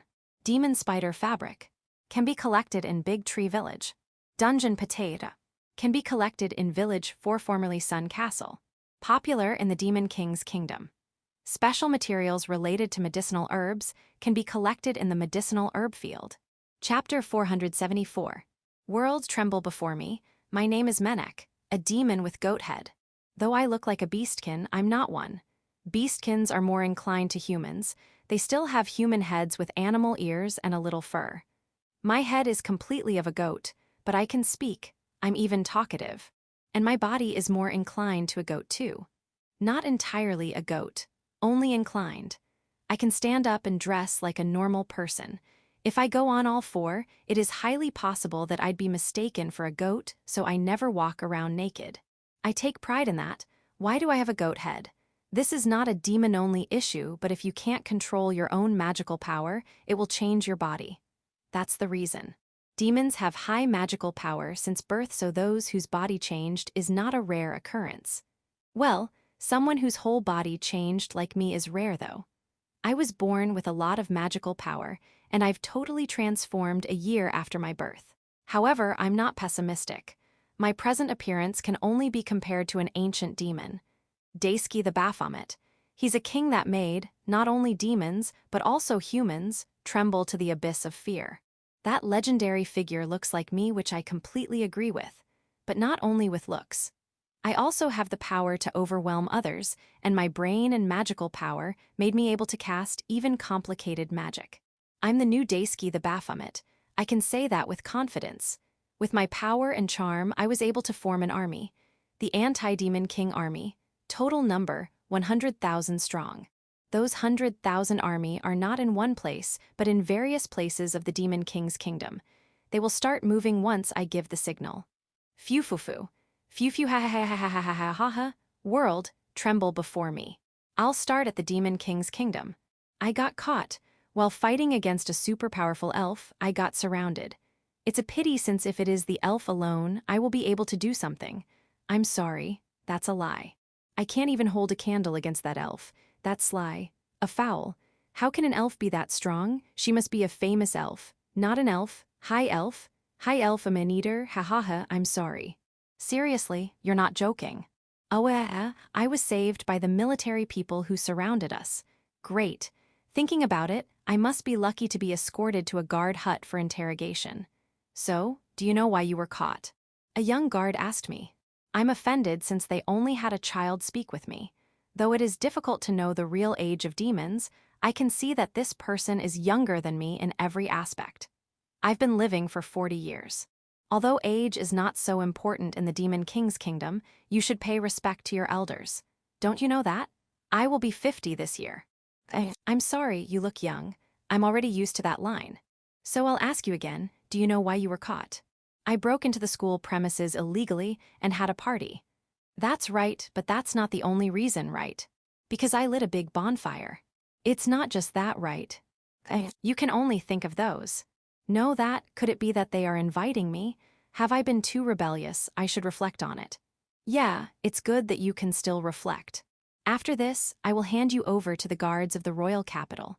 Show them that you're reflecting. I'll be handed over. When you were shouting how you'd harm the Demon King's kingdom loudly, you should have expected that. Did you really think we will overlook it? That I did not mean any harm. Please help me. You did not mean any harm? Can you even say that after all the previous things you said? Those are empty words, I'm sorry. How about your 100,000 strong army? No, I'm only exaggerating it, even if I include my parents and siblings. How many underlings do you actually have? 12. I suppose that already includes you. The number of people we caught here is also 12. Can you tell me how 12 became 100,000? Even if you add your family to that number, it won't be that many. Including relatives. How many do you have if you include your relatives? I've also included friends who I know by name. You mean you know 100,000 people by name?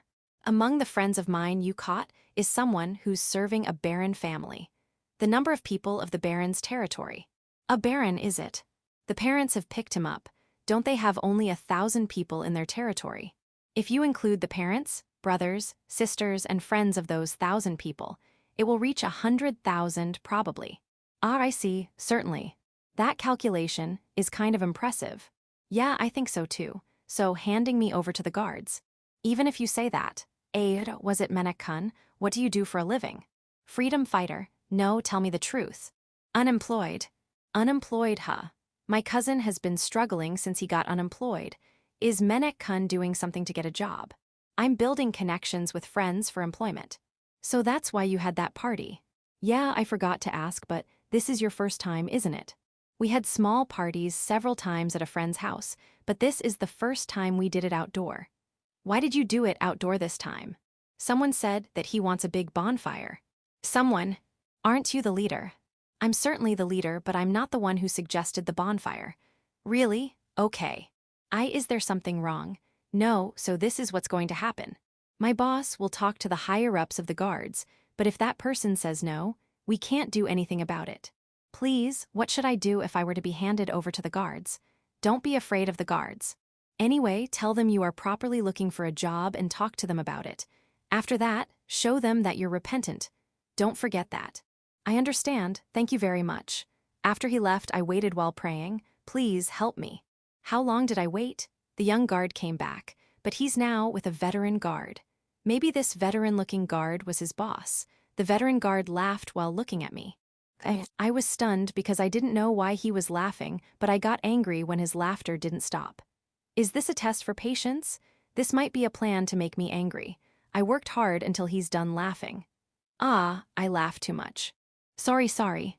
I don't think he's sorry. The guard who first interrogated me is looking at the veteran-looking guard with cold eyes.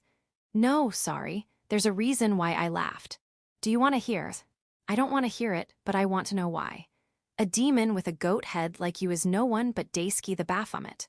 I'm only joking about the part that I'm the reincarnation of the batter. Having a party around a big bonfire outdoor, when I heard about it earlier, I thought no way, but seeing you here, you look more of the batter than I thought. I can't help but laugh. Though, are we really similar? Complete look-alike. Do you know Han's Arms store in the royal capital? They have a portrait of the batter there, and it looks like you're painting.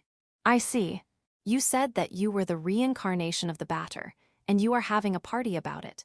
I'm not a reincarnation, I am me. I see, true, ha. Now then, you shouted something rebellious when you outdoor and even using the batter's name. Why yes. Great, say those lines again and I'll forgive you. Also make sure to pose please. I couldn't refuse, I did it with my every effort. Few ha, world tremble before me. I'll start at the Demon King's kingdom. Currently, I'm working at the Gulgold Noble Academy in the royal capital of the Demon King's kingdom. For some reason, school teachers have a ranch, and I'm the manager there. The guards who interrogated me helped me land this job. Thank you. Though the job is hard, I will do my best. The food served not only tastes good, but the serving is also big. However, there are two problems that have been bothering me. First, whenever the fenced goats see me, they'll charge at me. I want to think that it's their way of playing, but I can clearly feel hostility. Perhaps they are thinking that I'm a goat that went out without permission. This is humiliating. Second, the high elf who fought with me, she seems to be called Rigyun. I don't know why, but she loves to call me for training. You've got good qualities. After I trained you, you can probably get stronger. I'm happy that she appreciates me, but you know that I have a job at the ranch, right? Don't say something unreasonable like reducing my sleep time. My name is Menek, a demon with goat head. I have a fulfilling daily life. Menek-san, the goats have escaped. I'm spending my fulfilling day like this. Chapter 475. Spring of the 16th year. Spring. Malbit did not return. She resisted. She resisted hard. She won't separate from the kotatsu. She resisted like a mother protecting her child. I think it was terrible that to convince her, Ruinsha is even willing to break it. In the end, Malbit and Ruinsha will stay until the end of the spring parade. Kurian was most pleased about that decision. It seems like he's lonely that his rival in chess will leave. He went to play chess with Malbit immediately. Enjoy playing chess with Malbit until she leaves. However, do it in moderation. Kurian's partner, Eris, already complained to me. Don't be too absorbed in playing chess and neglect your family. What about me? I never intended to neglect my family, but sometimes I might be doing so. I have to be careful. Zabuton woke up and greeted me. For some reason, Zabuton knows that I went to Village 5 and she was sorry that she couldn't make me clothes to wear during that time. No, I went to Village 5 wearing the clothes you made for me. I should dress up appropriately according to the situation. That may be true, but I think the clothes I'm wearing back then were not bad either. That's it. I'll just leave my clothes to you. If Zabuton says I shouldn't, I wouldn't. Perhaps there might be ethics and messages related to clothes that I don't know. Let's be careful hereafter. Also, you should prepare things in case of emergency. Oh, you've already prepared them for me. It's because you thought that I hated them that you didn't bring them out. That's kind of frustrating. I'm sorry. Since Zabuton had woken up, I thought it was about time to look at the reservoir. However, the center of the reservoir is still frozen. Strange. It's certainly still chilly, but it is not cold enough to freeze the pond. Also, when a reservoir like this freezes, it should start up on the outer part. It's too unnatural for only the center of the pond to be frozen. When I was thinking of that, a loud cracking sound was heard, and the ice in the center cracked. The shell of the pond turtle can be seen there. Ooh, the ice is crushed and scattered in the reservoir, so that ice was made by the pond turtle's magic. It probably does that when it's time to hibernate. Heh. However, didn't you hibernate because it's cold? Why do you have to ice up yourself? Ma, whatever. For the time being, greetings. Is the other pond turtle still hibernating? The moment I said that, I found a new ice at the center of the pond. It seems to be waking up top. Since it is already spring, it means that it is Ursa and Nut's turn to go to the school of the Demon King's kingdom, but it was postponed. Aside from what they did in the dispute in Village 5, what they can learn in the school of the Demon King's kingdom has become a question. As for why, it's because of Gaul's certain report. According to him, they've already learned everything the school could teach with Hakuren's teaching, whether it was academics, magic, or martial arts. The only thing you can learn in the Demon King's Kingdom School is how to become a proper noble. Because of that, he doesn't recommend them to enter the Gulgold Noble Academy. Gulgold Noble Academy's goal is basically for the future nobles of the Demon King's kingdoms to interact. It is the best place to make factions, but those are unnecessary for both Ursa-sama and Nut-sama. That's the advice of the civil servant girls. Gaul's group went to Gulgold Noble Academy to look for wives aside from experiencing the outside world, so there's no problem. However, Ursa and Nut are not looking for grooms, so there's no point in enrolling at Gulgold Noble Academy. Certainly, it seems like the school of the Demon King's kingdom is different from the school I know. I was even surprised when I heard that there's no event like cultural festival or sports festival. That's not only in Gulgold Noble Academy, but from all other schools too. That's natural because they are not enrolling in school to play. Is that really the case? For example, let's use the Gulgold Noble Academy. If an event that's convenient for factions happens, will it fuel the factions' confrontation? Well, instead of school events, students hold hunting meets or tea ceremonies or things that can nurture their autonomy. For now, I can't help but worry about it alone. I tried talking to the mothers, Hakurin and Nashii, and the people in question themselves, and Ursa and Nut clearly said they won't go to the school yet. Hakurin and Nashii agreed with them, so it was decided that they won't enroll in the school in the Demon King's kingdom this year yet. I said yet because there's a possibility that they'll change their mind. I only postponed it. However, if they are in the village, they will reach the age of having to work soon. I don't think I can tell young children like them to work. What do you mean? They already asked it themselves. Ursa said that she'll be accompanying the High Elves on their hunt.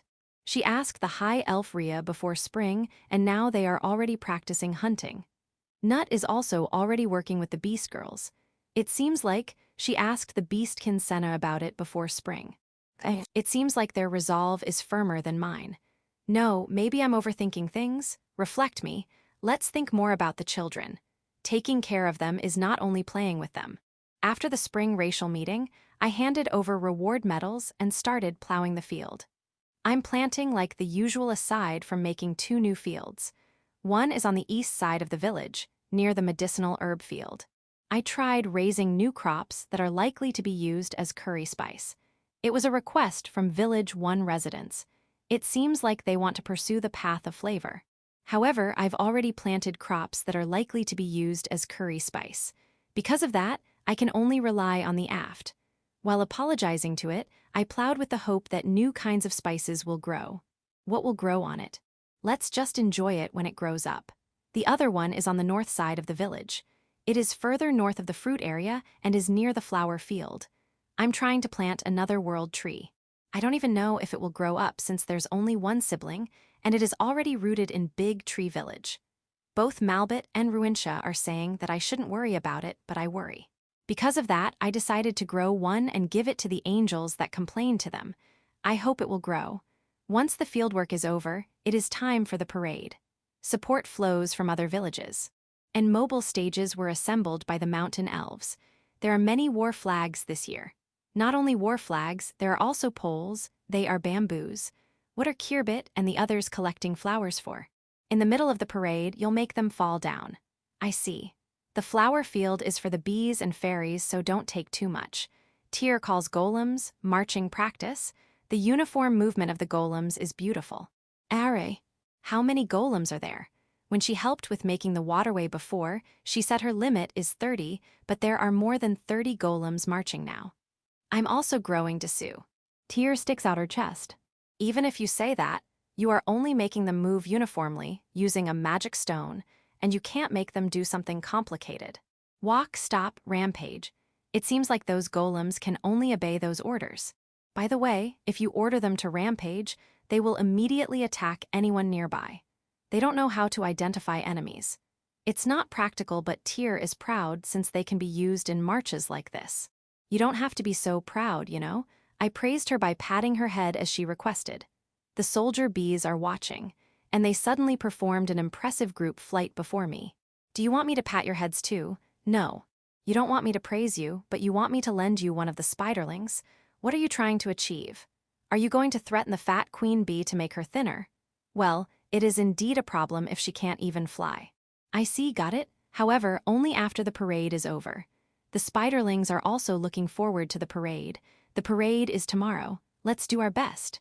Chapter 476. God's Intercession. Light sound of drums echoes in the village. The sound of the drums was unique as if there were sands on it. There are 20 lizard men with drums like that. They are at the front line of the parade. The lizard men drummers start from the west side of the village. They cross the residential area and head towards the place before my mansion. Behind the lizard men drummers are the golem squad created by Tyr. A golem is similar to a 2-meter human. Their bodies are ragged rocks, but since they have white clothes made by Zabuton and the others wrapped around their waists, they look very human-like. In addition, the golems are equipped with armor made by gut. They look strong. And there are around 200 of them. Tier, you increase them more than you practiced. Their uniform march is indeed beautiful, but they look like they're going to invade somewhere, which is scary. Behind the golems are the 3 ghost knights. They are following them while doing their sword and shield choreography. However, the dance-like thing they are doing doesn't give any cheerful atmosphere. They give off more of a bloodthirsty atmosphere. It feels like they are doing a pre-battle ritual. There are 20 minotaurs behind the ghost knights, and behind them are 20 centaurs. The minotaurs and centaurs are all wearing masks that hide their faces. On top of that, all of them are equipped with swords on both hands. They look strong. No one's following after that. It was not a mistake, but as planned. The lizardmen drummers, Tyr's golems, the 3 ghost knights, the 20 minotaurs, and the 20 centaurs arrived in a place before my mansion. What awaits there is a group of beastkins, high elves, and mountain elves. Everyone's equipment is different, so there's no sense of unity. Nut is the one leading the group. When Nut waves the flag, the beastkins, high elves, and mountain elves raise a war cry and start charging. The lizardmen drummers and the golem squad made by Tyr divided to the left and right and let the group of beastkins, high elves, and mountain elves to pass through. It was the 3 ghost knights that faced them. Of course, it is not a serious battle. With the wave of the ghost knight swords, the group was defeated. Yuha, the high elves and the mountain elves' acting is not good. No, it's not that they are bad at acting, but it's because their acting is too realistic. Why do you even have to say my arms or my internal organs have fallen? There are children around. The beastkins' acting is safe though. Good. Because of what the 3 ghost knights have done, the group led by Nut was scattered. The sword of the ghost knights was pointed at Nut, and the heavy sound of a large drum was played when Nut was about to be killed. The Demon King appears along with the sound of the large drum that made everyone stop moving. Behind the Demon King are the 4 heavenly kings, Randon, Glatz, Hu, and Bezel. Each of the 4 heavenly kings is holding a small barrel in accordance with their body sizes. There's water inside the barrels. Under the command of the Demon King, the 4 heavenly kings scooped water from the small barrels and sprinkled it on the ghost knights. The ghost knights retreated in a hurry. The minotaurs and centaurs follow them. The lizardmen drummer and the golem squad made by Tyr stayed. They moved behind the Demon King. The Demon King starts marching with Nut.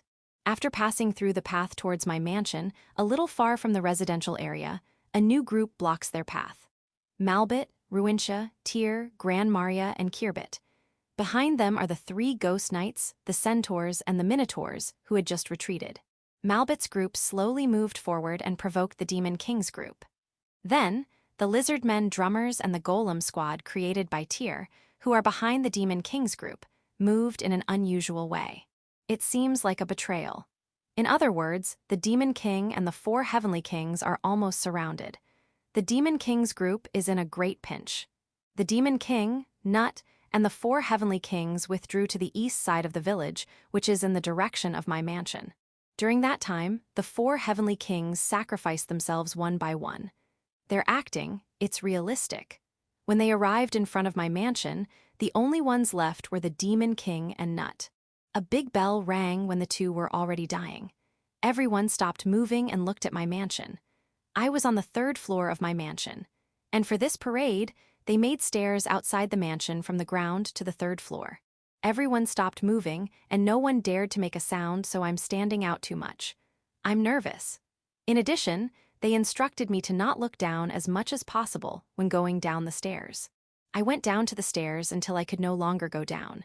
When I was going down, the only thing on my mind was to not misstep. When I felt the ground, a big bell rang. It was Zabuton who's ringing the bell. Alfred and Tysel, who were hiding under the stairs, show up. Alfred gives me a wooden board. I received a wooden board with letters written on it and handed it to the Demon King. The Demon King raises the wooden board with letters written on it with both of his hands. Then, the scattered group of beastkins, high elves, and mountain elves came back behind the Demon King.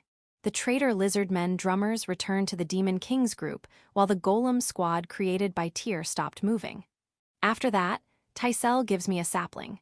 I take the sapling and give it to Malbit. Malbit raised the seedling to the sky as the angels moved behind me.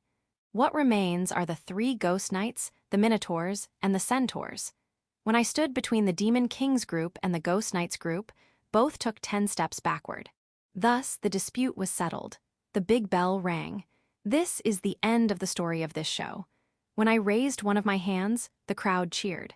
The story started on the west side of the village, and it has always been accompanied by a lot of spectators. Because of that, many people witnessed the story.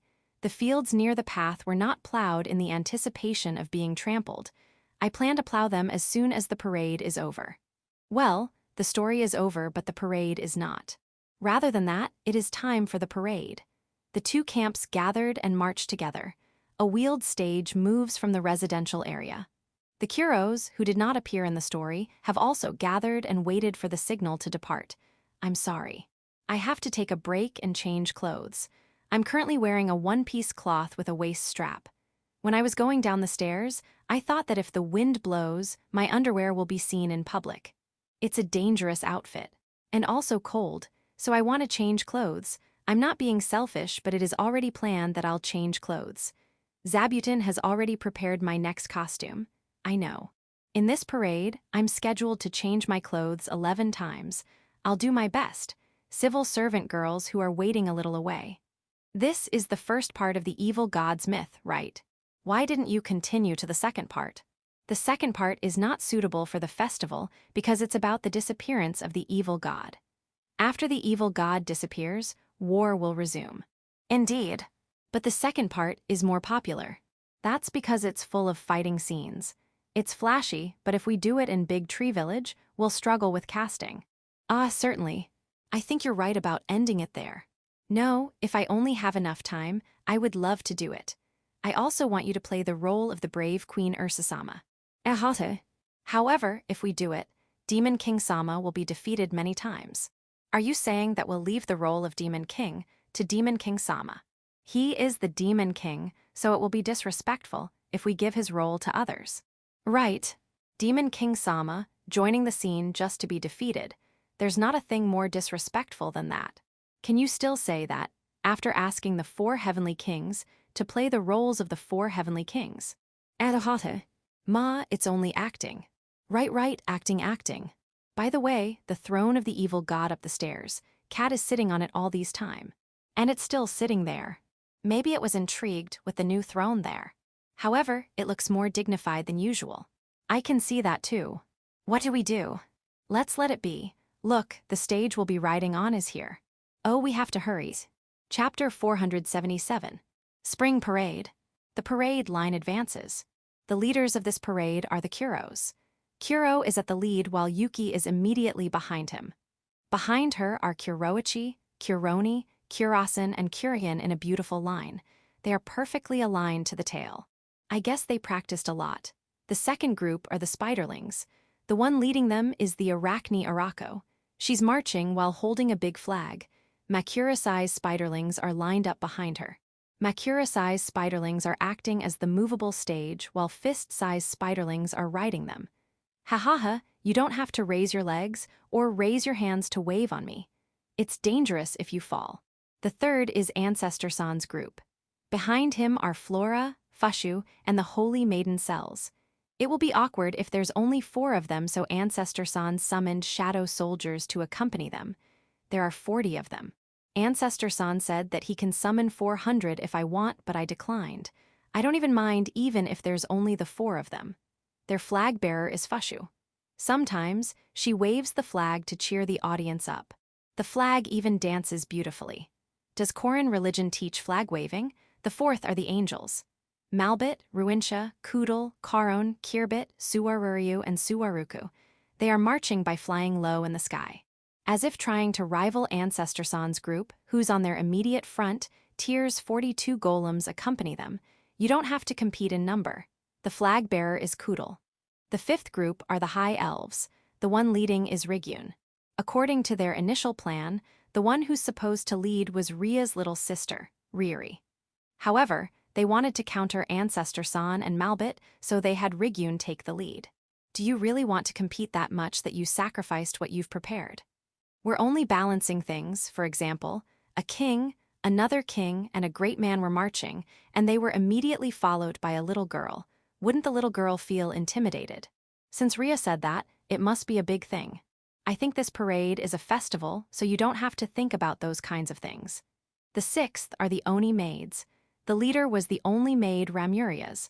I thought they would march seriously, but they are marching full of smiles. Is it because Anne is not the one leading? Even if I'm the one leading, it will still be like that. Ah, that was Anne. The seventh are the lizard men. The one leading is Daga. Their number has increased. Even though there are some of them who are watching in the audience, there are still around 50 who are participating in the march. In the past, I could not distinguish their faces, but now I can distinguish them. I can even judge whether that lizardman was born in the village. The young ones have scales of different thickness and color. I can judge the lizardmen who first came to the village to some extent. The only thing I can proudly say is that I can distinguish who Daga is. The eighth are the beastkins. The leader is Gulf. Well, the beast girls who first came to the village have become fine women. I feel the flow of time. The ninth were the dwarves. Donovan led the march while holding a barrel. It is obvious that inside that barrel is alcohol, but what's with drinking and marching? Could it be you want to be part of the spectators? The 10th are the dragons. Starting from there, the ones pulling the stage are the minotaurs, centaurs, devils, dream demons, titans, and lamias. Dors, Raymarin, Dorame, and Jurar are the ones riding. They look happy. The 11th are the civil servant girls. They are always working behind the scenes, so I decided to have them ride a stage this time. I intended to have the Demon Kings group join them, but Frau said that the girls won't be able to enjoy it. As a result, with the consultation with the Demon Kings group, it was decided that they'll be riding on another stage. I'm sorry. Since the civil servant girls need to have their own stage, the mountain elves became the propsmen. I have to think of a way to make up for them. The 12th are the stage I, Lou, Tyr, Rhea, and Anne, and the other mothers are riding. The mothers have increased. Also, Zabutin and a few Oni maids are on board to help me change clothes. The phoenix chick Aegis and the eagle are flying above the stage we're riding on. As for their speed, the eagle won by a landslide. It's not like they are competing in the first place. The 13th are the children. Alfred, Tysel, and Ursa are standing at the top of the stage while waving at the audience. The children have also increased. As the supervisor of the children, Hakurin's accompanying them. If Hakurin's there won't be any problem. Though I'm a little worried, because the Fairy Queen is also riding with them. The 14th are the Demon King and his 4 heavenly kings. Compared to the stage of the civil servant girls, it's clearly bigger and luxurious. This is the alternative plan proposed by Frau. As for the Demon King, he didn't mind giving the civil servant girls the chance of being at a stage before them. The 4 heavenly kings, Are, Glatz is not there. He's a minotaur, so he refrained from riding the stage. Michael-san is riding the stage on his stead. Michael-san was planning to ride on a mobile stage alone, but it was politely rejected. Given the history of the village, Michael-san can't join the civil servant girls, so he has to choose another one. As the result, Michael-san was given the choice of either riding my stage or the Demon King's. He chose the Demon King. I don't really mind if you ride with me, though. Michael-san is waving lightly at the back of the Demon King's stage. Behind the Demon King's stage is not another stage, but the residents of Village 2, Village 3, Village 1, Village 4, and Village 5. It's because there's not enough stage puller. The leader of Village 2 is Gordon. Behind him, you can see Glatz. As for why, it's because he's next to Renana, who he'll marry soon. She has spoken to me about marriage since a while ago. No, since a long time ago, but she's considering a lot of things about her life after marriage. Renana says that she still wants to live in Village 2, and Glatz said that he'll live there with her, so there shouldn't be any problem. However, there are forces that stop them from doing that. More specifically, it's the Demon King, Beazle, and Randon. They are stopping him with their every effort. Glatz seems to be in an important position in the army. Unexpectedly, who is fully supporting Glatz? She's a woman, so she might have a strong desire to support marriage. In the end, Glatz will live in Village 2. He will be sent there by Beazle's teleportation magic. It's not much different from getting married. This might be too early to say, but congratulations on getting married. The leader of Village 3 is Glueworld. Fuka is slightly behind her. Next to Fuka is Fuka's husband. It seems like it's one of the reasons why she wants to return her Baroness title. Their relationship seems to be good. From what I heard from Rashashi, after Fuka got married, Glueworld seems to have gone a little impatient about hers. Are. Right, she's still not married yet. If Glueworld immediately gets married after returning her title of Viscount, it seems like her man's reputation would take a hit. I see. Good luck. The leader of Village 1 is Eeg. She's marching on her human form. I think it's been a long time since I've seen her and the other Nunio-Daphnes on their human forms. Jack and the others are among the audience because they have to take care of their children. Taking care of your children should be prioritized. It looks like no one's suffering postpartum depression, which is great. It's thanks to the guidance of the Devil Midwives and Oni Maids. Thank you very much. The leader of Village 4 is Kyuzuden. Every Mercury is also there. When Mio came back to the village, she was very angry. Once the parade is over, Mio will immediately return to Shashato City. She doesn't even have time to enjoy festivals. I'm sorry. Because of that, I will formally put Mio in charge of Shashato City.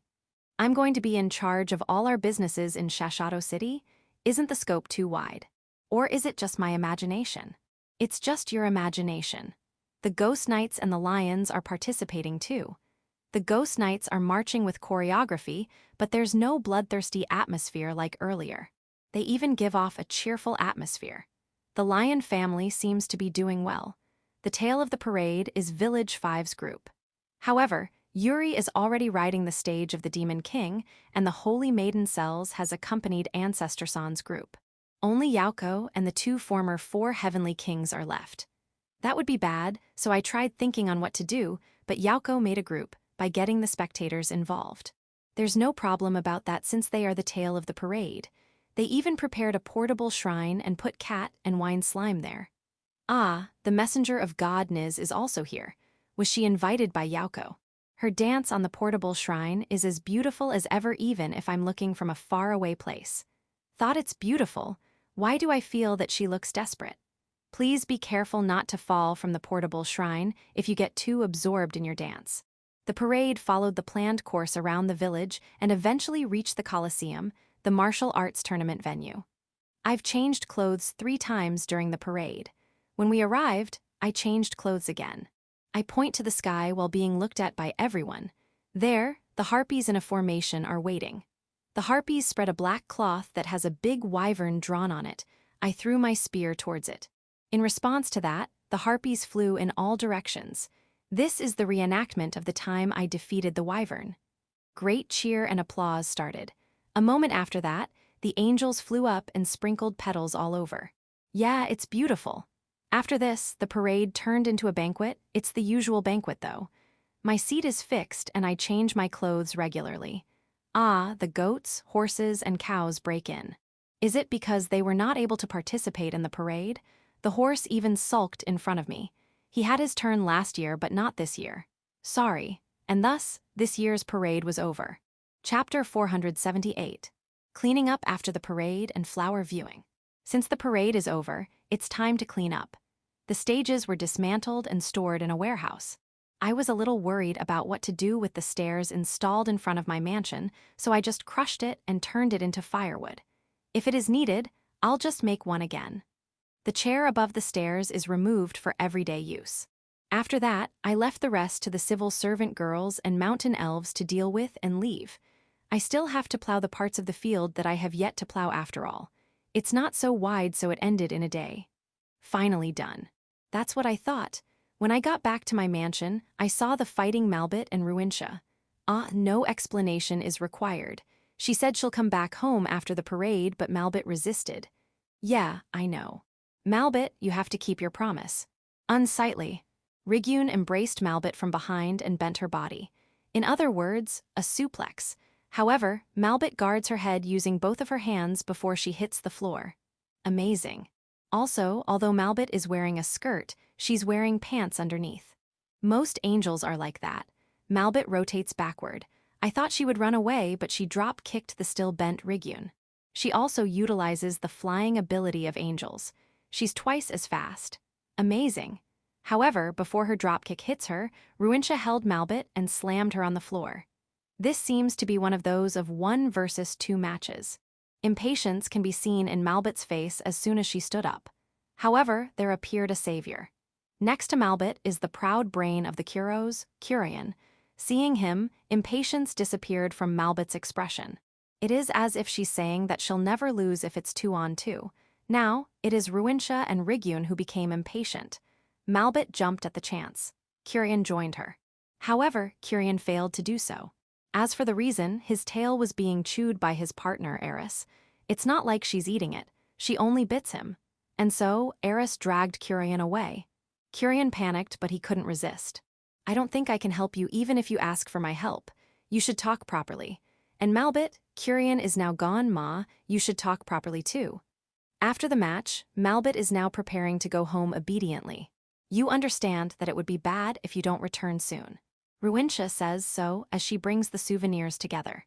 Since she can only be guarded by at least 2, Kirbit and Gran Maria will go back with her. Kirbit was nominated by her mother Malbit herself. As for Gran Maria, she wants to personally tell her mother that she had given birth to a daughter. Although Rose Maria has grown a little, she thought that it would only bring disappointment if the news of her giving birth would be reported by either Malbit or Ruintia. She wants to be the first one to tell her, Or rather, will her mother trouble you? Your mother will be sulky, okay? In Gran Maria's absence, Rose Maria will mainly be taken care of by Tyr, Kudel, and Karon. Of course, I'm included. Rigyun will stay in the village for a while and train the high elves. How about school? It seems like there's no problem. Spring is a period of accepting new students and waiting for old students to return from winter vacation, so there are almost no classes. In addition, Rigyun has already taken her graduation qualification, so she can do what she wants as a carefree student. It's easy, but solicitation from factions was so intense to the point it's annoying. Even if you say the names of those nobles, I don't know a single one of them. I heard about that Marquis Gilridge, though, and that Count Pudjaru too. In order to refuse the solicitation, I can only go to the Britoa faction. You don't have any problem with that, do you? There's no problem, and you really don't need my permission, right? No, I'll be troubled if I get into a faction that is hostile against you. The other party even desperately appealed to be friendly with you. HNN, is that Marquis Britoa someone I knew? Come to think of it, I think I heard of it somewhere, but where? It's Glatsama Desuyo. It was one of the civil servant girls who happened to pass by. Right, I forgot. Ha, Glatz is a great man. He's currently apologizing to Renana in the corner of the guest receiving room. Apparently, Glatz had a gaffe upon tasting Renana's cooking. What a careless guy. Well, a couple who can quarrel is better than a couple who can't quarrel. Do your best, and Rigyun, don't forget to leave some leeway in your training. It's getting pretty warm. What a cheerful weather. The dwarves are drinking beside the world tree. Are they doing a flower viewing? By the way, the world tree had lush blue leaves during winter. When I saw it, I thought it's not really an evergreen tree, but a unique tree. A leaf never falls from it, too. Withered leaves will return to the world tree without falling. It's a strange tree. I was invited by the dwarves to participate in their world tree viewing. I'll participate, but let me return to my mansion first. I not only want alcohol, but food too. It's easy to make, so let's make some sandwiches. Egg sandwich, ham sandwich. It is troublesome if I fry some pork to make some sandwiches, so I'll pass. After that, there's also cheese, salty biscuits, ham, weiner, and peanuts. We have a smoking box, so let's make smoked cheese here. Smoked salmon is good too. Salmon, there should still be salmons in the warehouse. It's frozen, so I have to ask an Oni maid to defrost it. The Oni maid will prepare them so I can participate now in World Tree viewing. When I went to the World Tree, the number of people has increased. Aside from the dwarves, high elves, mountain elves, lizard men, and beastkins have joined. It looks like this is not the banquet where they only wait for food because they are cooking food themselves. Since the World Tree is in the residential area, I heard that they are preparing on their own. A little far away from there, the high elves are roasting fanged rabbits. Gut is also preparing fire for yakiniku no barbecue. There are a lot of participants. The sandwiches I made would not suffice. The Oni maid has brought a stall. Okay, I'll help. Ah, the children will come, so please make a space for the children. Alcohol will be prohibited there. The World Tree viewing continued until midnight. The World Tree illuminated by light magic was pretty beautiful. The next day, I was alone under the cherry blossoms. World Tree viewing is not bad, but for me, when you say flower viewing, it can only be cherry blossoms. I never thought that I would flower view in 2 consecutive days as I enjoy the cherry blossoms alone. At my hand is a bottle of alcohol and a cup. I also got some smoked salmon that I made yesterday. I came a bit late. The cherries are already sprouting leaves. Well, it can't be helped. When the cherry blossoms are the most beautiful, it is time for the parade to take place. I've seen the beautiful cherry blossoms from the top of my stage during the parade. However, if we go straight to flower viewing right after the parade, a lot of people won't be able to go home. HNN, Kuro and his pups came, ha. Want to go cherry blossom viewing with me? Look up. The spiderlings are waving their legs from the cherry trees. You guys too? Thanks. Wine slime, you've been targeting my alcohol bottle since a while ago. You were already drinking with all you have yesterday and you still want to drink today. I don't mind, but leave me some. Ah, it drank everything. What? Don't panic. I look at the direction the wine slime is pointing. It was the dwarves who were carrying barrels of alcohol on their way here. It became the second day of the flower viewing banquet. Reflect Me. Section, Audiobook by Masquerade at Masquerade Audiobooks. Chapter 479. Present. I cut some bamboos. I made a large amount of cups using those bamboos. The diameter of those bamboo cups is about 20 cm. Instead of bamboo cups, won't it be better to call them bamboo saucers? No, the depth is about 10 cm, so they can still be used as cups. Should I just use them as bamboo saucers? The Oni maids washed the bamboo saucers I made. I'm sorry for making a lot of it. In the corner of the guest receiving room, the mountain elves assembled an odd table. The table is a long table that can be occupied by 20 people, 10 people on each side. The width is around 30 cm, and there is something after it that looks like a lane that is around 10 cm deep. The shape is an elongated O, so it looks like a horse racetrack. Water was poured on that lane, and the bamboo saucers that I made are floating on it. This is basically a tryout on checking if the bamboo saucers won't sink. After checking, the bamboo saucers were withdrawn, and Lou installed a magic tool. It is something that generates water flow. After adjusting the water flow several times, Lou gives an OK sign.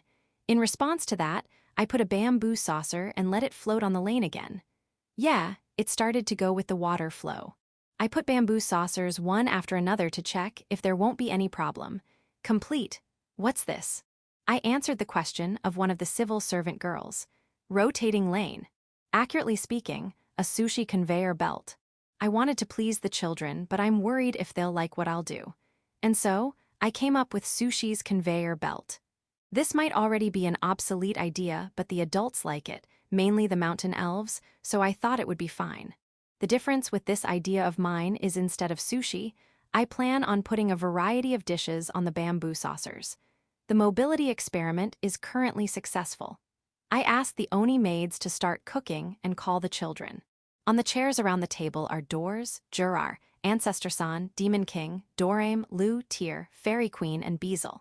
Isn't it still too early for dinner? I could not resist their eyes, full of expectations. Ma, let's think of this as a trial before children's use. I'll explain the rules of this rotating lane. 1. You may only take what is before you. Don't cause trouble to your seatmate. Another rule, make sure you'll eat the dish on the saucer you took. Don't leave anything. Another rule, only one dish at a time. You can only take another one once you finish eating what you took. We will prepare alcohol separately. That's all. The Oni maids started cooking, so I joined the group. I see, seeing the dishes float like this is marvelous. Ho-hoo. This looks delicious. No, the next one is. Door's eyes chased the flowing dishes, but he did not take one easily. You won't be able to eat if you think and wait too much. Eat what's coming. Jurar took the dish and ate it. The taste is quite different compared to a normal banquet.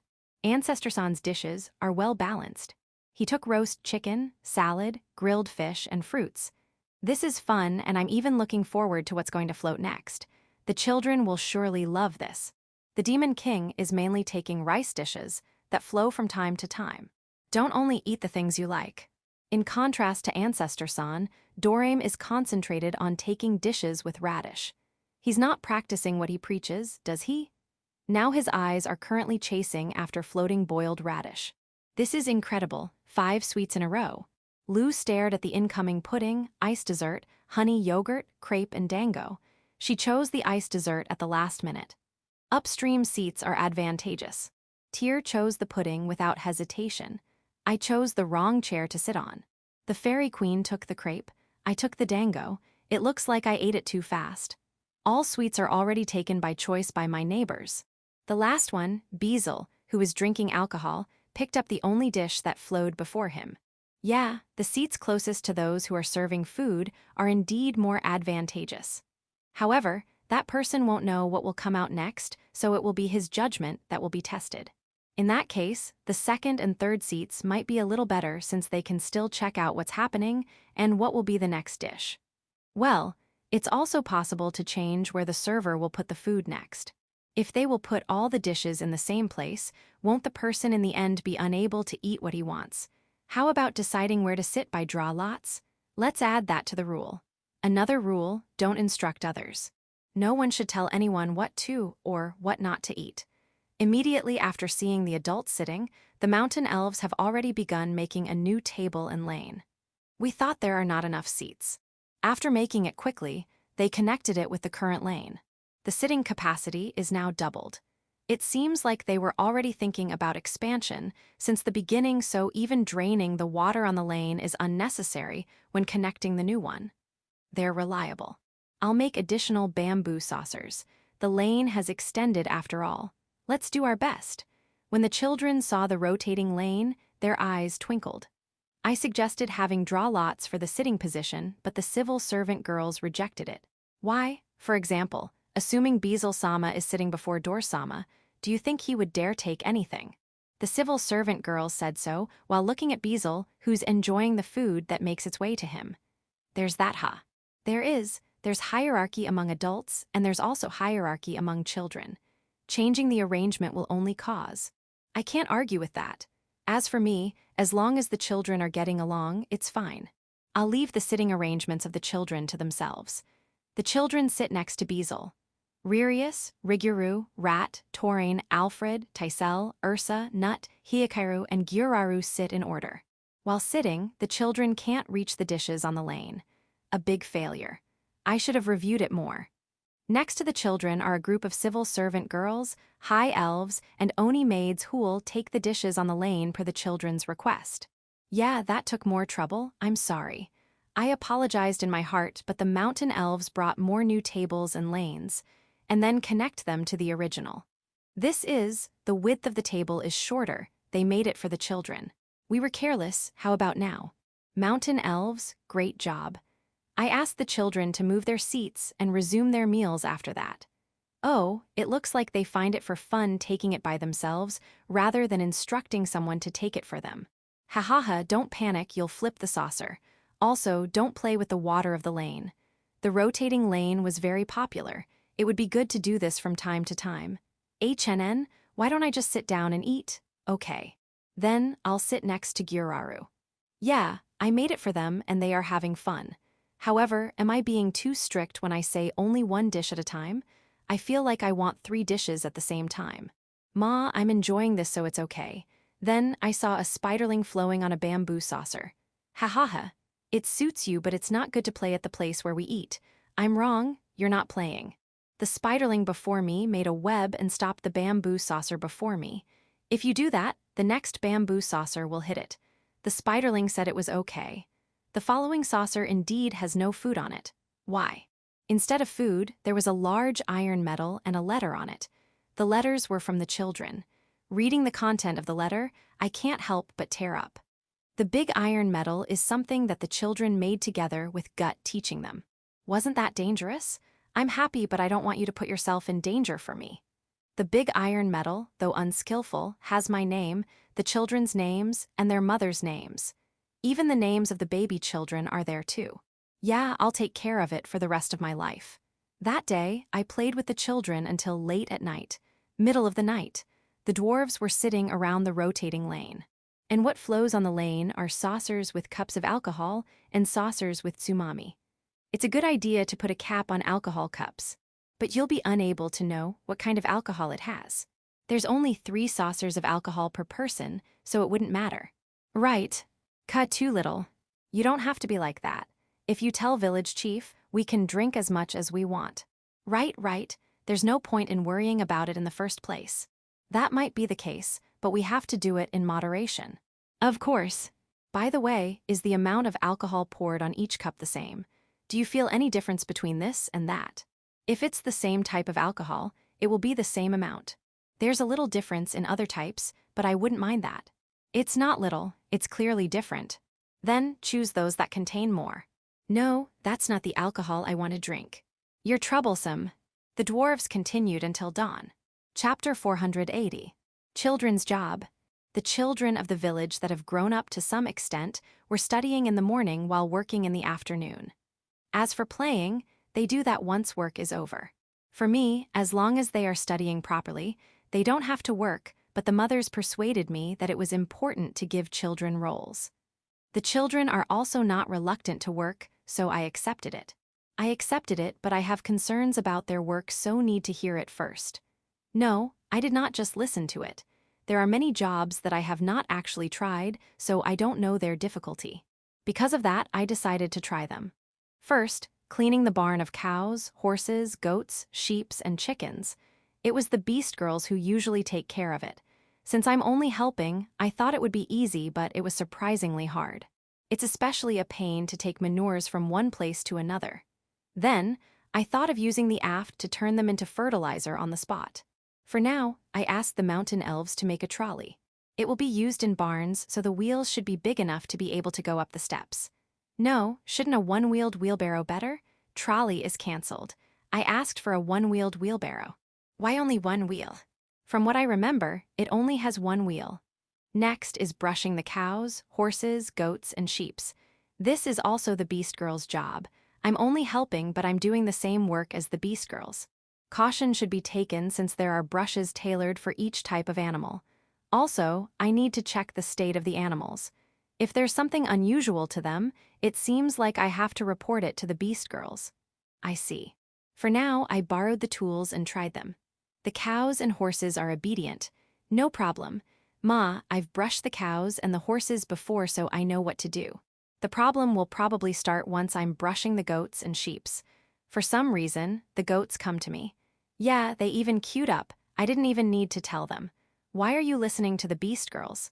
It is probably the difference between those who feed them and those who don't. The sheeps don't come near me, though. Once they see me, they run away. Why? They somewhat scared my heart. The curos guarding the area gathered the sheeps for me. Thanks, but why do they hate me? They probably thought of me as someone unfamiliar. Collecting chicken eggs is also a child's job.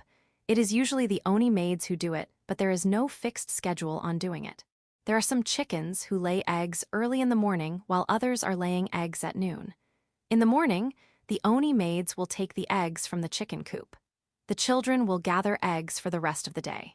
It sounds difficult, but it is easy to get used to, especially when you already know which chicken will lay eggs during a specific time. I collected eggs while having the children tell me where the eggs are. There are indeed eggs on the places they pointed at. Before I knew it, I already had a basket full of eggs. This basket is for adults, so the children might find it difficult to use. I need to make baskets for children's use. They are also helping in cleaning the village. Basically, each home will be cleaned by those who are living in it, so what we'll do is simply collecting garbage. Collecting garbage on designated areas and putting in new trash cans if needed. A trash can is not heavy, but it is not light. Its size is a little too big for children to carry. If we use a one-wheeled wheelbarrow, won't it make garbage collection easier? Let's just ask the mountain elves to make a trolley dedicated for garbage collection, waterway and reservoir cleaning. This is done by not all the children, but only by lizardmen hatchlings. Their job is to remove fallen leaves and stones in the waterway and reservoir. For caution, They are not allowed to do it at the waterway away from the village. Since monsters and demon beasts outside the village are dangerous, cleaning the waterway outside the village has become the job of adult lizardmen. I want to try it out too, but the water is still cold. Impossible. I think there should be some tools that can make their job easier. Goggles, lizardmen don't need them. They don't even need to snorkel.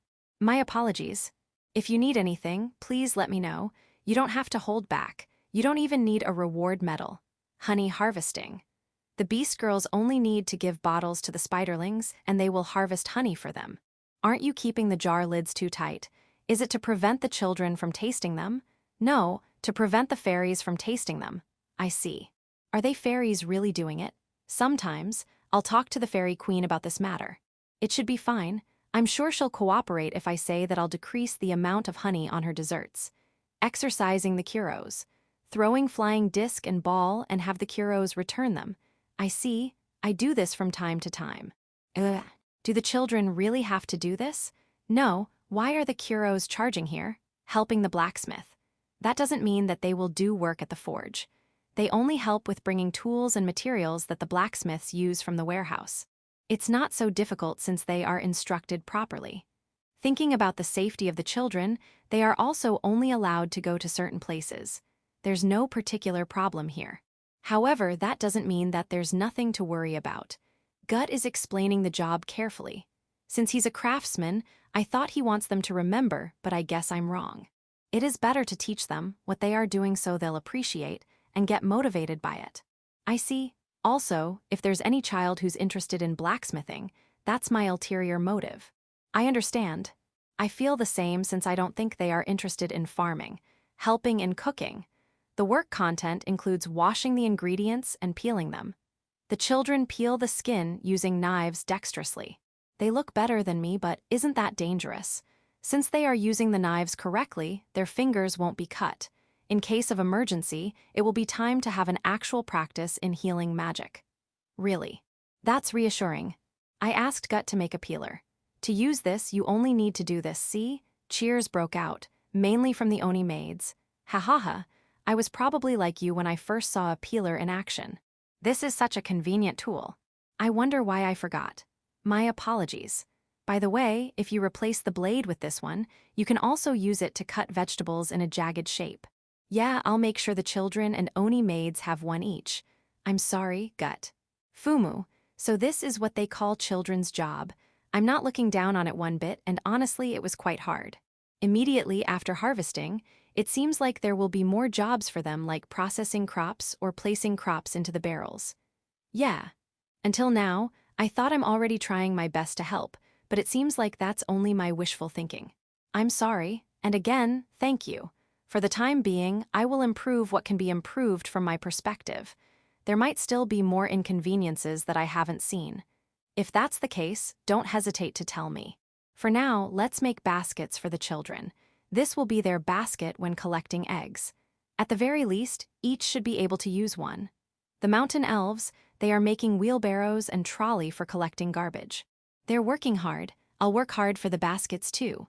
HNN, what's up, Alfred? Want to help me make some baskets? Tysel and Ursa too? It is something you use yourselves and also your reward for me because I helped you with your jobs today. Thanks, then let's make them together. Chapter 481. Plum wine and sericulture. The plum tree has grown to the point that it is already fruiting. Seeing that, I thought of plum winemaking. I have never made plum wine before. I have never done it in my previous world too. Fortunately, I know how to make it. I saw it on TV. I've seen it many times, though it was quite a long time ago. I think it would be fine. First, harvest plums that are already blue. The spiderlings helped me with that. Thanks. Next, wash plum carefully one by one. I had a hard time because I did it alone. After that, soak them in water for several hours to remove resin. That was hard too. I drain the water and dry them in shade. As expected, this is really hard to do alone, so I asked for some beast girls to help me. We took the dried plum and prepared urns where we'll put them. The urns are as big as I can carry, and it was disinfected by boiling water earlier. The next thing to do is to put in the plums and rock sugar alternately in the urn layer by layer, but we don't have rock sugar, so I substitute it with honey. And pour in some alcohol. The alcohol that should be poured is called white liquor, but what is this white liquor? I don't know. For the time being, I think any alcohol would be fine, though I know that it shouldn't be wine. I select a distilled alcohol with relatively high alcohol content and pour it into the urn. After that, cover it and done. No, it is only done for now since there are still things that need to be done in the future. We still need to extract the alcohol later, and we can only start doing that after at least 6 months. I would even prefer a year. I'm looking forward to the day I'll drink it. All in all, we prepared 12 urns of plum wine. We don't have enough honey, so 8 of them are using sugar instead. I'm a little anxious, but it'll be fine. We put them in the basement of my mansion. Work complete. Ah, I forgot an important thing. These are alcohol. Sorry to disappoint you, but they are not sweets. That's what I said to the fairy queen who has been following me. But you used a lot of honey and sugar. I'm sorry, and dwarves. I know you want to know the taste, but no taste test for now. If I allow you to taste it, I can already see them disappearing in less than half a year. This alcohol takes time to make. I'll call you once they are ready, so give up.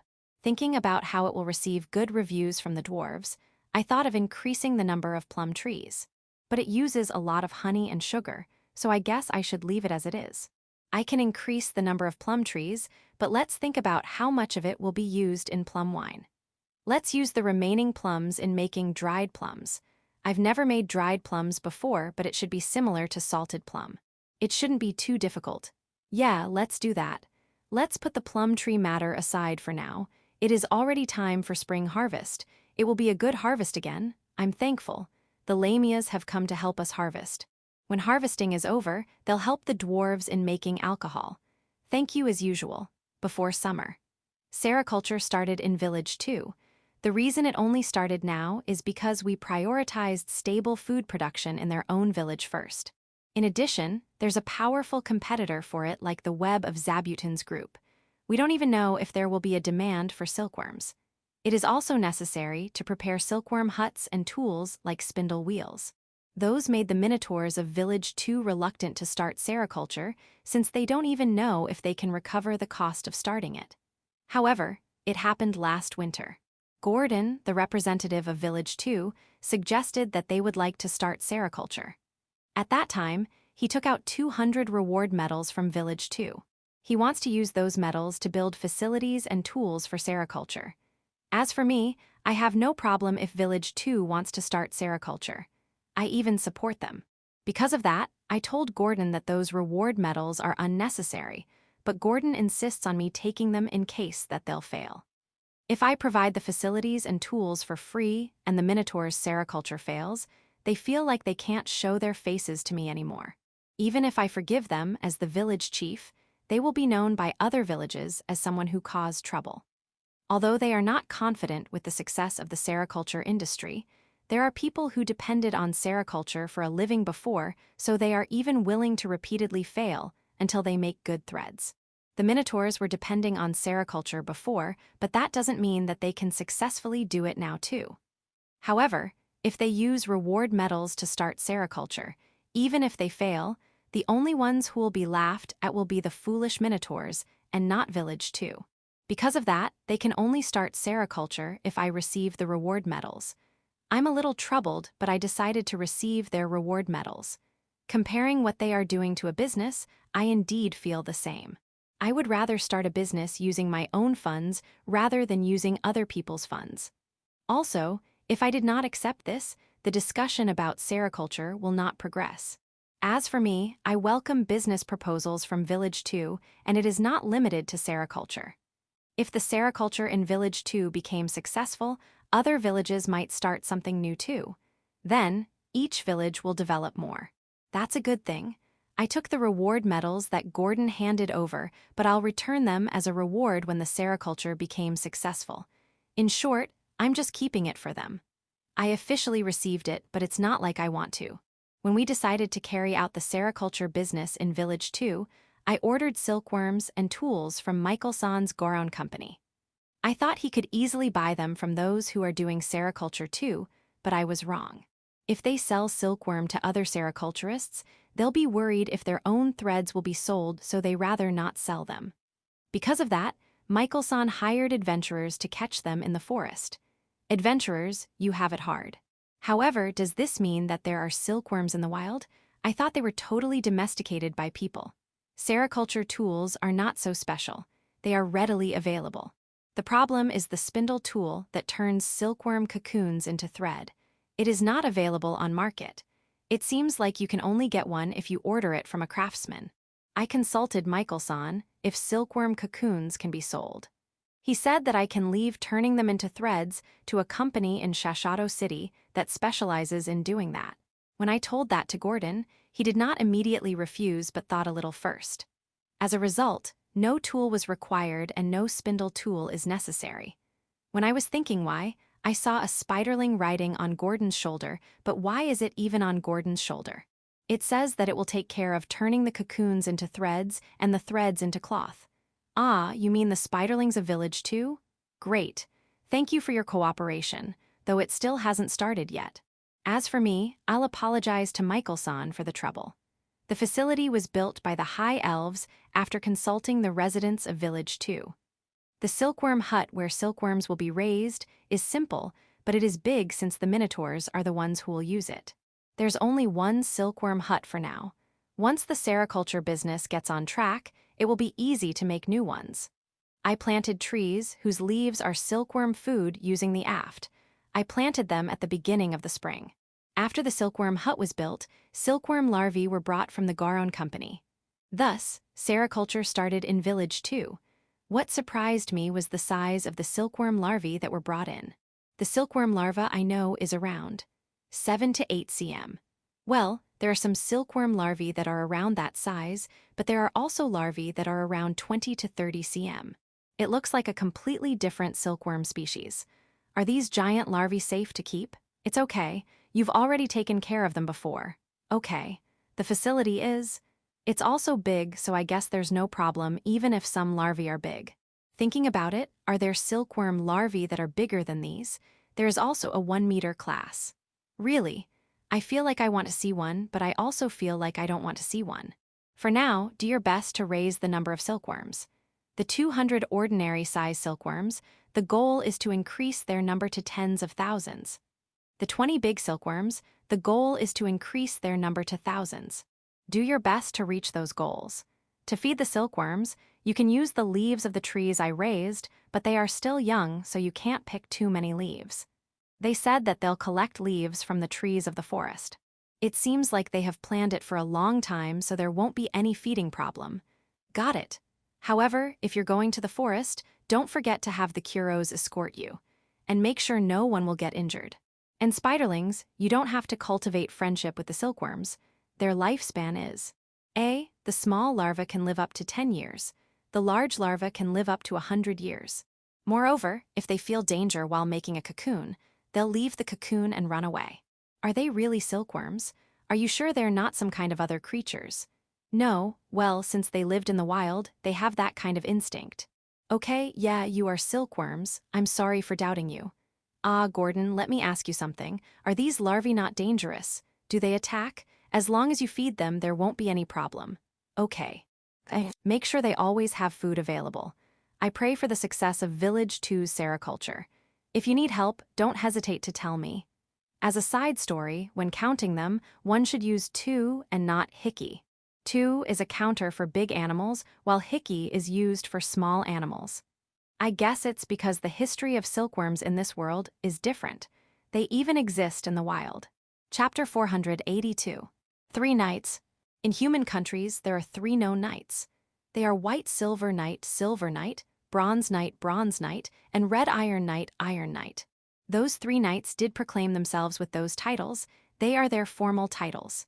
The White Silver Knight of the Raywhite Kingdom was a title given by the Koran religion. He is a knight who travels around that country to protect the justice he believes in. Because of that, his popularity with children is high. Bronze Knight is a title given to a knight who has been recognized by the 12 kingdoms represented by the kingdoms of Ruga, Garrett, and Balulu. Because of that, anyone with that title can freely travel through the 12 kingdoms and even mediate between kingdoms. It is not only a title given to someone with battle prowess, but also brain power. The Red Iron Knight is the title given to the retired commander of the Second Knight Order of the Kingdom of Kaizen. Since it is given to the retired Knight Order commander, it is normal for the title holder to be strong. However, the popularity on children is not that great. Even so, even if the Red Iron Knight has already retired as the commander of a Knight Order, it doesn't mean that the title holder has already retired. Usually, the title holders of Red Iron Knight serve as military advisor of Kaizen Kingdom or as an exclusive guard of the royal family. In Kaizen Kingdom, a Red Iron Knight can be said to be more popular than the king. By the way, the commander of the First Knight Order of the Kaizen Kingdom is the king, so the commander of the Second Knight Order is naturally the strongest knight of Kaizen Kingdom. White Silver Knight, Bronze Knight, and Red Iron Knight are not unique titles, but it is said that there can only either be one or two of them at a time. As for the reason, it's power. Battle power as well as sword techniques. Of course, they can be defeated in battle. However, their heart never breaks even if they are defeated. In the end, they will win. That's what those three knights are. Depending on the place, they are even more popular than a hero or the sword saint. That's what I heard from Pirika in Village 5. I see. So, who's down there? White Silver Knight Desu. He's certainly wearing white armor. Since she said that it's the White Silver Knight, that might be the case. And that one who's stuck on the wall. Bronze Knight Desu. I can only see the lower body and he's wearing blue armor. Since she said that it is the Bronze Knight, that might be the case. Then, is the Red Iron Knight that shivering guy over there? No, he's the squire of the Red Iron Knight Desu. The Red Iron Knight escaped. I see, escaped. I just received a report that he was caught. I see, so you caught him. Hey, Dad. How did this happen? I regularly visit Village 5. It's because Yauko asked me to open stores in Village 5. Marcos in Shashato City also said that some employees wanted to work in Village 5. Also, if they are in Village 5, they can easily go back to Village 1. It will be easy for those with children in Village 1 to work. I agreed, so I visited the sites. Even before the talk about the store establishment was raised, Yauko already secured land before Village 5's population grew, so the site locations are already available. Those places are not bad. No, they are wonderful business locations. And so, I decided that we'll take those sites. In the South Slope, it looks like a 5 by 2 meter place. However, we can always dig through the mountain of Village 5. The dug part is about 10 meters. Now, the area has become a 5 by 12 meters place. It is not something that can compete with big roof Shashato, but it is wide enough. As for the downside, even if it is daytime, it is dark since there's no way the sun can light it up. Light magic is necessary even during the daytime. By the way, it is prohibited to dig through the small mountain of Village 5 without Village 5's permission. If we let the residents freely dig what they want, there's a possibility of a landslide. This place was dug under Yauko's order, so there's no problem. After that, I consulted the residents of Village 1. We had the carpenters of Village 5 do everything after the consultation. Thus, when I went to see what's happening to Village 5, I heard something happen to Pirika. When I finally saw her, there were already 2 fallen knights and 1 SKP knight. Who did this anyway? My current escort is Gulf. Daga did not come to Village 5. Since that is the case, the only ones who can do this are Pirika, Yauko, or maybe he, Nana, and Chelsea, right? I don't have the ability to assess their battle prowess. There's a possibility that it's one of Pirika's fellow disciples too. While I was thinking, the culprit raised her hand. It was Pirika. This is not surprising. However, why did she do this? This is a duel's result, I see. There's no trouble, right? Good. Well then, let's let the freshly captured Red Iron Knight go. No, I am indeed a greenhorn. I even don't mind being called stupid. However, I will never back down if they mock my master. Yes, of course, you shouldn't. In other words, these knights made a fool of Pirika's master, the former sword saint. Even I won't let that pass. However, shouldn't knights be mindful of their etiquettes? How can they make fun of the former sword saint? How can they make fun of the dead? By the way, what did they say? They said that our master was a fool and we disciples smell like dirt. They have also said a lot of similar things. They can't defend against it. After all, their training ground is made of dirt. Okay, fight with them in a proper duel. There's no point in punishing them using the law. Fight them one-on-one for about 20 times? Ma, that's probably enough. Show them your power. Then, the Red Iron Knight Squire, what are you going to do with him? Let's just have him fight against Pirika too. You don't want to? Do you think that the Red Iron Knight will help you? He even escaped earlier alone. Okay, let's just talk a little. I want to know the reason why those 3 knights came here to Village 5 after all. After apologizing to Pirika, I listened to the Red Iron Knight Squire's story. With Gulf's instruction, tea was prepared. Thanks. According to what the squire said, it looks like the 3 knights were not acting together. The White Silver Knight and Red Iron Knight met at a port city when they were going to Shashato City, where they met the Bronze Knight. The purpose of the 3 knights is the same, the Sword Saint Pirika. He said that they came here to scout Pirika and her fellow disciples. Then, why did they make fun of the previous Sword Saint? Isn't that counterproductive? To test the limit of Pirika's group's ability. These 3 knights, I want to teach them about the consequences of their own actions. The 3 knights, who just woke up, were forced to participate in Village 5's Guards special training. The elves of Village 5 were delighted as if they found new friends. On the other hand, the squire of the Red Iron Knight was greeted by Yauko and treated him as an official guest of Village 5. If you had only taken out the letter of the higher up of your country, none of this would have happened. It is better to have a sword match than talk. You will understand the other party better that way. Is it? However, is it okay for you to leave the Red Iron Knight out of this? Shouldn't he be the one in charge of talking with this place's officials? It's fine. Okay. Then, please spend your time leisurely in Village 5. If you have any problem, just tell Yauko. Ah, me? I'm the village chief of this place. After guiding the Red Iron Knight Squire to the inn, I returned to Yauko's mansion and listened to the content of the letter brought by the Red Iron Knight Squire. I thought it would cause trouble, but it seems like the other party is very polite and not hostile. It is from the king of Kaizen Kingdom. Red Iron Knight, I wonder if the Kaizen Kingdom finds him unmanageable. Chapter 483. White Silver Knight. My name is Raitas Oru. At the age of 10, I was recognized for my talent and continued my training until I became an official knight of the Koran religion at the age of 20. I did my best as I served as a knight, and when I was 30, I received the title of White Silver Knight.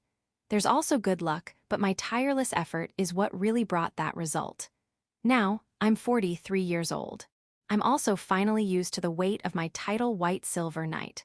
One day, I was informed of the whereabouts of the Sword Saint. The Sword Saint is a unique title given to the strongest swordsman, and there can only be one. I heard that a Sword Saint can only inherit the title after enduring the harshest training and proving top-notch ability. 20 years ago, the former Sword Saint came to Raywhite Kingdom for a greeting. His purpose is to greet the royal family of the Raywhite Kingdom as well as the Koran religion. The Raywhite Kingdom is home to the headquarters of the Koran religion. At that time, I was lucky enough to see the sword skill of the previous Sword Saint. It was overwhelming. I don't feel like I will be able to win against him even if there are 100 of me. However, I was not discouraged. On the contrary, I felt that I finally was able to find my goal. I think that I was able to receive the title of White Silver Knight because I managed to see the sword technique of the previous Sword Saint. Unfortunately, the previous Sword Saint died 10 years ago. No one held that title after 10 years, but I heard that a person named Pirika finally inherited the title of Sword Saint. However, for some reason, Pirikadono disappeared. The dojo of the former Sword Saint is located in Fullheart Kingdom, but no matter how much I contact them, there's no reply. Even if I ask the Fullheart Kingdom, they'll only give vague answers. When I was indignant as to what was going on, I was informed about the whereabouts of the Sword Saint, Pirikadono's whereabouts. I was a little troubled at first, but I finally decided to go and meet Pirikadono, the present generation Sword Saint. It was a long, 6 months journey. Pirikadono is at a place called Village 5 in the Demon King's Kingdom. The Fullheart Kingdom is at war with the Demon King's Kingdom. I finally understood why the Fullheart Kingdom's reply about the Sword Saint's whereabouts is vague. The Sword Saint is at the country they are at war with after all. Moreover, the fellow dojo disciples of the former Sword Saint are also with her. Was the Sword Saint now affiliated with the Demon King's Kingdom? I heard rumors that they had a dispute with the Full Heart Kingdom, but it shouldn't be that bad, isn't it?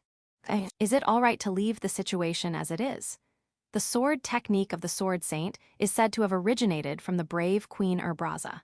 There's no way that the sword technique that has been passed down for generations will be transferred to the Demon King's kingdom, right? I'm not saying that they should go back to the Full Heart Kingdom. I won't even suggest them to come with me to the Ray White Kingdom. What I'm saying is, how about moving out of the Demon King's kingdom? Ugh. They are already working here, and they rejected my proposal to move without hesitation. What should I do? When I was troubled, Bronze Knight and Red Iron Knight began stirring up Piracadono. The Bronze Knight and the Red Iron Knight are also title holders like me, the White Silver Knight. I met these two here in the Demon King's kingdom. The purpose of these two is the same as mine, to meet Piracadono, the present generation Sword Saint. However, the Piracadono we met is a woman in her late 20s. She doesn't look suitable for the title Sword Saint. In addition, she might not have what it takes, and she might not even be aware of the weight of the title Sword Saint. You may want to see Piracadono's ability, but you can't say that the other party is a greenhorn, stupid, and everything. Oi, stop it already. Even I got angry when they started saying bad things about the previous Sword Saint. They said that he's a fool for not even being able to raise a successor. Are you even sure that Piracadono indeed doesn't have what it takes to be the Sword Saint? If you are correct by chance, it was indeed nothing but the fault of the previous Sword Saint. Then, I heard a loud noise. I didn't know what had happened. When I look around to see what happened, the Bronze Knight's body already pierced a wall of a private house nearby. I'm sure he did not do that himself. In other words, Piracadono made her move. I took out my sword. I still feel that I stand no chance against the former Sword Saint. However, if it is the present generation Sword Saint, can I do something against Piracadono? I don't know how good she is. I would like to try it firsthand. Red Iron Knight, I'll take care of it. I stabbed Piracadono. Piracadono countered with a punch on my face. My nose broke, and my consciousness almost flew. No, wait. Piracadono, draw your sword. You're the Sword Saint.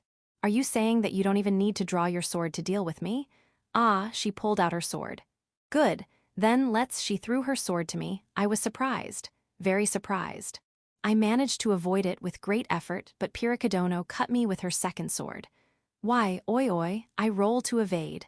My white-silver armor got dirty. Yeah, let's not care about that.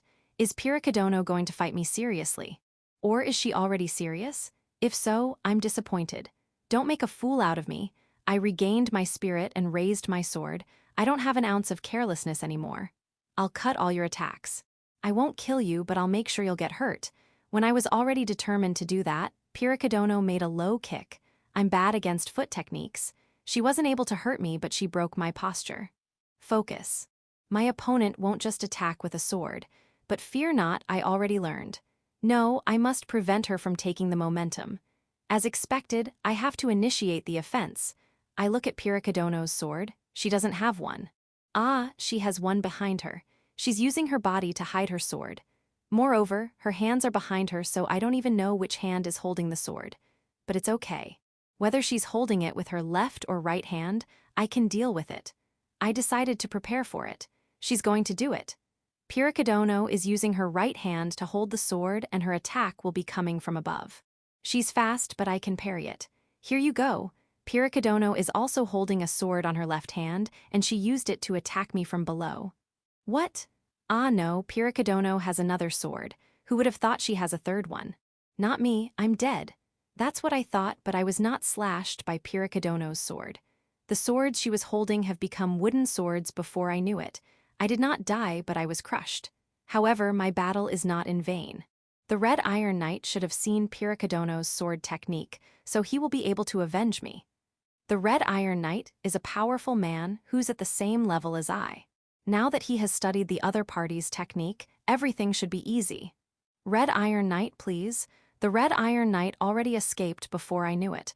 I won't forgive you. At a later date. I was allowed to participate in the training of Village 5 guards for some reason. It was hard. And painful. The gentle eyes of the surrounding elves are irritating. The only source of my sanity is that the Bronze Knight and the Red Iron Knight are participating in it with me. especially the Red Iron Knight. He was more worn out than me, probably because he's much older. However, as expected of the Red Iron Knight, his heart is not broken. His heart is strong. I want to give him my respect in that aspect. However, I will never forget that he escaped. In between training, I watched the battle of Piricadono against the Beastkin Gulf Dono. Piricadono fought him seriously. Her sword technique is as expected of a sword saint. With just sword technique alone, she's not inferior to the former sword saint. Beautiful sword technique. That is, Piricadono's Bunshin, or is she too fast that it looks like there are two of her? Gulf Dono somehow avoids the attack of two Piricadono. Piricadono not only uses sword, but also bare hand and foot techniques, but none of her attacks connects. Gulf Dono lightly shook his wooden sword, and he managed to stop Piricadono's all-out attack. Gulf Dono can overwhelm Piricadono even without using hand or foot techniques. Ah, I see. So there are opponents here that even Piricadono can't beat.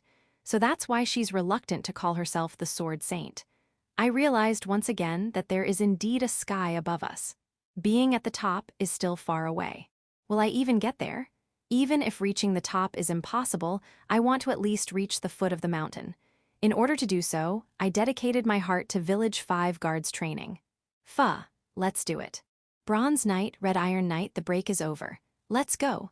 Chapter 484. Sweets and Tea Store. A trouble occurred with Village 2's sericulture. The silkworms did not eat the leaves that silkworms are supposed to eat.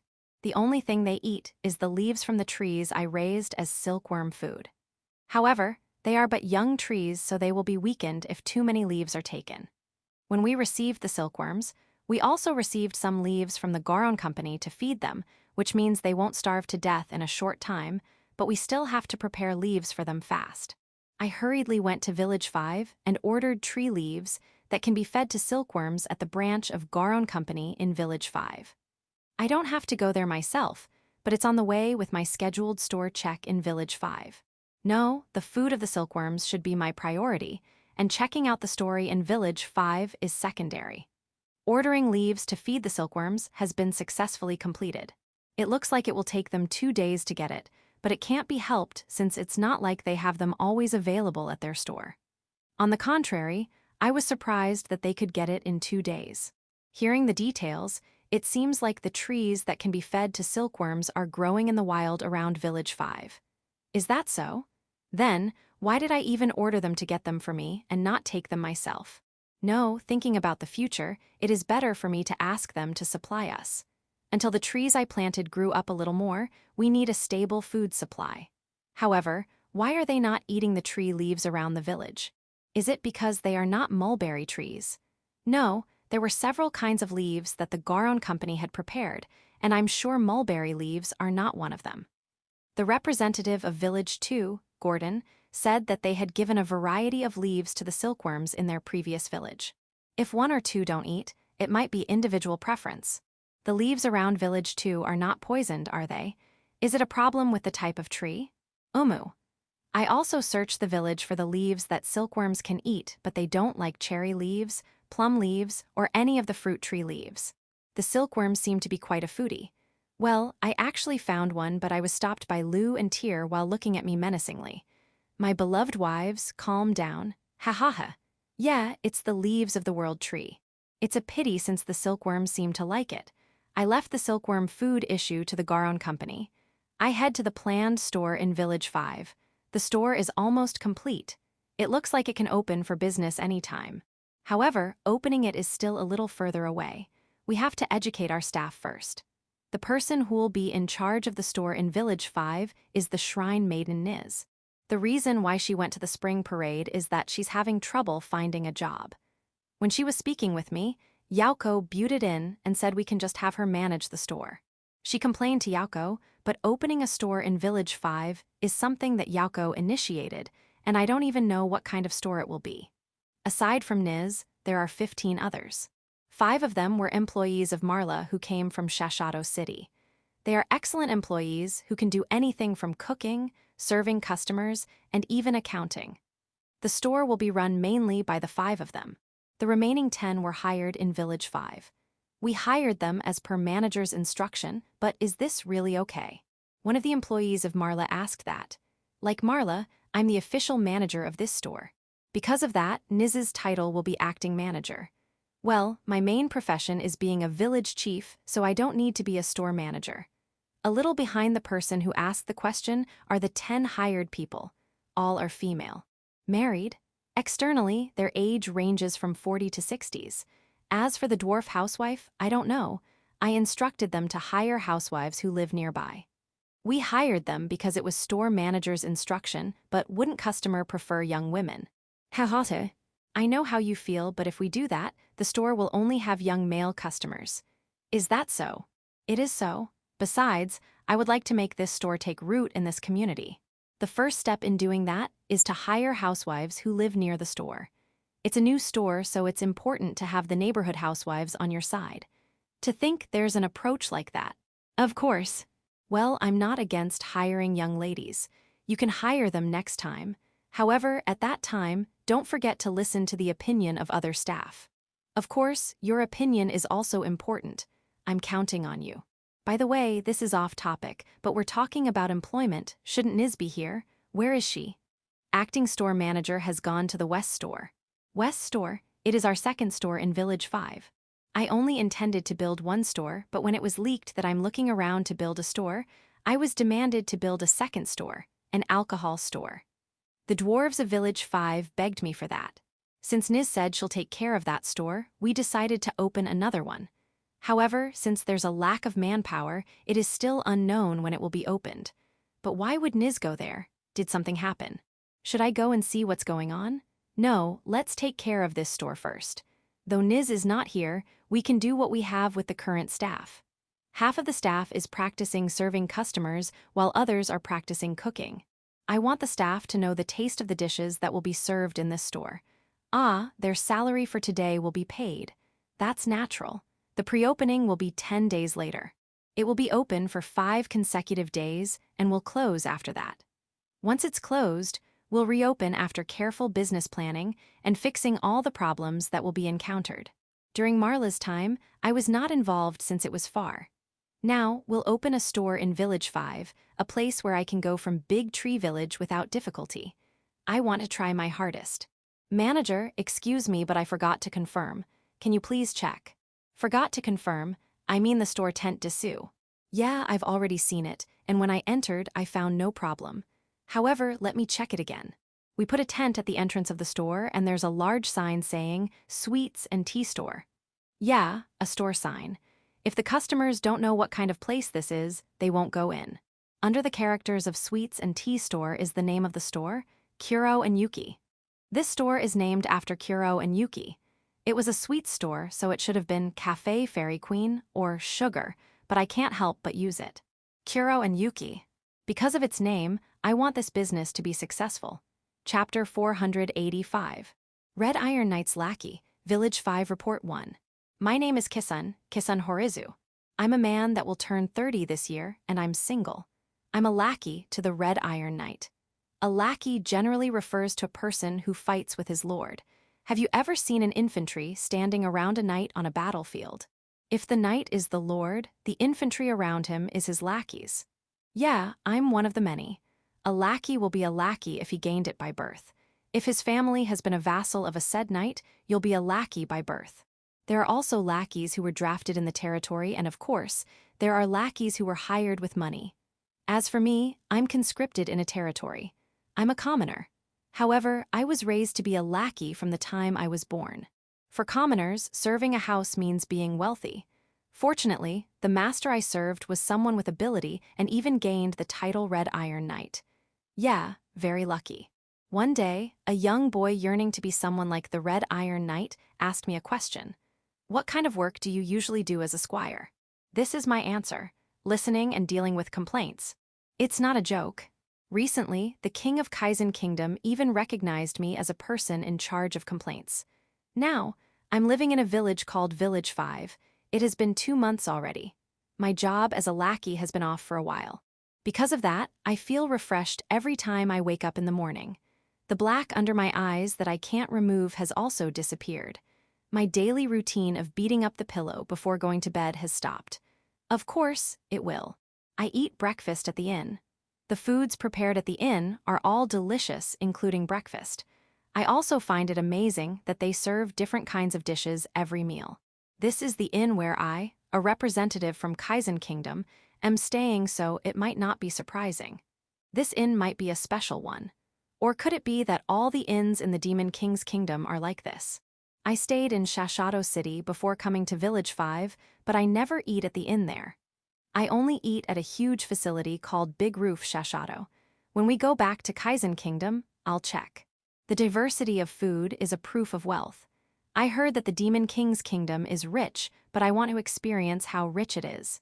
After breakfast, I always take a walk in the village. My current role is not a lackey of the Red Iron Knight, but as an envoy of Kaizen Kingdom. Though my role was over the moment, I handed over the letter of the King of Kaizen Kingdom to Yauko-sama, the acting village chief of Village 5. After that, I have nothing else to do but wait until Red Iron Knight-sama returns. Originally, I intended to wait quietly, but this is the Demon King's kingdom. I want to see the things I've heard about it. I'm taking a stroll because of that. As for today, where should I go?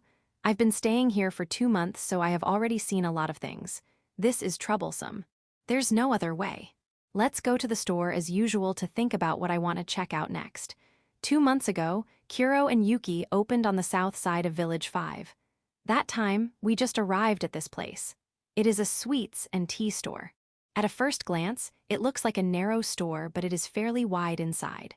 The customers are also sparse when it opens, but as time goes by, the number of customers increases. Around noon, there will already be a line outside. I've never been there in the afternoon, so I don't know. If you want to try it out, I suggest you to go there before noon. There is no way of reserving a seat there, but my heart can't calm down unless I'm sitting on my favorite seat. I've never talked, but because there are a lot of regular customers like me, so you can say that I'm acquainted with them. What's the name of that old demon again? I already heard his name once, but it was so long that I wasn't able to remember it. Ah, snooping is a violation of manners. I call the employee and make my usual order. In this store, the employees are wearing a matching uniform. Matching uniform is good to look at. You'll also immediately know who's the employee. However, this store, the age of their employees is at a higher numerical value. Personally, I would like to expect younger female employees, but that might break the calm atmosphere of this place, so I have a mixed feeling. Soon, my tea and mini pancakes arrived. I already tried a lot, but I think this is the best set. Especially these mini pancakes. I was disappointed at how small it was when I ordered it the first time, but now, I think the size is perfect. A sip of tea, a mouthful of mini pancake. Phew, this is such a blissful time. Ah, I have completely forgotten to look around. I only notice after leaving the store. While in the store, my head was dominated by tea and sweets. Careless Dessous, Ma, it's okay since it's delicious. So, what should I do now? Let's go around the stores that are related to Kuro and Yuki. A month after the opening of Kuro and Yuki, 4 other stores have opened. As if trying to compete with Kuro and Yuki, they opened at the west, east, north, and at the foot of the small mountain. I would like to say that Kuro and Yuki is the best, but they are different types of stores. The name of the store that opened on the east is Bronze Cafe Blue. It is a sweet and tea store like Kuro and Yuki. The size of the store is also the same as Kuro and Yuki. However, there is something in it that's completely different from Kuro and Yuki. Like the name of the store, the Bronze Knight is working there. Is that okay?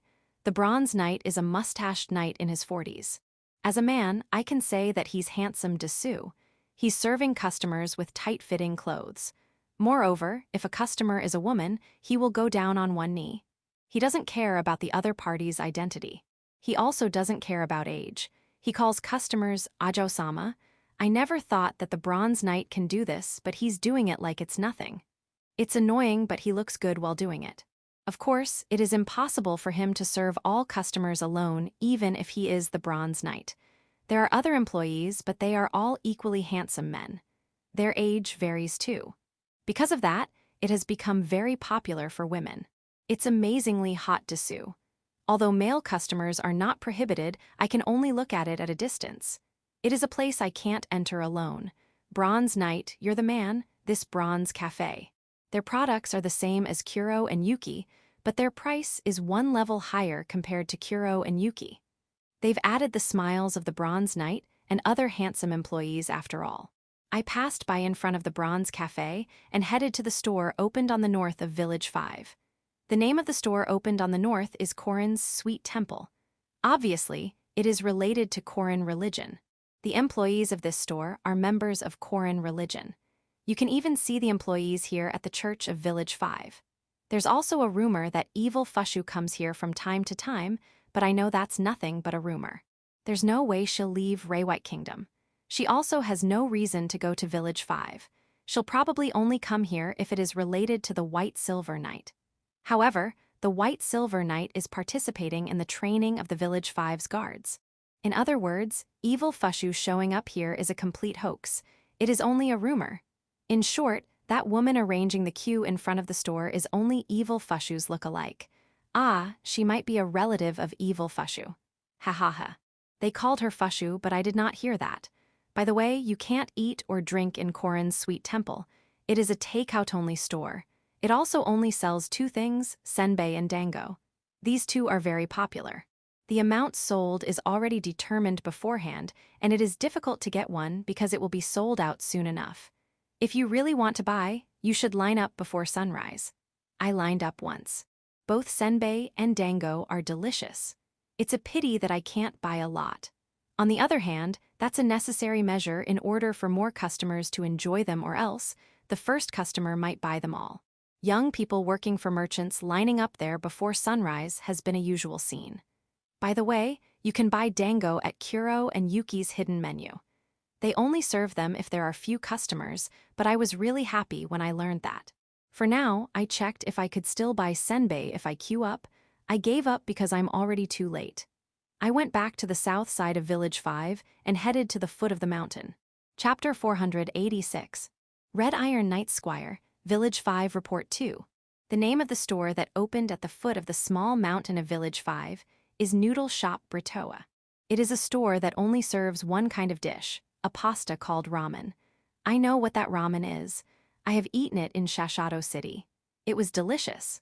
When I first came to the store, I ate it expecting the taste would be the same, but the ramen I ate at Britoa was different from Shashado's ramen. No, the soup, ingredients, and pasta are similar, but the taste is completely different. Is this really ramen? There's no way I'll know the answer myself. I couldn't help but ask an employee. The employee did not panic and even explained it politely. The ramen served in their store is definitely ramen. However, the ramen in Shashado City is soy sauce flavored, while the ramen of Britoa is salty. Even other pasta dishes have different kinds of flavors. Even so, that doesn't make them different. I see. Their ramen is indeed ramen but with different seasonings. If that is the case, shouldn't you call yours as salted ramen? The next day after I said that, they changed the name to Britoa Ramen. That made me a little happy. Finally seeing the store, I entered it. The mini pancake I ate earlier has already been digested. I'm good to go. Britoa Ramen has both big and small places. They serve no other. Once you sit down, you will be given a Britoa Ramen without having to place an order. I made my way to the small place since the big place is for big races like minotaurs. There's also fork in this store, but I use chopsticks. I learned about chopsticks in Shashado City. Back then, I thought, who can eat using these, but I found them convenient to use later. It can be said that it is especially made for ramen eating. I was glad that I studied using it. Britoa Ramen, delicious. Even after leaving Noodle Shop Britoa, the sun is still high, so it is still too early to go back. I can still go to the store on the west. Since that is the case, let's go there. It is a very popular place in Village 5. Baseball field. It is a place where you can play a sport called baseball. The rules are a little difficult, but watching it is already fun. I sit in the audience seat and buy beer from the vendor Oni-san. It's also cold, a joy in summer. They even hired those who can use ice magic for this. This is a luxury. If I didn't eat Britoa Ramen earlier, I would have ordered a pig intestines bread. Should I buy one? No, okay, just one. It is the fourth inning of the match. There is no point difference, 3-3. Ah, the fierce tiger Demon King army, who's on the defense, changed pitcher. Ah, I see. The pitcher they sent until now was a rookie. This replacement pitcher throws the ball faster than before. The sound of the ball hitting the catcher's mitt echoes even to where I'm sitting. The batter can only hit air. There will change in no time. 5th inning, the flow has changed. The fierce tiger demon king army is looking good. However, the Village 5 Carpenters, who they are playing with, won't make it a one-sided match. They showed good defense. Not only that, they also had a good play in both offense and defense. Ah, vendor Oni-san, another beer please. The baseball match ended with the fierce tiger demon king army's win. At the end of the match, I joined shaking hands with the players of the fierce tiger demon king army. I shake hands with the player who hit a home run earlier, even though she's a woman. Please keep doing a good job. The coach looks lonely, so I shake hands with the coach too. He probably got nervous because of the 8-time counteroffensive. Even if you always win, you shouldn't let your guard down. When I said that, the coach became friendly and patted me on my shoulder. On the baseball field, a quick maintenance was performed since there will be another match. I can watch it too, but let's leave the baseball field. I have to be hungry before heading to the store that opened in the west. I'll exercise a little. I'll be going to the facility next to the baseball field. It's about 4 times the size of a baseball field, and it is surrounded by a high wall. The inside of this field is densely packed with buildings like a small city. However, no one lives in those buildings. As for why, it's because these are used by Village 5's guards for training. Yeah, this is a facility to train the guards to properly fight in a city, but they don't often use it. Building a city is not something anyone can do half-heartedly. However, Village 5 made a city in order to train their guards. This is something I've only encountered here. I feel like this is a simple flex of their economic power. There are 2 entrances to this facility. One is to directly enter the field, and one is overlooking the field. I want to go to the field, so I took that entrance. After walking a little, there's a waiting area, and what awaits there are several young people. They are not people who wish to fight. That's normal. Even though this facility is used to train Village 5's guards, it is not always used like that.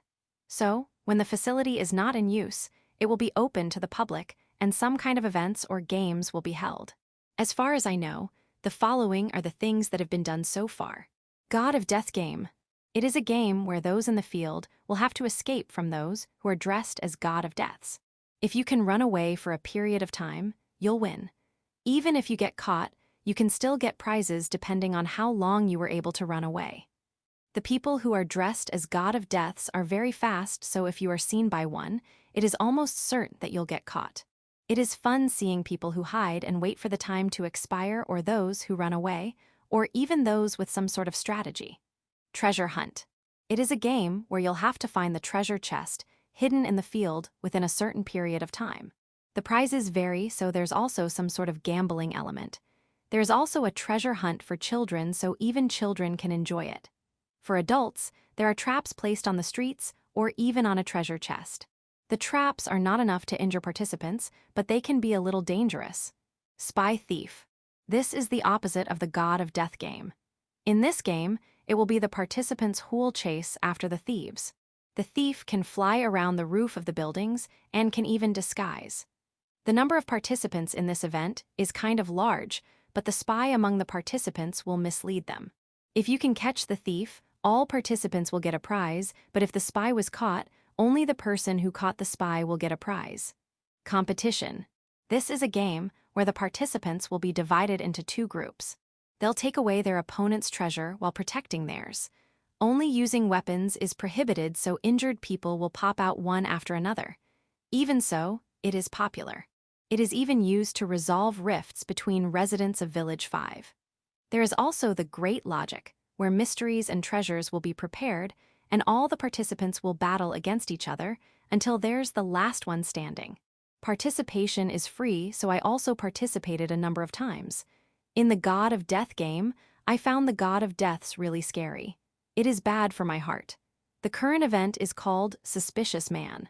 It is a game where you'll have to guess how many suspicious men are in the field. A suspicious man is someone wearing a suspicious cloak, which is obvious to everyone. However, a suspicious man will not stand by in one place, so if you don't remember the features other than the cloak, you'll make a mistake on your count. It's a very difficult game.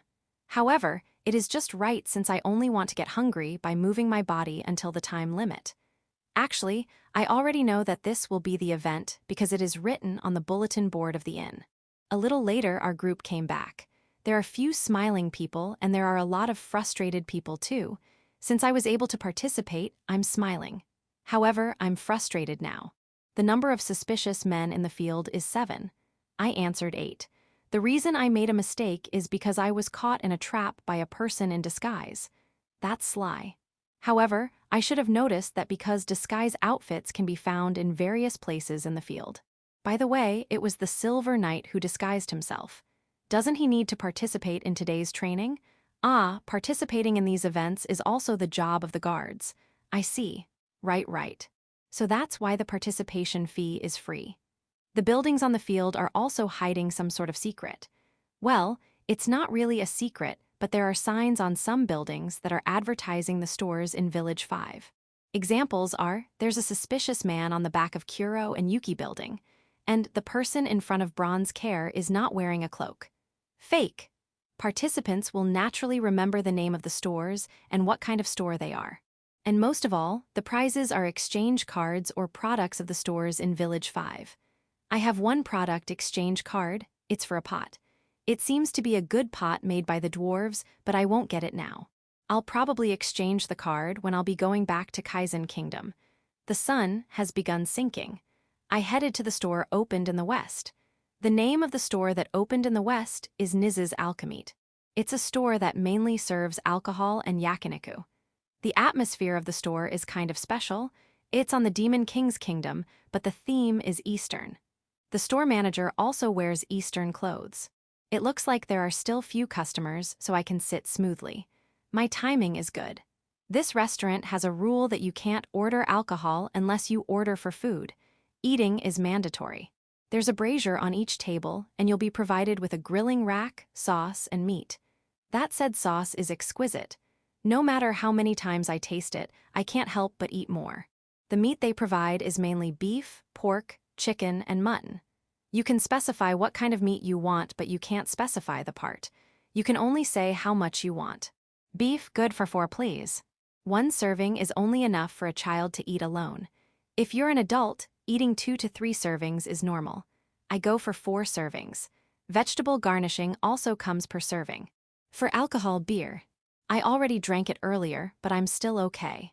The beer you drink outside and the beer you drink in a store are completely different things. That's according to me.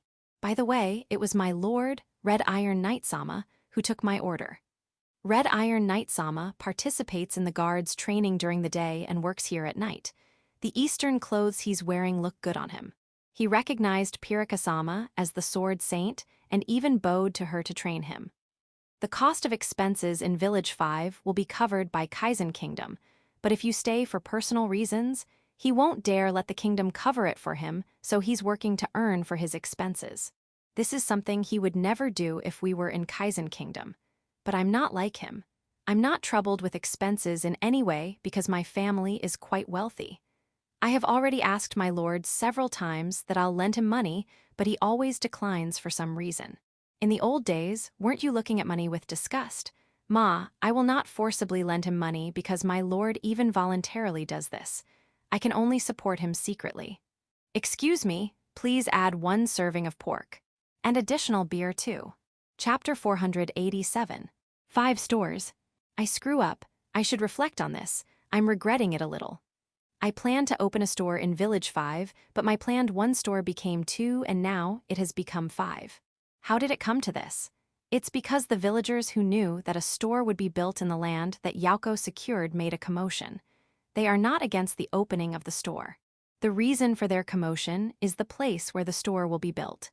To be precise, they are protesting why does the store has to be built on the south side of the village? Why can't we open it on their side?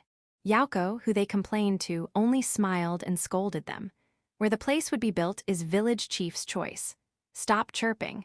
Just wait a while and he will also build on your side. The commotion was settled with those words, but it was revealed that I'm also planning to open a second store on the west side. What happens next is a commotion that Yauko can't smile at. It will be built on the west side. Why does it have to be on the west side? What's the basis of that arrangement? Why were we not chosen? Let's gather people. There should be a lot of us. At the same time, people from the north, east, and foot of the mountain gathered people, making the people of the south and west panic. An air of restlessness covered Village 5. That was also cut off by Yauko. What's happening is something I personally requested to the village chief, which he granted. We should already be thankful that he agreed to build 2 stores, so what are you making a fuss for? If you are dissatisfied with the village chief's decision, leave this place. The representative of the village is Yauko. On the other hand, the other party has no clear representative, and so Yauko can only invite people with power on all sides to talk, by force. The people with power who are strongly protesting are in panic and started making excuses. We are not dissatisfied with the village chief, however. We feel like we lost to the south and west side. We're not dissatisfied. However, we never thought that the place where we live is only second to the south and west. Not choosing our place makes us really sad. Although the words are different, the opinions of those two are the mainstream. Then, why can't you wait? Village chief will open a store on the south and is planning to open a store on the west. Why do you think that there won't be stores on your side? When Yauko said that, the disturbance was settled, and the details of what happened were put together and submitted to me. Yes, no matter what you think, it's my fault. The store on the south side aside, I shouldn't have decided to open a store on the west side easily. I was too positive with Niz and thought that since alcohol is prohibited in Kuro and Yuki's store, I should build another store that serves alcohol. I have a manager after all. What I did nonchalantly almost caused a riot in Village 5. There's no point in saying I regret it. I have to act to deal with it. Kuro and Yuki in the south is ready to open. It's a little too late, but I have to think what kind of stores will be built on the east, north, and foot of the mountain. Though Yauko only said those words to stop the villagers, we have to actually do it. I have no choice but to compromise this time. However, we are short on manpower. I hope there are people who can read, write, and calculate with experience in working in stores. The people of Village 5 are cooperative, but if there are really people like that, they should already be working for others. There is a limit on how much support we can get from Marla in Shashato City. Mio, in particular, will definitely be angry if we pull out a person who can do accounting from Shashato City. Even if Mio won't get angry, the accounting problem in Shashato City has only been resolved recently because of the accountants from Garrett Kingdom that Malbit introduced. If we send some of them to another place, they will probably all leave. Then, what should we do? I can't think of something alone, so I consulted Yauko and the Holy Maiden cells since they were the ones who are working in Village 5. According to Yauko, we can just involve the merchants who were part of the turmoil to do the accounting for us. Please don't use force. Cells, on the other hand, said that I can leave the management of one of the stores to the church. Thank you, however, that's still not enough. When I'm worrying about what to do next, Gulf, who's accompanying me as my guard, proposed something. How about gathering manpower from the guards? I'm sure some of them had some experience in business management. The people from the Elf Empire can read, write, and calculate too. I see. I immediately went to Pirika and consulted her. Everything is at the will of village chief. No, I'm consulting you. This is not an order. Gulf, consult her for me.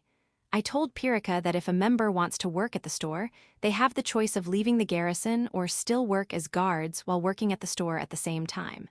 I had Pirika inform all the members about that during their morning meeting.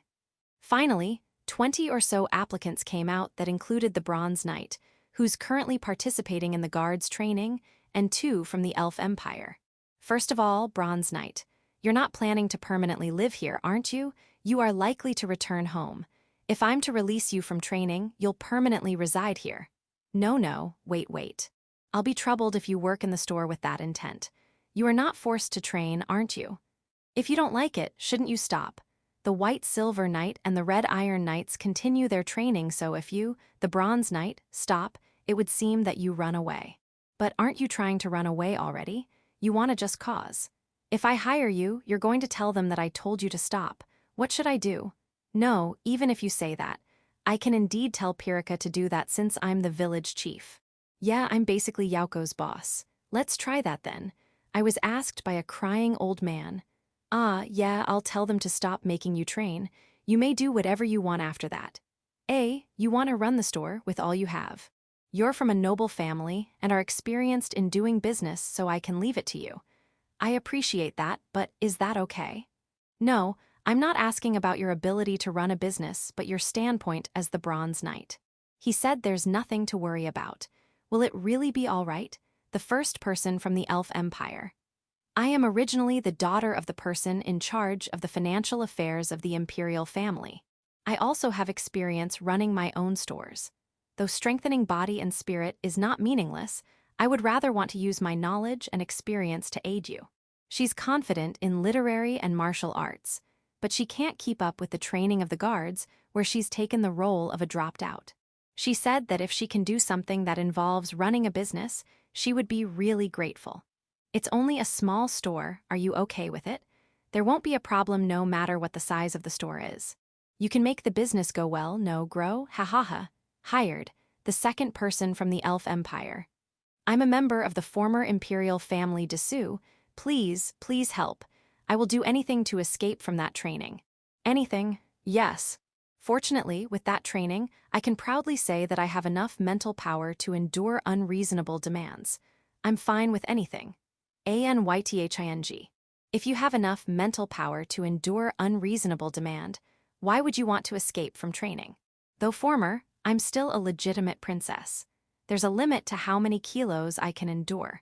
Just thinking of digging a 2-meter hole today already makes me afraid.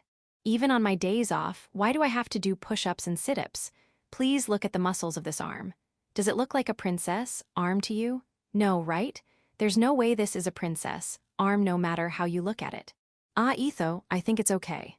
It is hard to see elf's muscles after all. You should be expecting this already, but if you are working at a store, you don't need to do your muscle training anymore. I think you're already muscly enough. Was that supposed to be a compliment? No, don't mind me. Does that mean I'm hired? Hired, thank you very much. I, Kynesta Kin Lagolf, swore my undying loyalty to my apologies. May I hear your name and position? Village Chief. This place, are you looking for a mistress, are you not? Ha ha ha, I'm happy for your feelings. However, I decline. It looks like she won't get it unless I say it directly. I'm not. We hired human resources like that and restructured the management of each store. South, Sweets and Tea Store, Kuro and Yuki. Assistant Manager, Kynesta. Niz was supposed to be the one in charge, but I left it to Kynesta. It's because it has a lot of support from Marla, so even if the top is unreliable, everything will be fine. Though I left the assistant manager position of Kuro and Yuki to someone else, I had Niz take the position of assistant general manager. By the way, I'm the general manager. I'm also the manager of each store. I'm also the village chief. On the east is also a sweet and tea store, Bronze Cafe, assistant manager, Bronze Knight. It was supposed to be a cafe similar to Kuro and Yuki, but Bronze Knight said that his weapon is his face while pushing his chest out. I left it to him, and it became a butler cafe. I was a bit uneasy whether it would be accepted by the villagers. The staff gathered from Village 5 were also personally chosen by Bronze Knight. Even for me, a man, it's a handsome group. North, Korin's Sweet Temple. Assistant Manager, Holy Maiden Cells. They only sell senbei and dango here. From the style of serving, it is not unreasonable to call it an over-the-counter store. At first, Cells is the store manager, but she can't stay at the store. Church officials take turns to be in charge. There's a possibility of manpower shortage, so I consulted Ancestor-san when he came to Big Tree Village. He then asked Fushu to take care of the manpower problem. The foot of the mountain, Noodle Shop Britoa. The assistant store manager is the daughter of the former Elf Empire finance executive. I decided to run a ramen shop there. As for the reason, the one who wants to specialize in ramen from Shashato City was assigned there. I want the two of you to work together. Of course, the other staff too. Many of the guards who decided to work are working at this store. West, Niz's Alchemete. Assistant store manager, Niz. At first, we thought of making it like a tavern since it will be serving alcohol, but it is located in a residential area, so it became a yakiniku restaurant. They won't serve anyone who will only order alcohol. I also had all the taverns in residential areas do that. We had trouble in preparing family-size medium and big braziers here. As for the sauce, it was made by Village One with the help of the Oni maids. This store also serves vegetables and seasoning produced in Big Tree Village, so other stores can't imitate it. As for the alcohol, I left it to the dwarf Donovan. It is best to leave it to the expert, and it seems like the Red Iron Knight also works in this store. Unlike the Bronze Knight, he's working as a part-timer. He wants to earn his living expenses. His purpose is clear, so what needs to be said? I hired him. I struggled to open the 5 stores. Every store seems to have a good number of customers, which is good. And I think I've shown how I reflected in action. Though there's one thing that I regret: the raw material. In particular, wheat, sugar, tea leaves, and rice for senbei and dango. This year, we can still get through because we have a stockpile in Big Tree Village, but I doubt if we're still fine next year. Because of that, I decided to expand the village's field. I'm working hard right now. End of Volume 10.